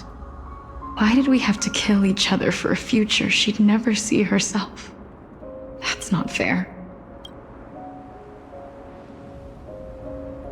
So, while weaving the laws of the new world, I shattered the forbidden bottom line for life and death.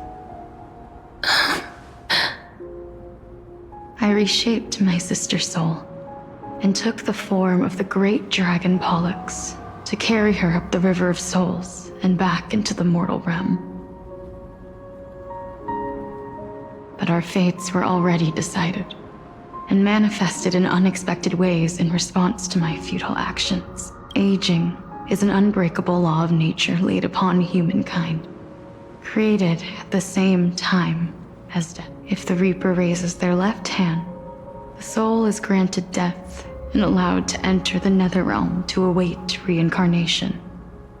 If they raise their right hand, the soul is rejected by the Netherrealm and returned to the mortal realm. That's why the Hand of Shadow can only lay down judgment and not embrace another being. Yes. Death was originally a pair of hands, but they were split in twain when we reached the mortal realm, never to touch each other, ever. The half of Thanatos that represents life, the undying human who grants death, that was the curse I forced upon you. Then, what about you? As the half of Thanatos representing death, I shoulder the fate of defying death. I died the moment I entered the world of the living. From then on, my Titan also no longer existed in this world. The cycle of life and death stopped.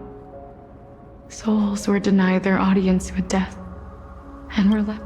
What irony.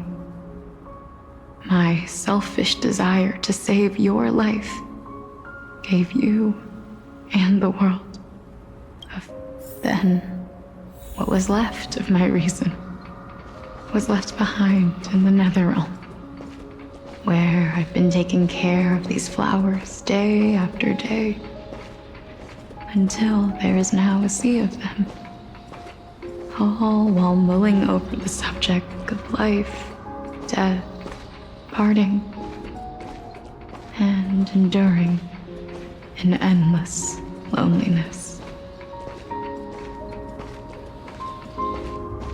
Fate is absurd indeed.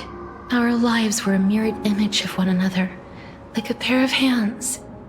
We walked different paths, yet experienced the same pain. I had hoped that maybe you would at least have a good life in this cycle.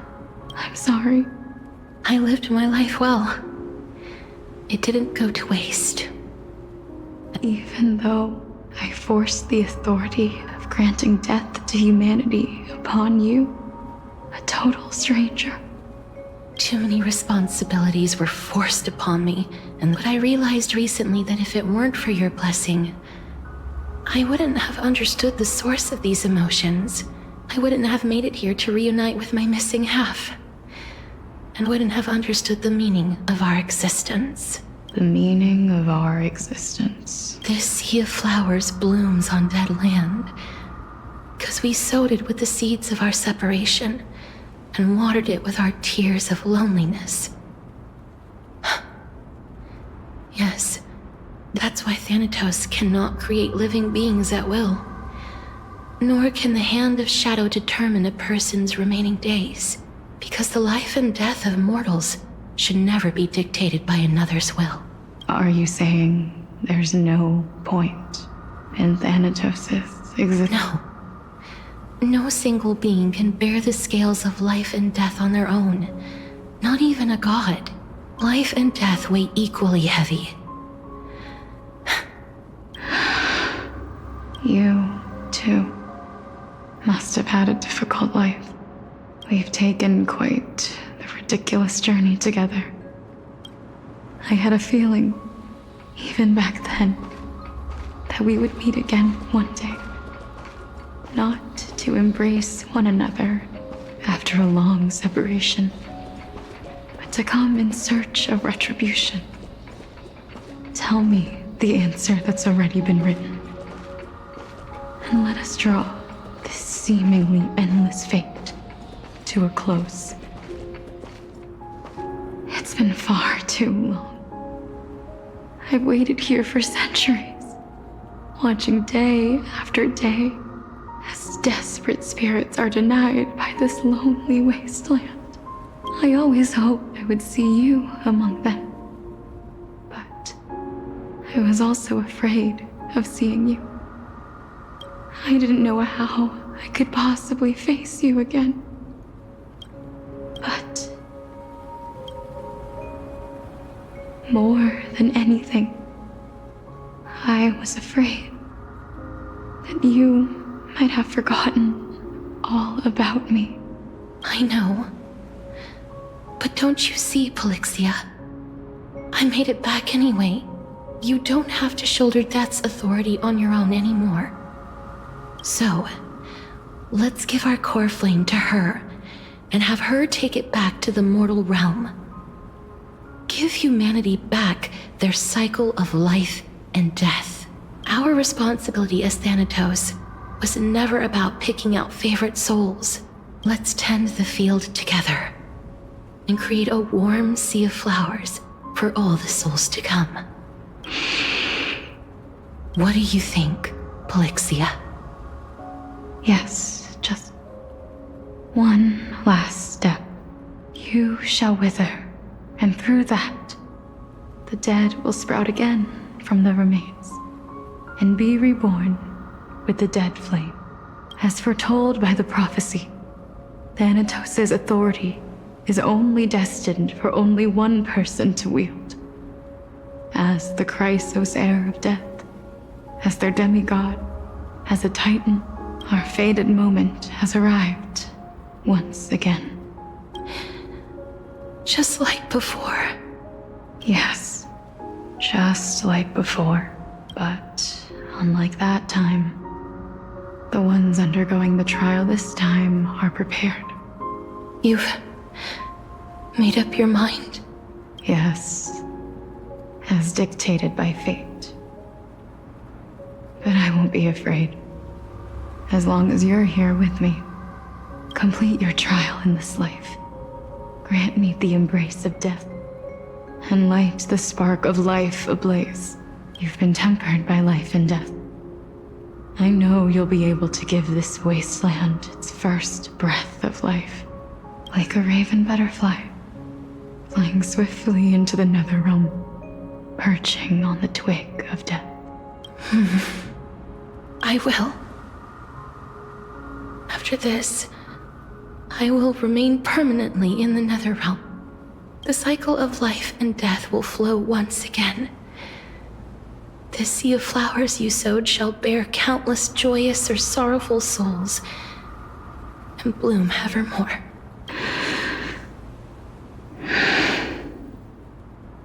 Thank you. Just one last thing. Of course. What is it? Please, don't forget me.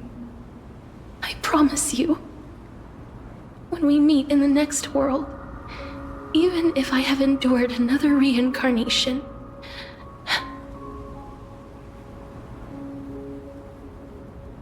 even if we do not know each other's names, I will still hold you tightly in my arms. Just like what I did when we were born. Castorus. Castorus. You're as beautiful as a fleeting butterfly.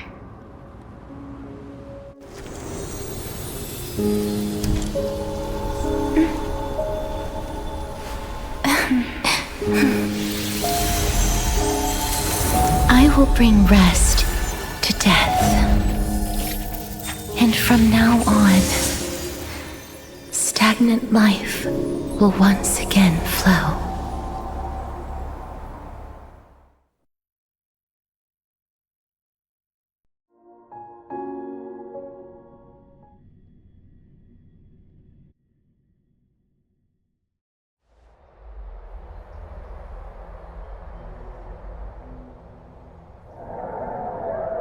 Time flies.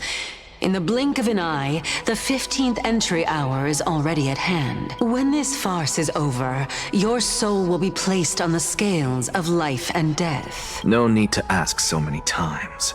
Then why do you drag your feet? Is your fear of crowds holding you back again? I simply find them too noisy. Such harsh words. As I see it, you are no less arrogant than they are. I couldn't agree more. Oh. I did not expect to hear that from you. Are you not going to refute me? I know myself better than you think I do. And they say men whose ends are nigh have but kind words. Well, that is exactly why I chose you. Should I thank you for the compliment? The hour of the trial has come. I suppose there is no point in putting this off any longer. You were saying that Amphoreus' history is cyclical. Indeed. The demigods that bear the core flames eventually become the new titans at the world's end.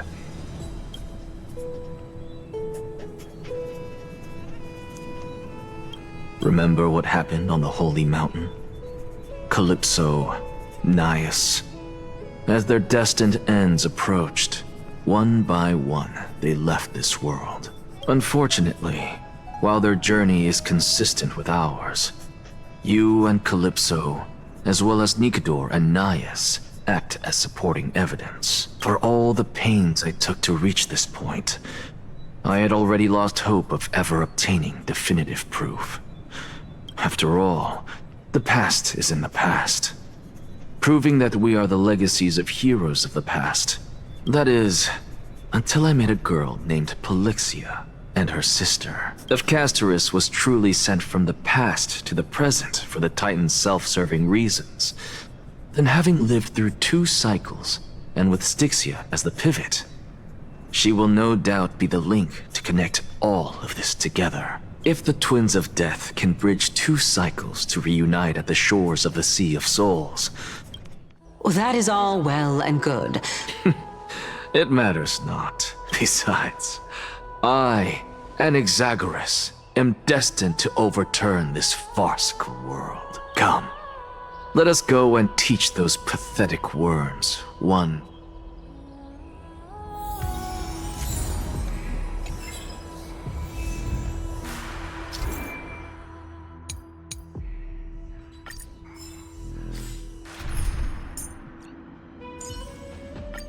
Looks like it's not a bad time.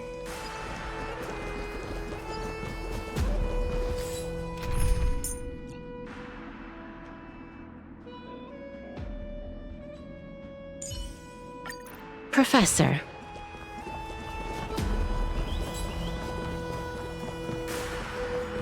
FIњN. So they are leaving the final debate to him. Let those Chrysos heirs who started this terrible war hear you. Let them hear the voices of the people!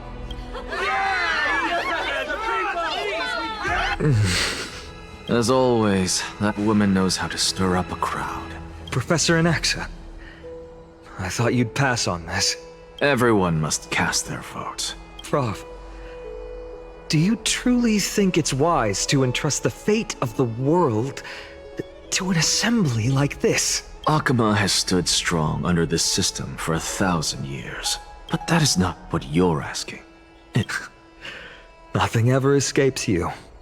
I didn't spend all those years teaching you for nothing. Most people only take 4 years to graduate, if I recall. To tell the truth, I feel like I'm on my way to an execution chamber. So, do you have an answer to that question? No, I don't. I thought so. Because that question is not yours to ask in the first place. Is Aglaya entrusting the world to you the right decision? Listen up. I'll say this only once. You still have time. Tell it to those begging for salvation from the gods. Got it. Thank you, Professor Anaxa. That's Anaxagoras to you. Who will you be voting for? That'll depend on how well you perform.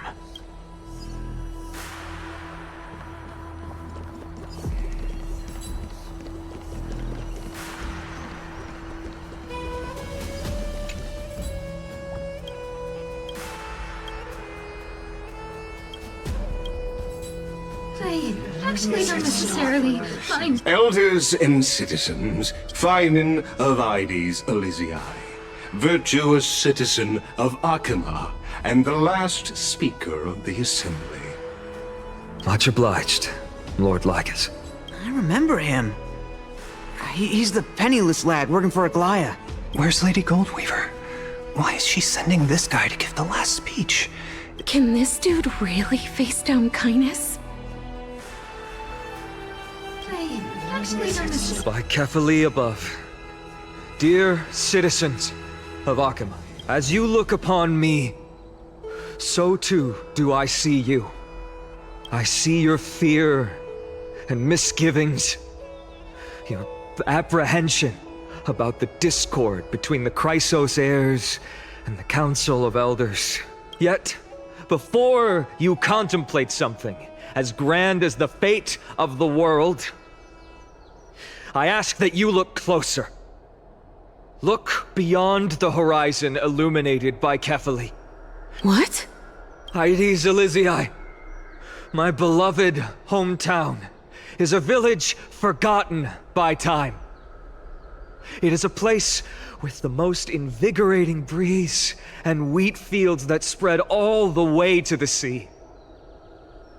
I once thought that there I would enjoy a lifetime of peace and quiet with my friends and family.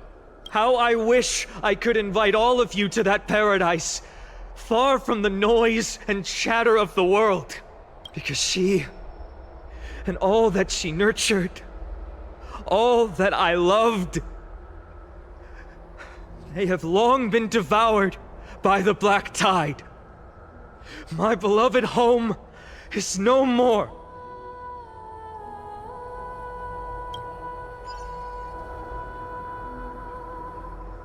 I will never forget the day the black tide struck.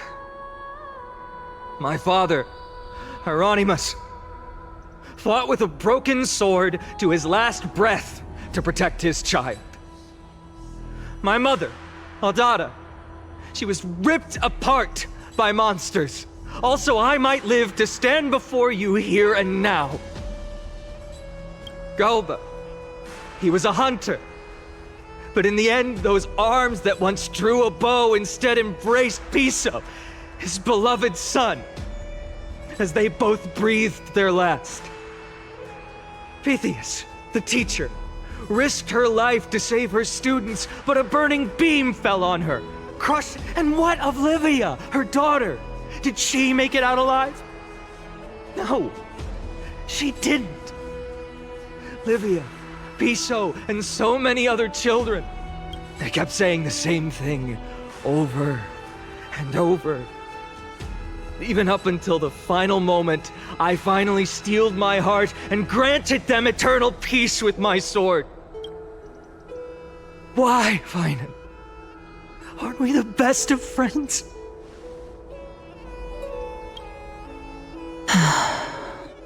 That is the black tide. A looming threat that can bring Akima to its knees any time. Kindness may have promised that with the 3 titans of Calamity gone, Akima... Much as it pains me, I must disappoint you. While the demigod of strife has done everything in his power to hold them back, they are still coming. By now, the name of that black-robed swordmaster, the Flame Reaper, has likely echoed throughout the city already. The roaring thunder is a message from the strife demigod.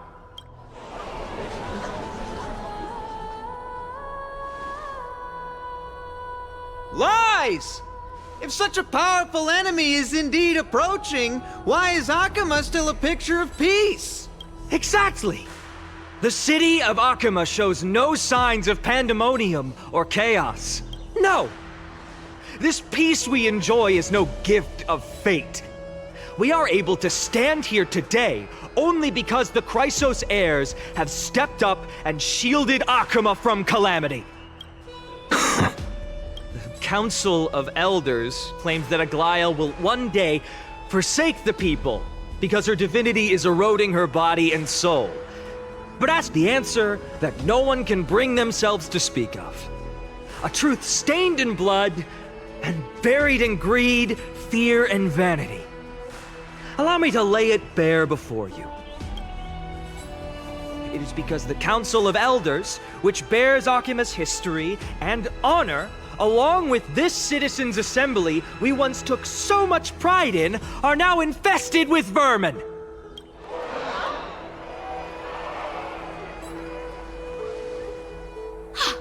You insolent whelp! How dare you! It is true that Aglaia has reached her limit. Why? Because she has been working tirelessly to weave the defenses of our holy city against the encroaching evil. Not once has she ever failed Akima. Yet these vermin attempt to tear her apart, tarnishing her name with unfounded allegations.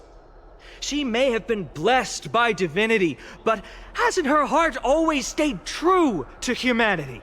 They attempt to mislead you and reduce this assembly to a crude standoff between gods and humans. But examine them closely. Beneath all that finery, do you see the good heart of a human or the poisonous glands of a pest? Make your judgment, then turn your gaze to the demigods, whom so many of you regard as cold and merciless.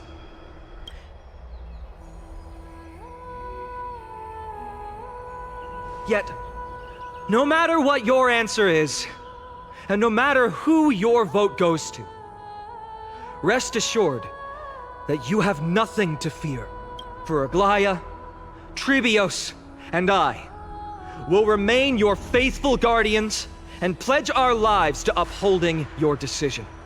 And this vow will stay true until the end of our days, where it will be passed on to future flame chasers.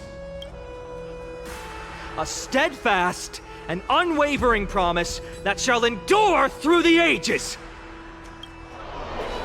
Absolutely right. The Chrysos heirs have only our best interests in mind.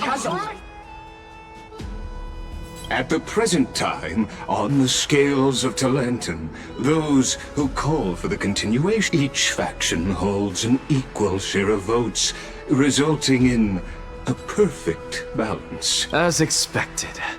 This is the moment when the flame chase journey is the closest to its end. And now, it's your turn to vote, Lord Anaxagoras. Is there anyone else who hasn't voted? No, you're the last. I have long since made a decision. Very well. The last vote. Vote for kindness. Who will he vote for?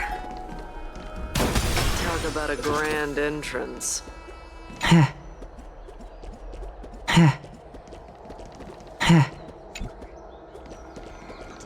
This cast.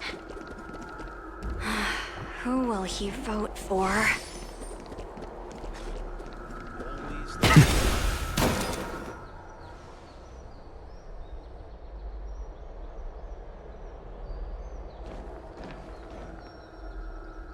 You've done well, Finan.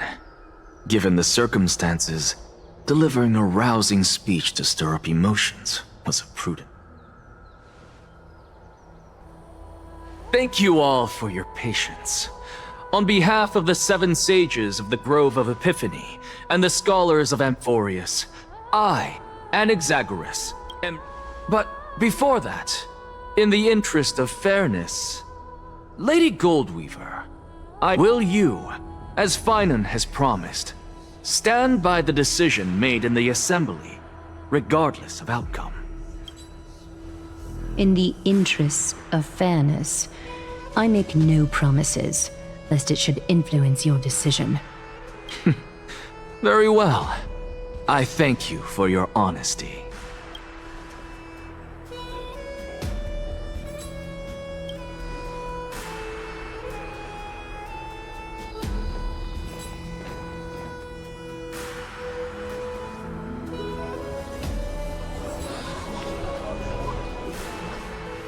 What's he doing?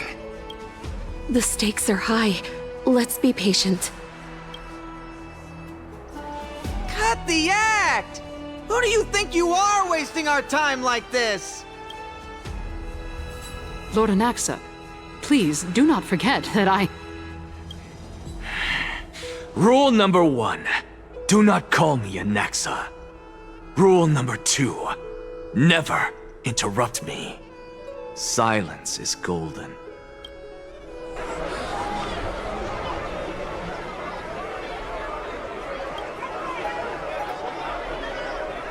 Just vote already. What are you waiting for? Cast your vote. Cast your vote.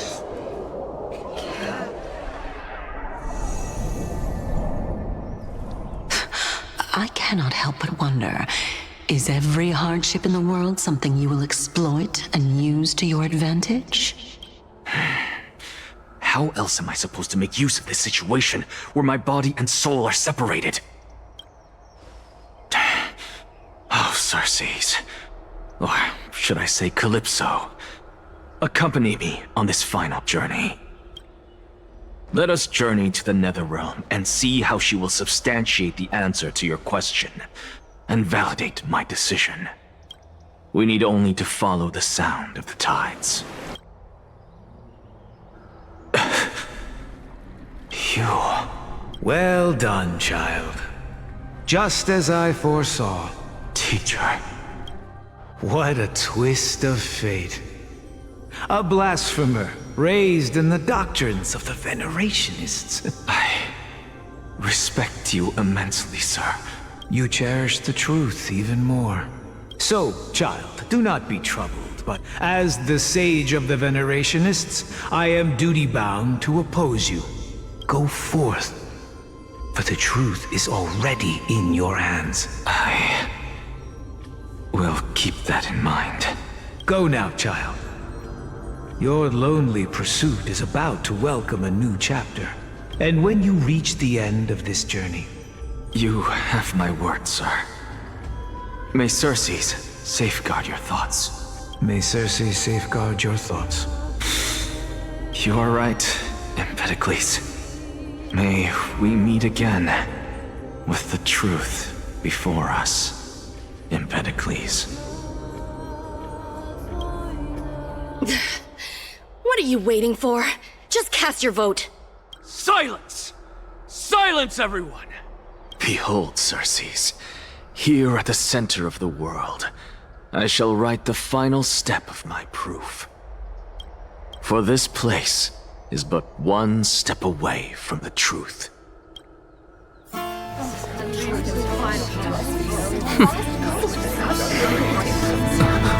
Professor, I completed the proof you wanted.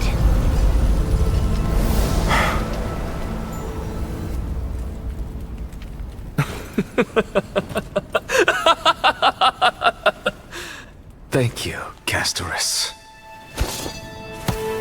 The answer is plain as day. My vote goes to the flame chase journey and nothing else. Elder Kindness, I have deciphered the truth of this world.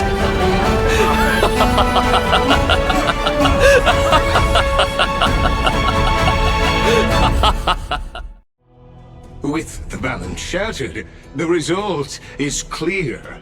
By carefully and Lenten above, as the Theoros, I have observed. No! Ligus, you can't! Anaxa, what have you done? Have you lost your mind? I hope you are prepared for the harsh punishment awaiting you. Mark my words, I will make sure that clever head of yours never forgets the price. Have you forgotten? I told you that happens to be one of my rare talents. You put on such a grand performance just to aid their preposterous flame chase journey. Performance? No, you are quite mistaken. If you really understood me, Lady Kindness, because I, and I alone, am the truth. Lady Kindness, with all the citizens here as witnesses, we should honor the spirit of democracy and respect the decision of this assembly. I have observed that Akama has chosen her destiny. This citizens' assembly has resolved to continue the flame chase journey. This resolution shall be put up on the wall of heroes, such that all citizens are aware of... You! It seems not everyone is ready for the assembly to end. By your leave, Lord Ligus. Interesting. Elders and citizens, your attention, please. Stay for a moment more, if you will. What is this performer? Just moments ago, all of you made a decision on the fate of Amphoreus. But I regret to say that I still harbor doubts about this outcome.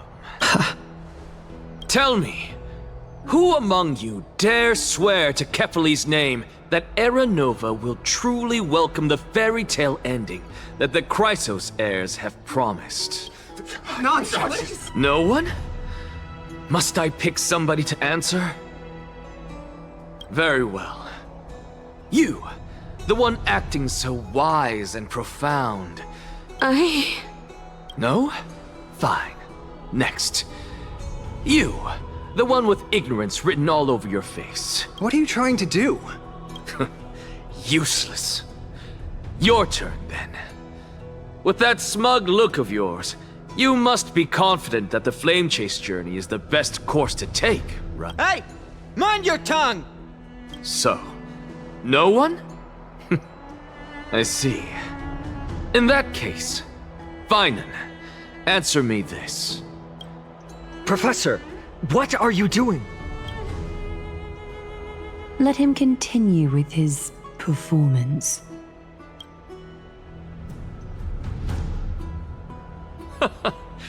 Will you look at that? Even Finen and Aglaya lack the courage to make such a promise. And what's even more absurd is that no one but I can promise you this new world. And yet, the Assembly passed the resolution anyway. But you needn't worry, because I knew better than to trust you good-for-nothings.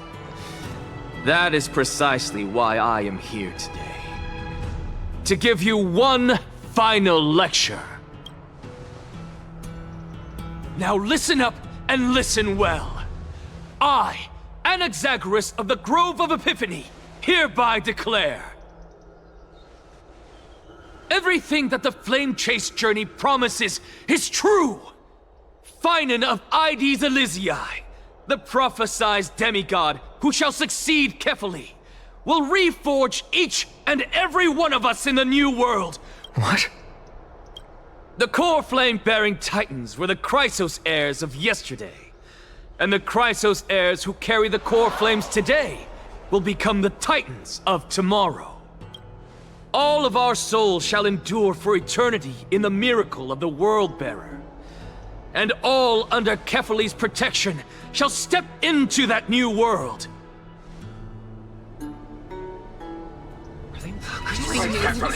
This is pure blasphemy! It's impossible. What?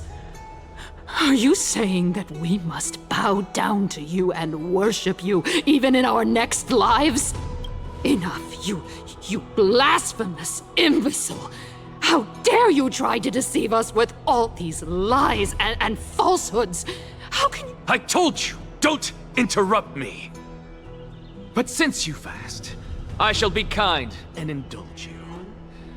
My statements are based on my experiments on the divine body of Kefali themselves.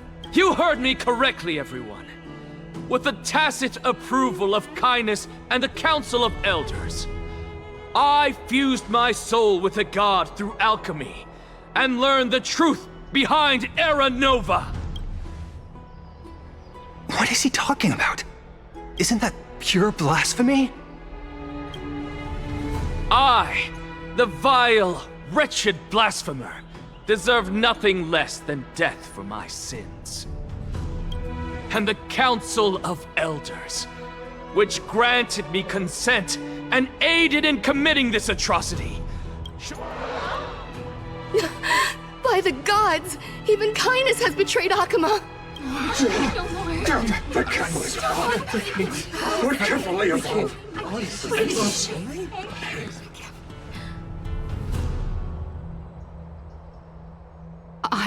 I had no knowledge of his transgressions. He did that on his own. The Council of Elders bears no responsibility for his— Lord Lygus, as the esteemed Theoros, are you going to simply stand by and allow the Council of Elders to be dragged through the mud? If the accusation is true, I will acknowledge it. If not, my conscience stands unburdened. Lady Kindness, the reputation of the Council of Elders was not built in a day. Repercussions await those who fool the people, and punishment must be meted out on those who abandon their vows. You Lady Aglaya, the Gold Weaver, I humbly ask that you take on the responsibility of overseeing this judgment in the name of the fairness of Talantin and the justice of... Considering the circumstances, and in accordance with Akima's codex as the only demigod among us, you shall rightfully wield this authority. The honor is mine to bear. How is this permitted? Elders and citizens, silence, if you please. Anaxagoras of the Grove of Epiphany has made his statement clear. As per Akima's codex, I request all present citizens to stand with me in exercising the right of judgment. First, Elder Kindness of Akima and Ligus the Theoros stand accused of neglecting their duties and abusing the law, leading to the egregious blasphemy against a god. In the names of Talantin and Kefili, Akima is to form a committee before the 7th action hour to conduct an investigation and disclose the findings to the public. Yes! Curse you! Now, concerning Anaxagoras of the Grove of Epiphany, he has confessed to grave blasphemy against Kefili. In the names of Talantin and Kefili, the accused must be allowed to hear the people's voice prior to the execution, for a chance at a reduced sentence and possible pardon.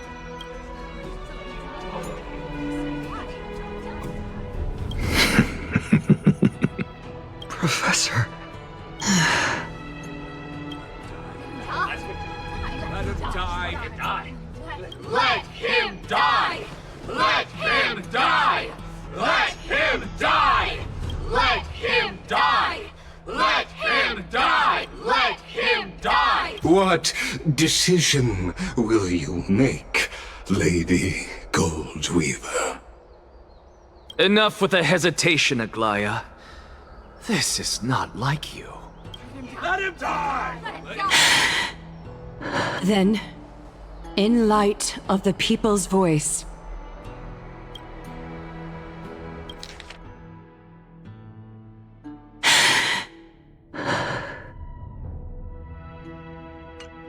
O Talantin on high, may you bring death upon him.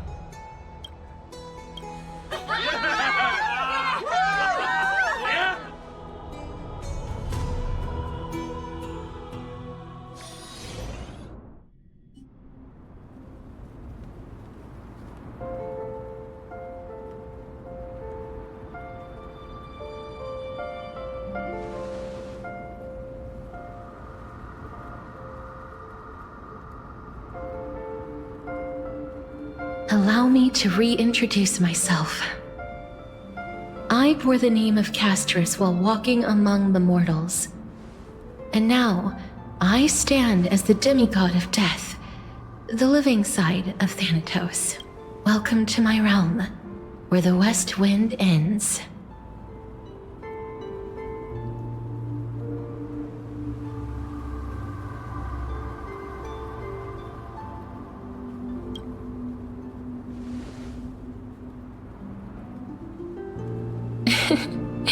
You're still as energetic as always. Did you know? Every flower here was planted by Thanatos themselves. These flowers were originally both lifeless and immortal. And it is my duty as the Master of Death to tend to their well-being and foster their growth in this serene haven. Similar to the structured cycle of life and death in the mortal world, these flowers too shall wither and fade, returning to the earth and then ascending to the sky with mist and tide. Eventually, they will descend to the mortal land as gentle rain.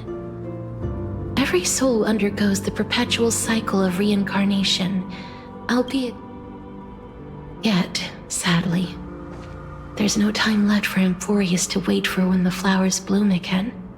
Now, death is the power at my fingertips. It once led the souls of the deceased here, but I shall open the gate of the netherworld and return in exchange.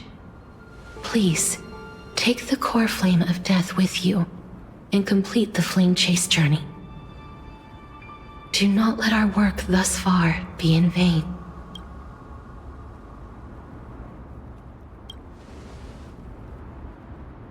Rest assured, defying death is Thanatos' divine authority.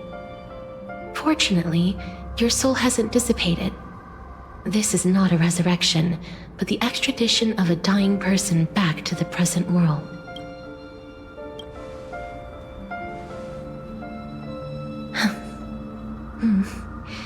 Just like the other demigods, I will stay here and embrace my destiny. That being said, it is not easy to guide a lost soul back to the mortal realm. The whispers of death are sweet and alluring. If your determination wavers, please consider this a one-time exception. I will do everything in my power for the flame chase journey, and for your life, the only life I can save.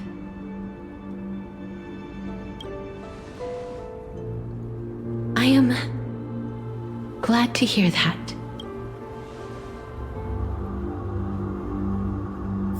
Over here!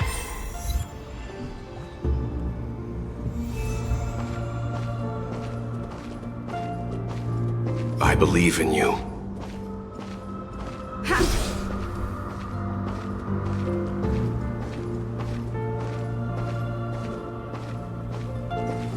Death is such a sweet joy.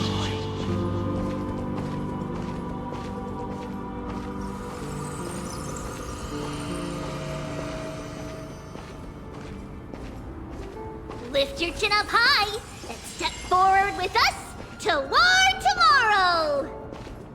That's right. Keep your eyes on the dawn. Onward. Show me your courage.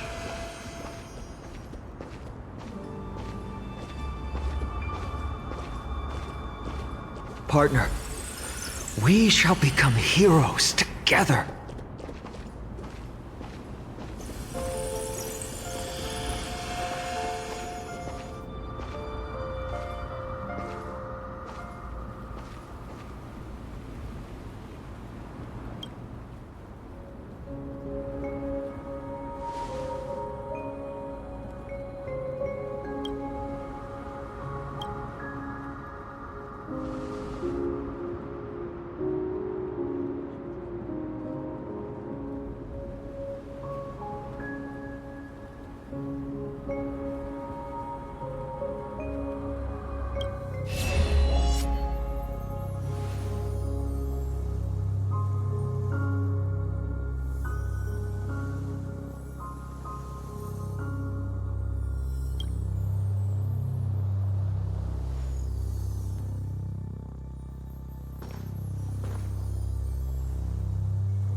All of this is proof that you once lived.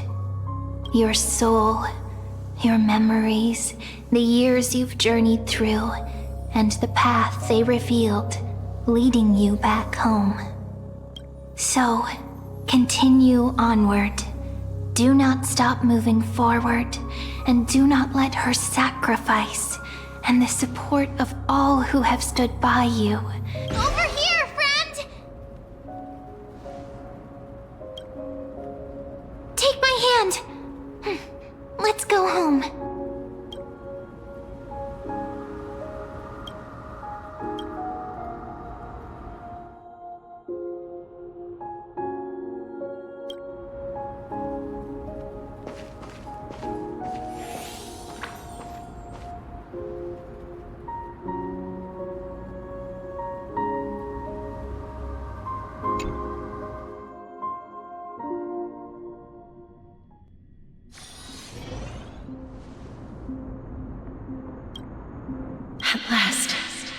I knew you could do it.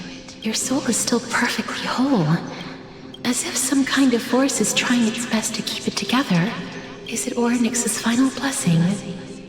Or is it a miracle of your own?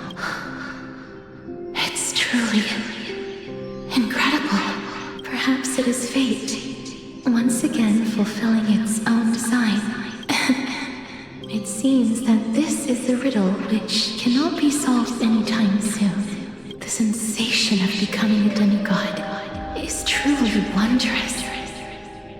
It's as if the river of souls is winding its way through the depths of my spirit. Do you recall that prophecy? At the end of the sea of flowers, the souls of the living shall warm thy fingertips. I promised you that I would do everything in my power to give it another meaning. I can finally end it in a way that is as beautiful as it deserves. The wish I once sought, but could never grasp is now within reach. Every touch, every embrace we share, they will radiate with an intense warmth, sowing love far and wide throughout the land. The other shore is very cold.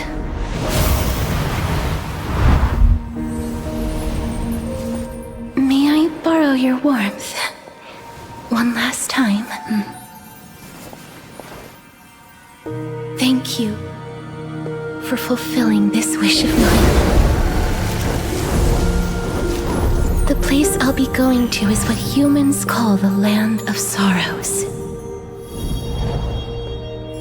But with this heartbeat and the residual heat of this embrace, I shall turn the nether realm into a gentle place of rest.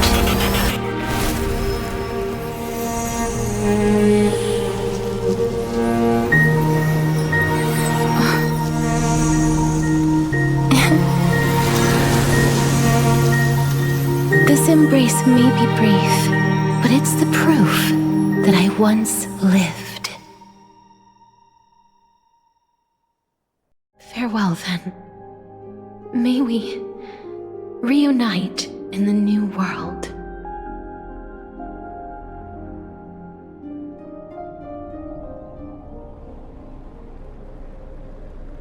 That grand and absurd performance was what you've been seeking your whole life? I gave up everything in search of truth. You, on the other hand, performed as I expected. You did not hesitate when you saw the chance to attain power. Crave power, like a fly craves rot. Those are your words. But what you said at the end, did you already know what I had planned for CİNH? I may have lost an eye, but my vision is clearer than anyone else. That's true. I've long since burned to ash over the past 1,000 years. Only he is capable of unleashing a raging fire that rivals our final great enemy. So, this is our last chance. How about we let go of the bad blood between us? May I resonate with your core flame, Aglaya? Please do. That's impossible. To persist with your soul thinned to such an extent. You're insane. Just as you fight to lug your corpse onward to complete your unfinished goals, until CÍNH grows into his position as the prophesied leader. I've long predicted this was the case. How ironic. We would have avoided so many misunderstandings if you and I had just spoken this candidly before. But casting aside our ideological differences... CÍNH. Yes. He was born to be a hero. He understands the hearts of the people. And I can confidently say he is... Sadly, he is a man cursed by Nestia. But by my estimates, his horribly elaborate sense of style should not impede Era Nova. Congratulations are in order. We found common ground at the... When you put it that way, it makes me want to take back what... Aglaya! We're back! Come welcome our great hero reborn from the ashes.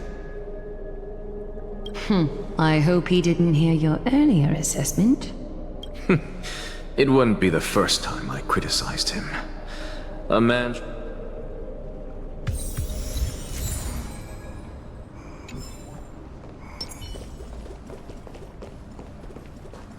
I'm gladdened by your triumphant return.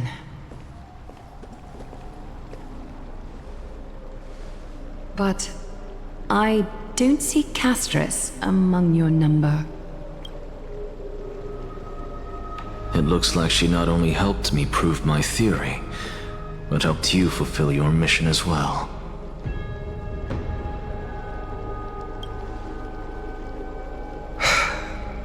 I agree. She might not have been able to change her fate, but she still wrote the final verse of her epic herself. TRÅEN, please recite the prophecy for us. Trailblazer, please surrender that scalding cool flame for us as well. You are the only life she ever saved by her own hand in her 1,000 years on this earth. I believe no one is more qualified for this noble task.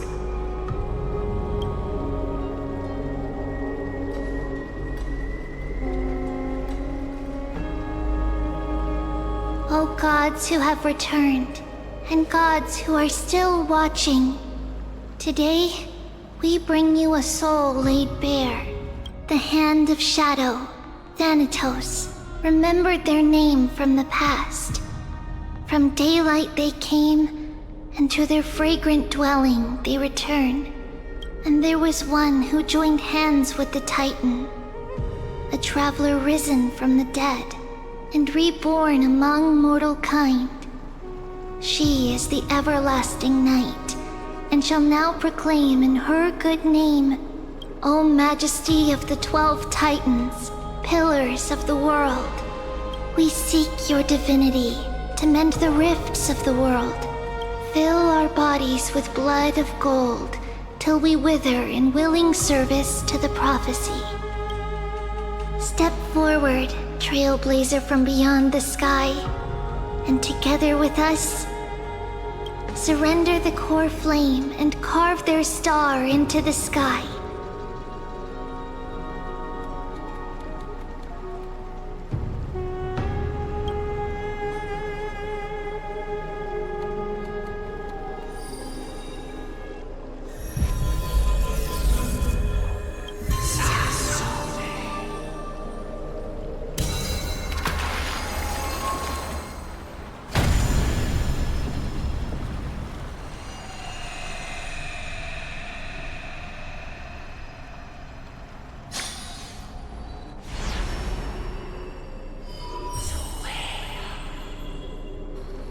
A constellation for death. For life and death, to be more precise.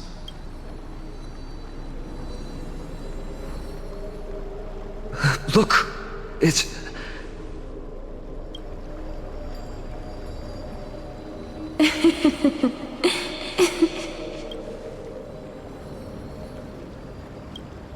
No, it's only a divine echo.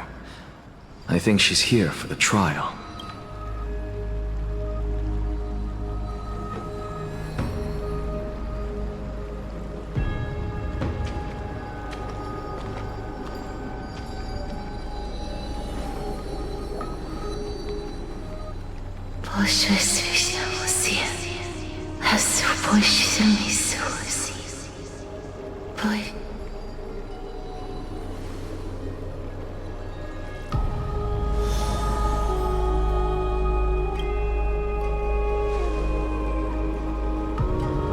What did she say?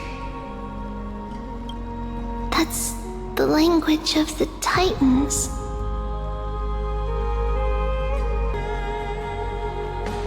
Castrus... No. The Titan. They said, I have illuminated the cold shadow of death. Onwards. For your path to the future is bright and its flame eternal.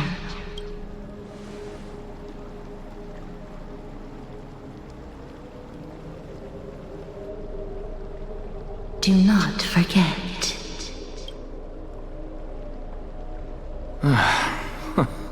She made quite a scene. I suppose it's my turn now. I won't stop you. Professor, you... What's with that look? You were present. So, let's get this execution over with. We wouldn't want to bring shame to Akima's divine laws, or... You never change. Dude, I don't understand. If your theory is correct, you'll lose all memories of your past life once you become a Titan. Of course there's a point. Even if I forget who I am, it goes without saying I'll find a way to retrieve memories of my past life. I still don't really understand what you said during the assembly. Then allow me to tell you right now that you're wrong. What exactly are we? My answer is that the Chrysos heirs are the future Titans and vice versa. So, what are we when it comes to regular mortal? The very essence of the world, our souls, are... Is that what new sporism means? Correct. Once our physical bodies are born, we become new extensions of the world. From there, we plant our seeds into someone's memories. Just as seeds are affected by their environment, so too will our appearances differ across. To destroy our very existence, one must destroy the world itself. That person is you, child of Kefali. So, carry everything of this world and live on. Don't disappoint those most precious to you, and especially, don't bring dishonor to my theory. Anaxa, I swear to you, I'll lead everyone to our reunion in the new world. Good.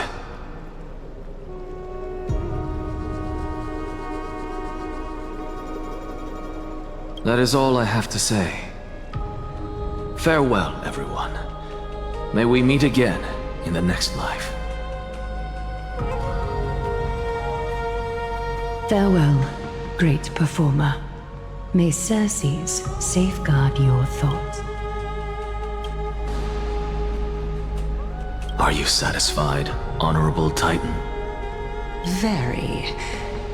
I hereby swear I have borne witness. Anaxagoras of the New Sporists and the Grove of Epiphany has successfully overcome the trial of reason. Thus, I shall confer upon you these words. You shall transcend the peaks of purity and return to corruption and hardship. Oh, so that's a god's prophecy. It sounds like you just rephrased my past, present, and... Circes.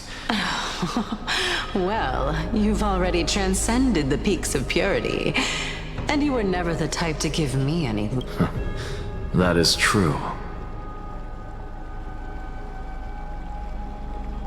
But I do still... I knew it. What is it?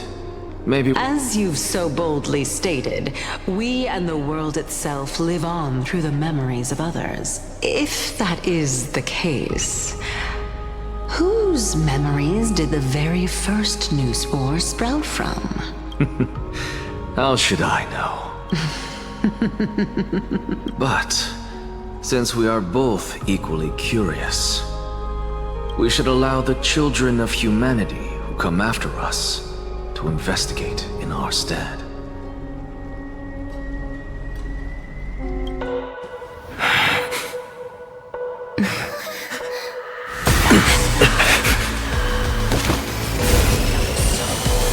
Rejoice, Circes. I sow the seeds of suspicion in the new world with your soul! And now, the objective is complete. That is all.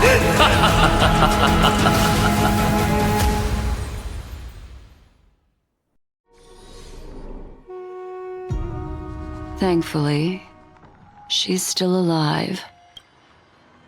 Was March 7th also in this condition when she was first rescued by the Express? But she still woke up naturally. Looking on the bright side, that might happen this time as well. I do not have conclusive evidence. Perhaps March 7th's memories have been hijacked. Think about it, Miss Himiko. What will happen when someone loses their ability to remember?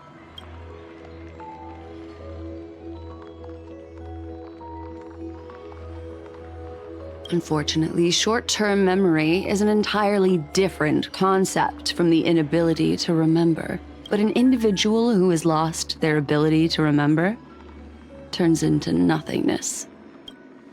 The belief of the Garden is that everything in this universe can be interpreted through memories.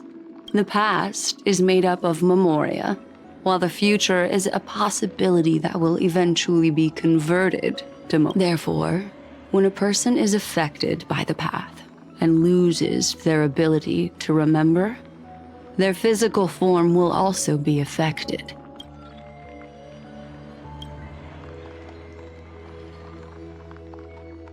Is Miss Himiko suspicious of me? In other words, now is the time for me to prove my innocence. That's not a problem, of course. The true reason behind my intentions is that Amphoreus holds special significance. A world that can only be seen through the Garden's mirror means that memo keepers have the right to keep the world in their private collection. They might unleash their wild ambitions, and I chose to remain quiet before, because I did not want to involve you in the Garden's internal conflicts.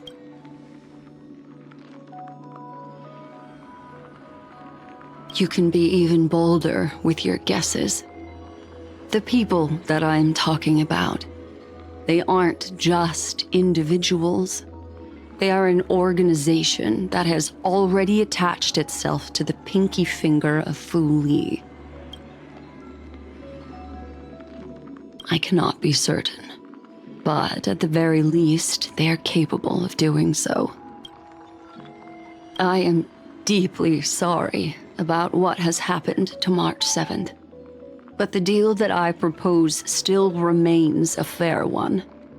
Miss Himiko, the wisest choice right now is for us to continue cooperating.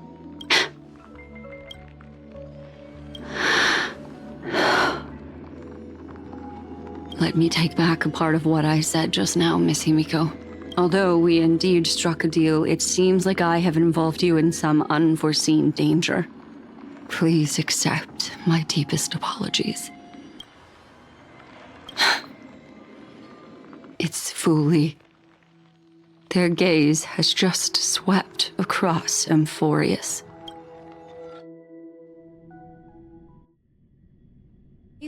Oh, how interesting. I never expected a mere memo snatcher to be actually hiding so much inside her head. What's even more interesting is that the word Amphoreus has appeared in her— This lady seems to be having fun. Is she usually like this? It's, hard to explain. What are you two whispering about? Has it not occurred to you that I can hear everything clearly? Please pardon me, Madam Herta. Would you mind sharing with us what you've discovered? The ones who need help are the Astral Express. You will have to put up with my methods, even if they are rather unconventional. Let's get back to the topic. By using the fourth mirror, I rummaged through the brain of this memo snatcher and learned a good deal. Not only does this person know of Amphoreus, but there are also many memo keepers who are interested in the place. I searched through her consciousness and found the following terms: the Eternal Land, the Rejected Land, and the private collection of the Garden of Recollection.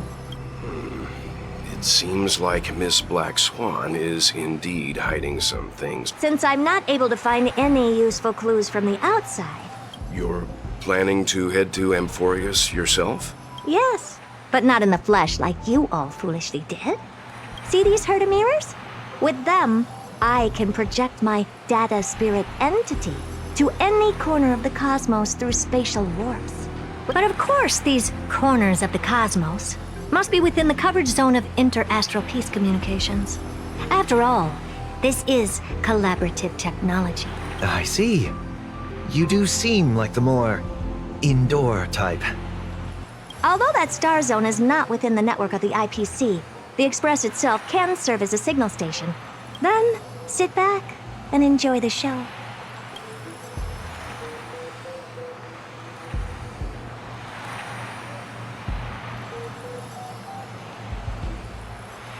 All right, now that everything is ready,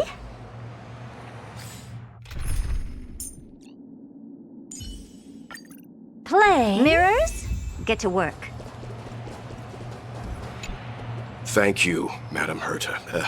Companions are the lifeblood of the Astral Express. When things are settled, we will repay you for all your help. Well, this young man sure is courteous. Thank you, Madam. Well, Madam, watching you work has been an enlightening experience for me. It's hard to imagine that an outstanding scholar like you could maintain such a relaxed manner most of the time. Your calm and collected nature is truly a trait that I should learn. This brat. Why does everything that comes out of his mouth sound so snarky?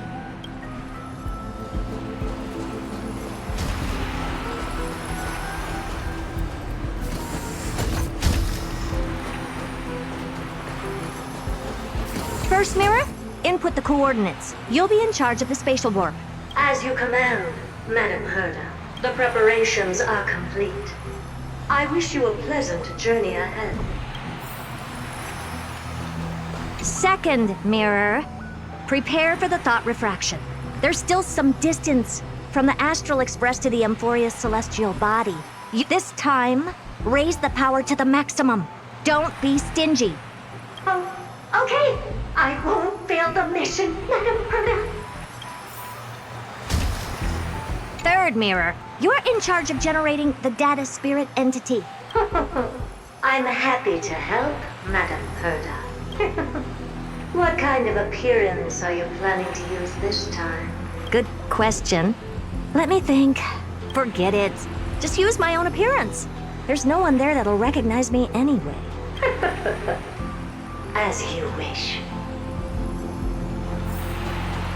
Fourth mirror, you'll be in charge of... It seems like I have nothing for you. Just stand by and wait for orders. Ah, standing by again. That's so boring. Next time, can you count down from 4 instead?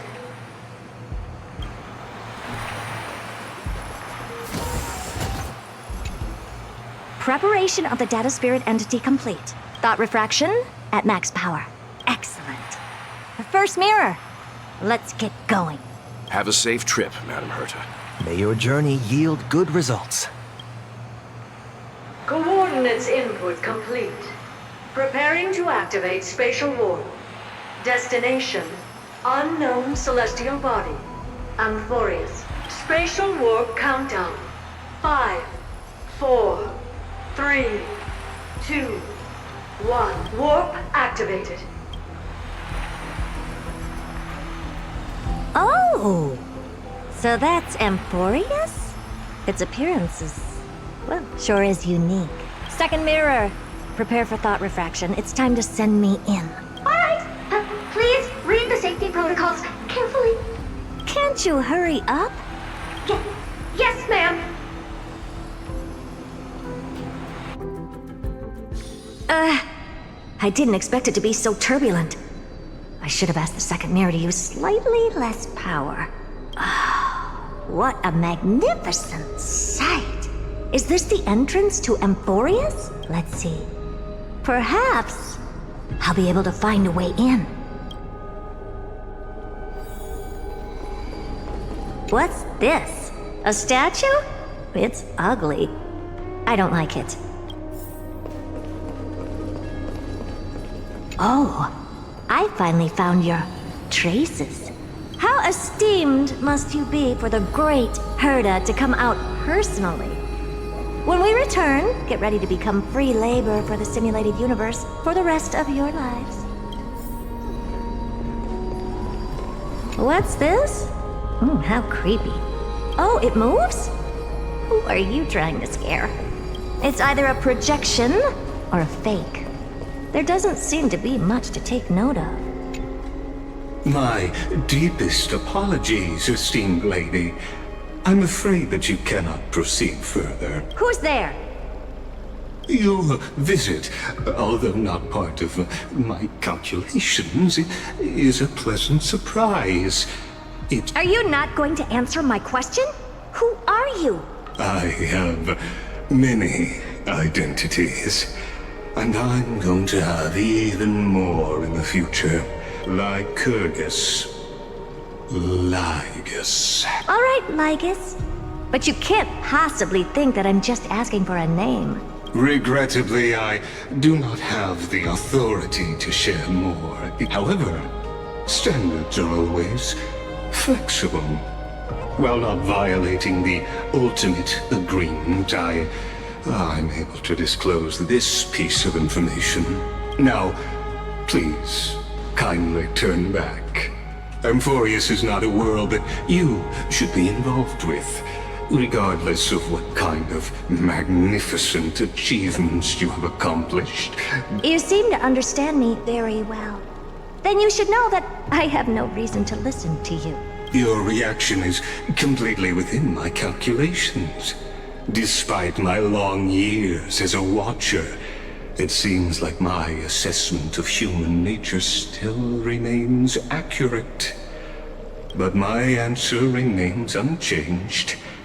Madam, it is with the utmost goodwill that I suggest you return to where you came from. Let's assume for a second that I'm not so well-mannered. How do you plan to dispel this notion of mine? Within the scope of the ultimate agreement, there are 178,244 logic chains at my disposal to convince you. After filtering through them, I have determined that I only require 3 to... Oh? I'm all ears. First, for reasons that cannot be disclosed, Amphoreus is a completely isolated celestial body. That's not a good argument. Second, if your plan is, as you've alluded to previously, to force me into cooperating by showing hostility, just like you, I have basked in the gaze of the erudition. I stake my honor and assure you that in the worst case scenario, our mutual destruction will be inevitable. Oh, no wonder I couldn't find a back door. When I did a scan of our surroundings, the safety protocols on you are comparable to Screwy's. How interesting. I assume that you still wish to hear the 3rd logic chain? Of course. Why wouldn't I? 3rd, even if you exhaust all your means and find a way to break through, you will surely give up once you understand the consequences of your actions. What a brazen robot. You think that you can actually understand me through your paltry calculations? But since you put it that way, why don't you tell me what these consequences will be? It concerns the 3rd path that is entangled with Amphoreus. A path that you and your friends still very much lack understanding of. The destruction. So, if you ignore my warnings and persist in your ways, you will break the shackles of a Lord Ravager. And when that happens, their fury will engulf the cosmos.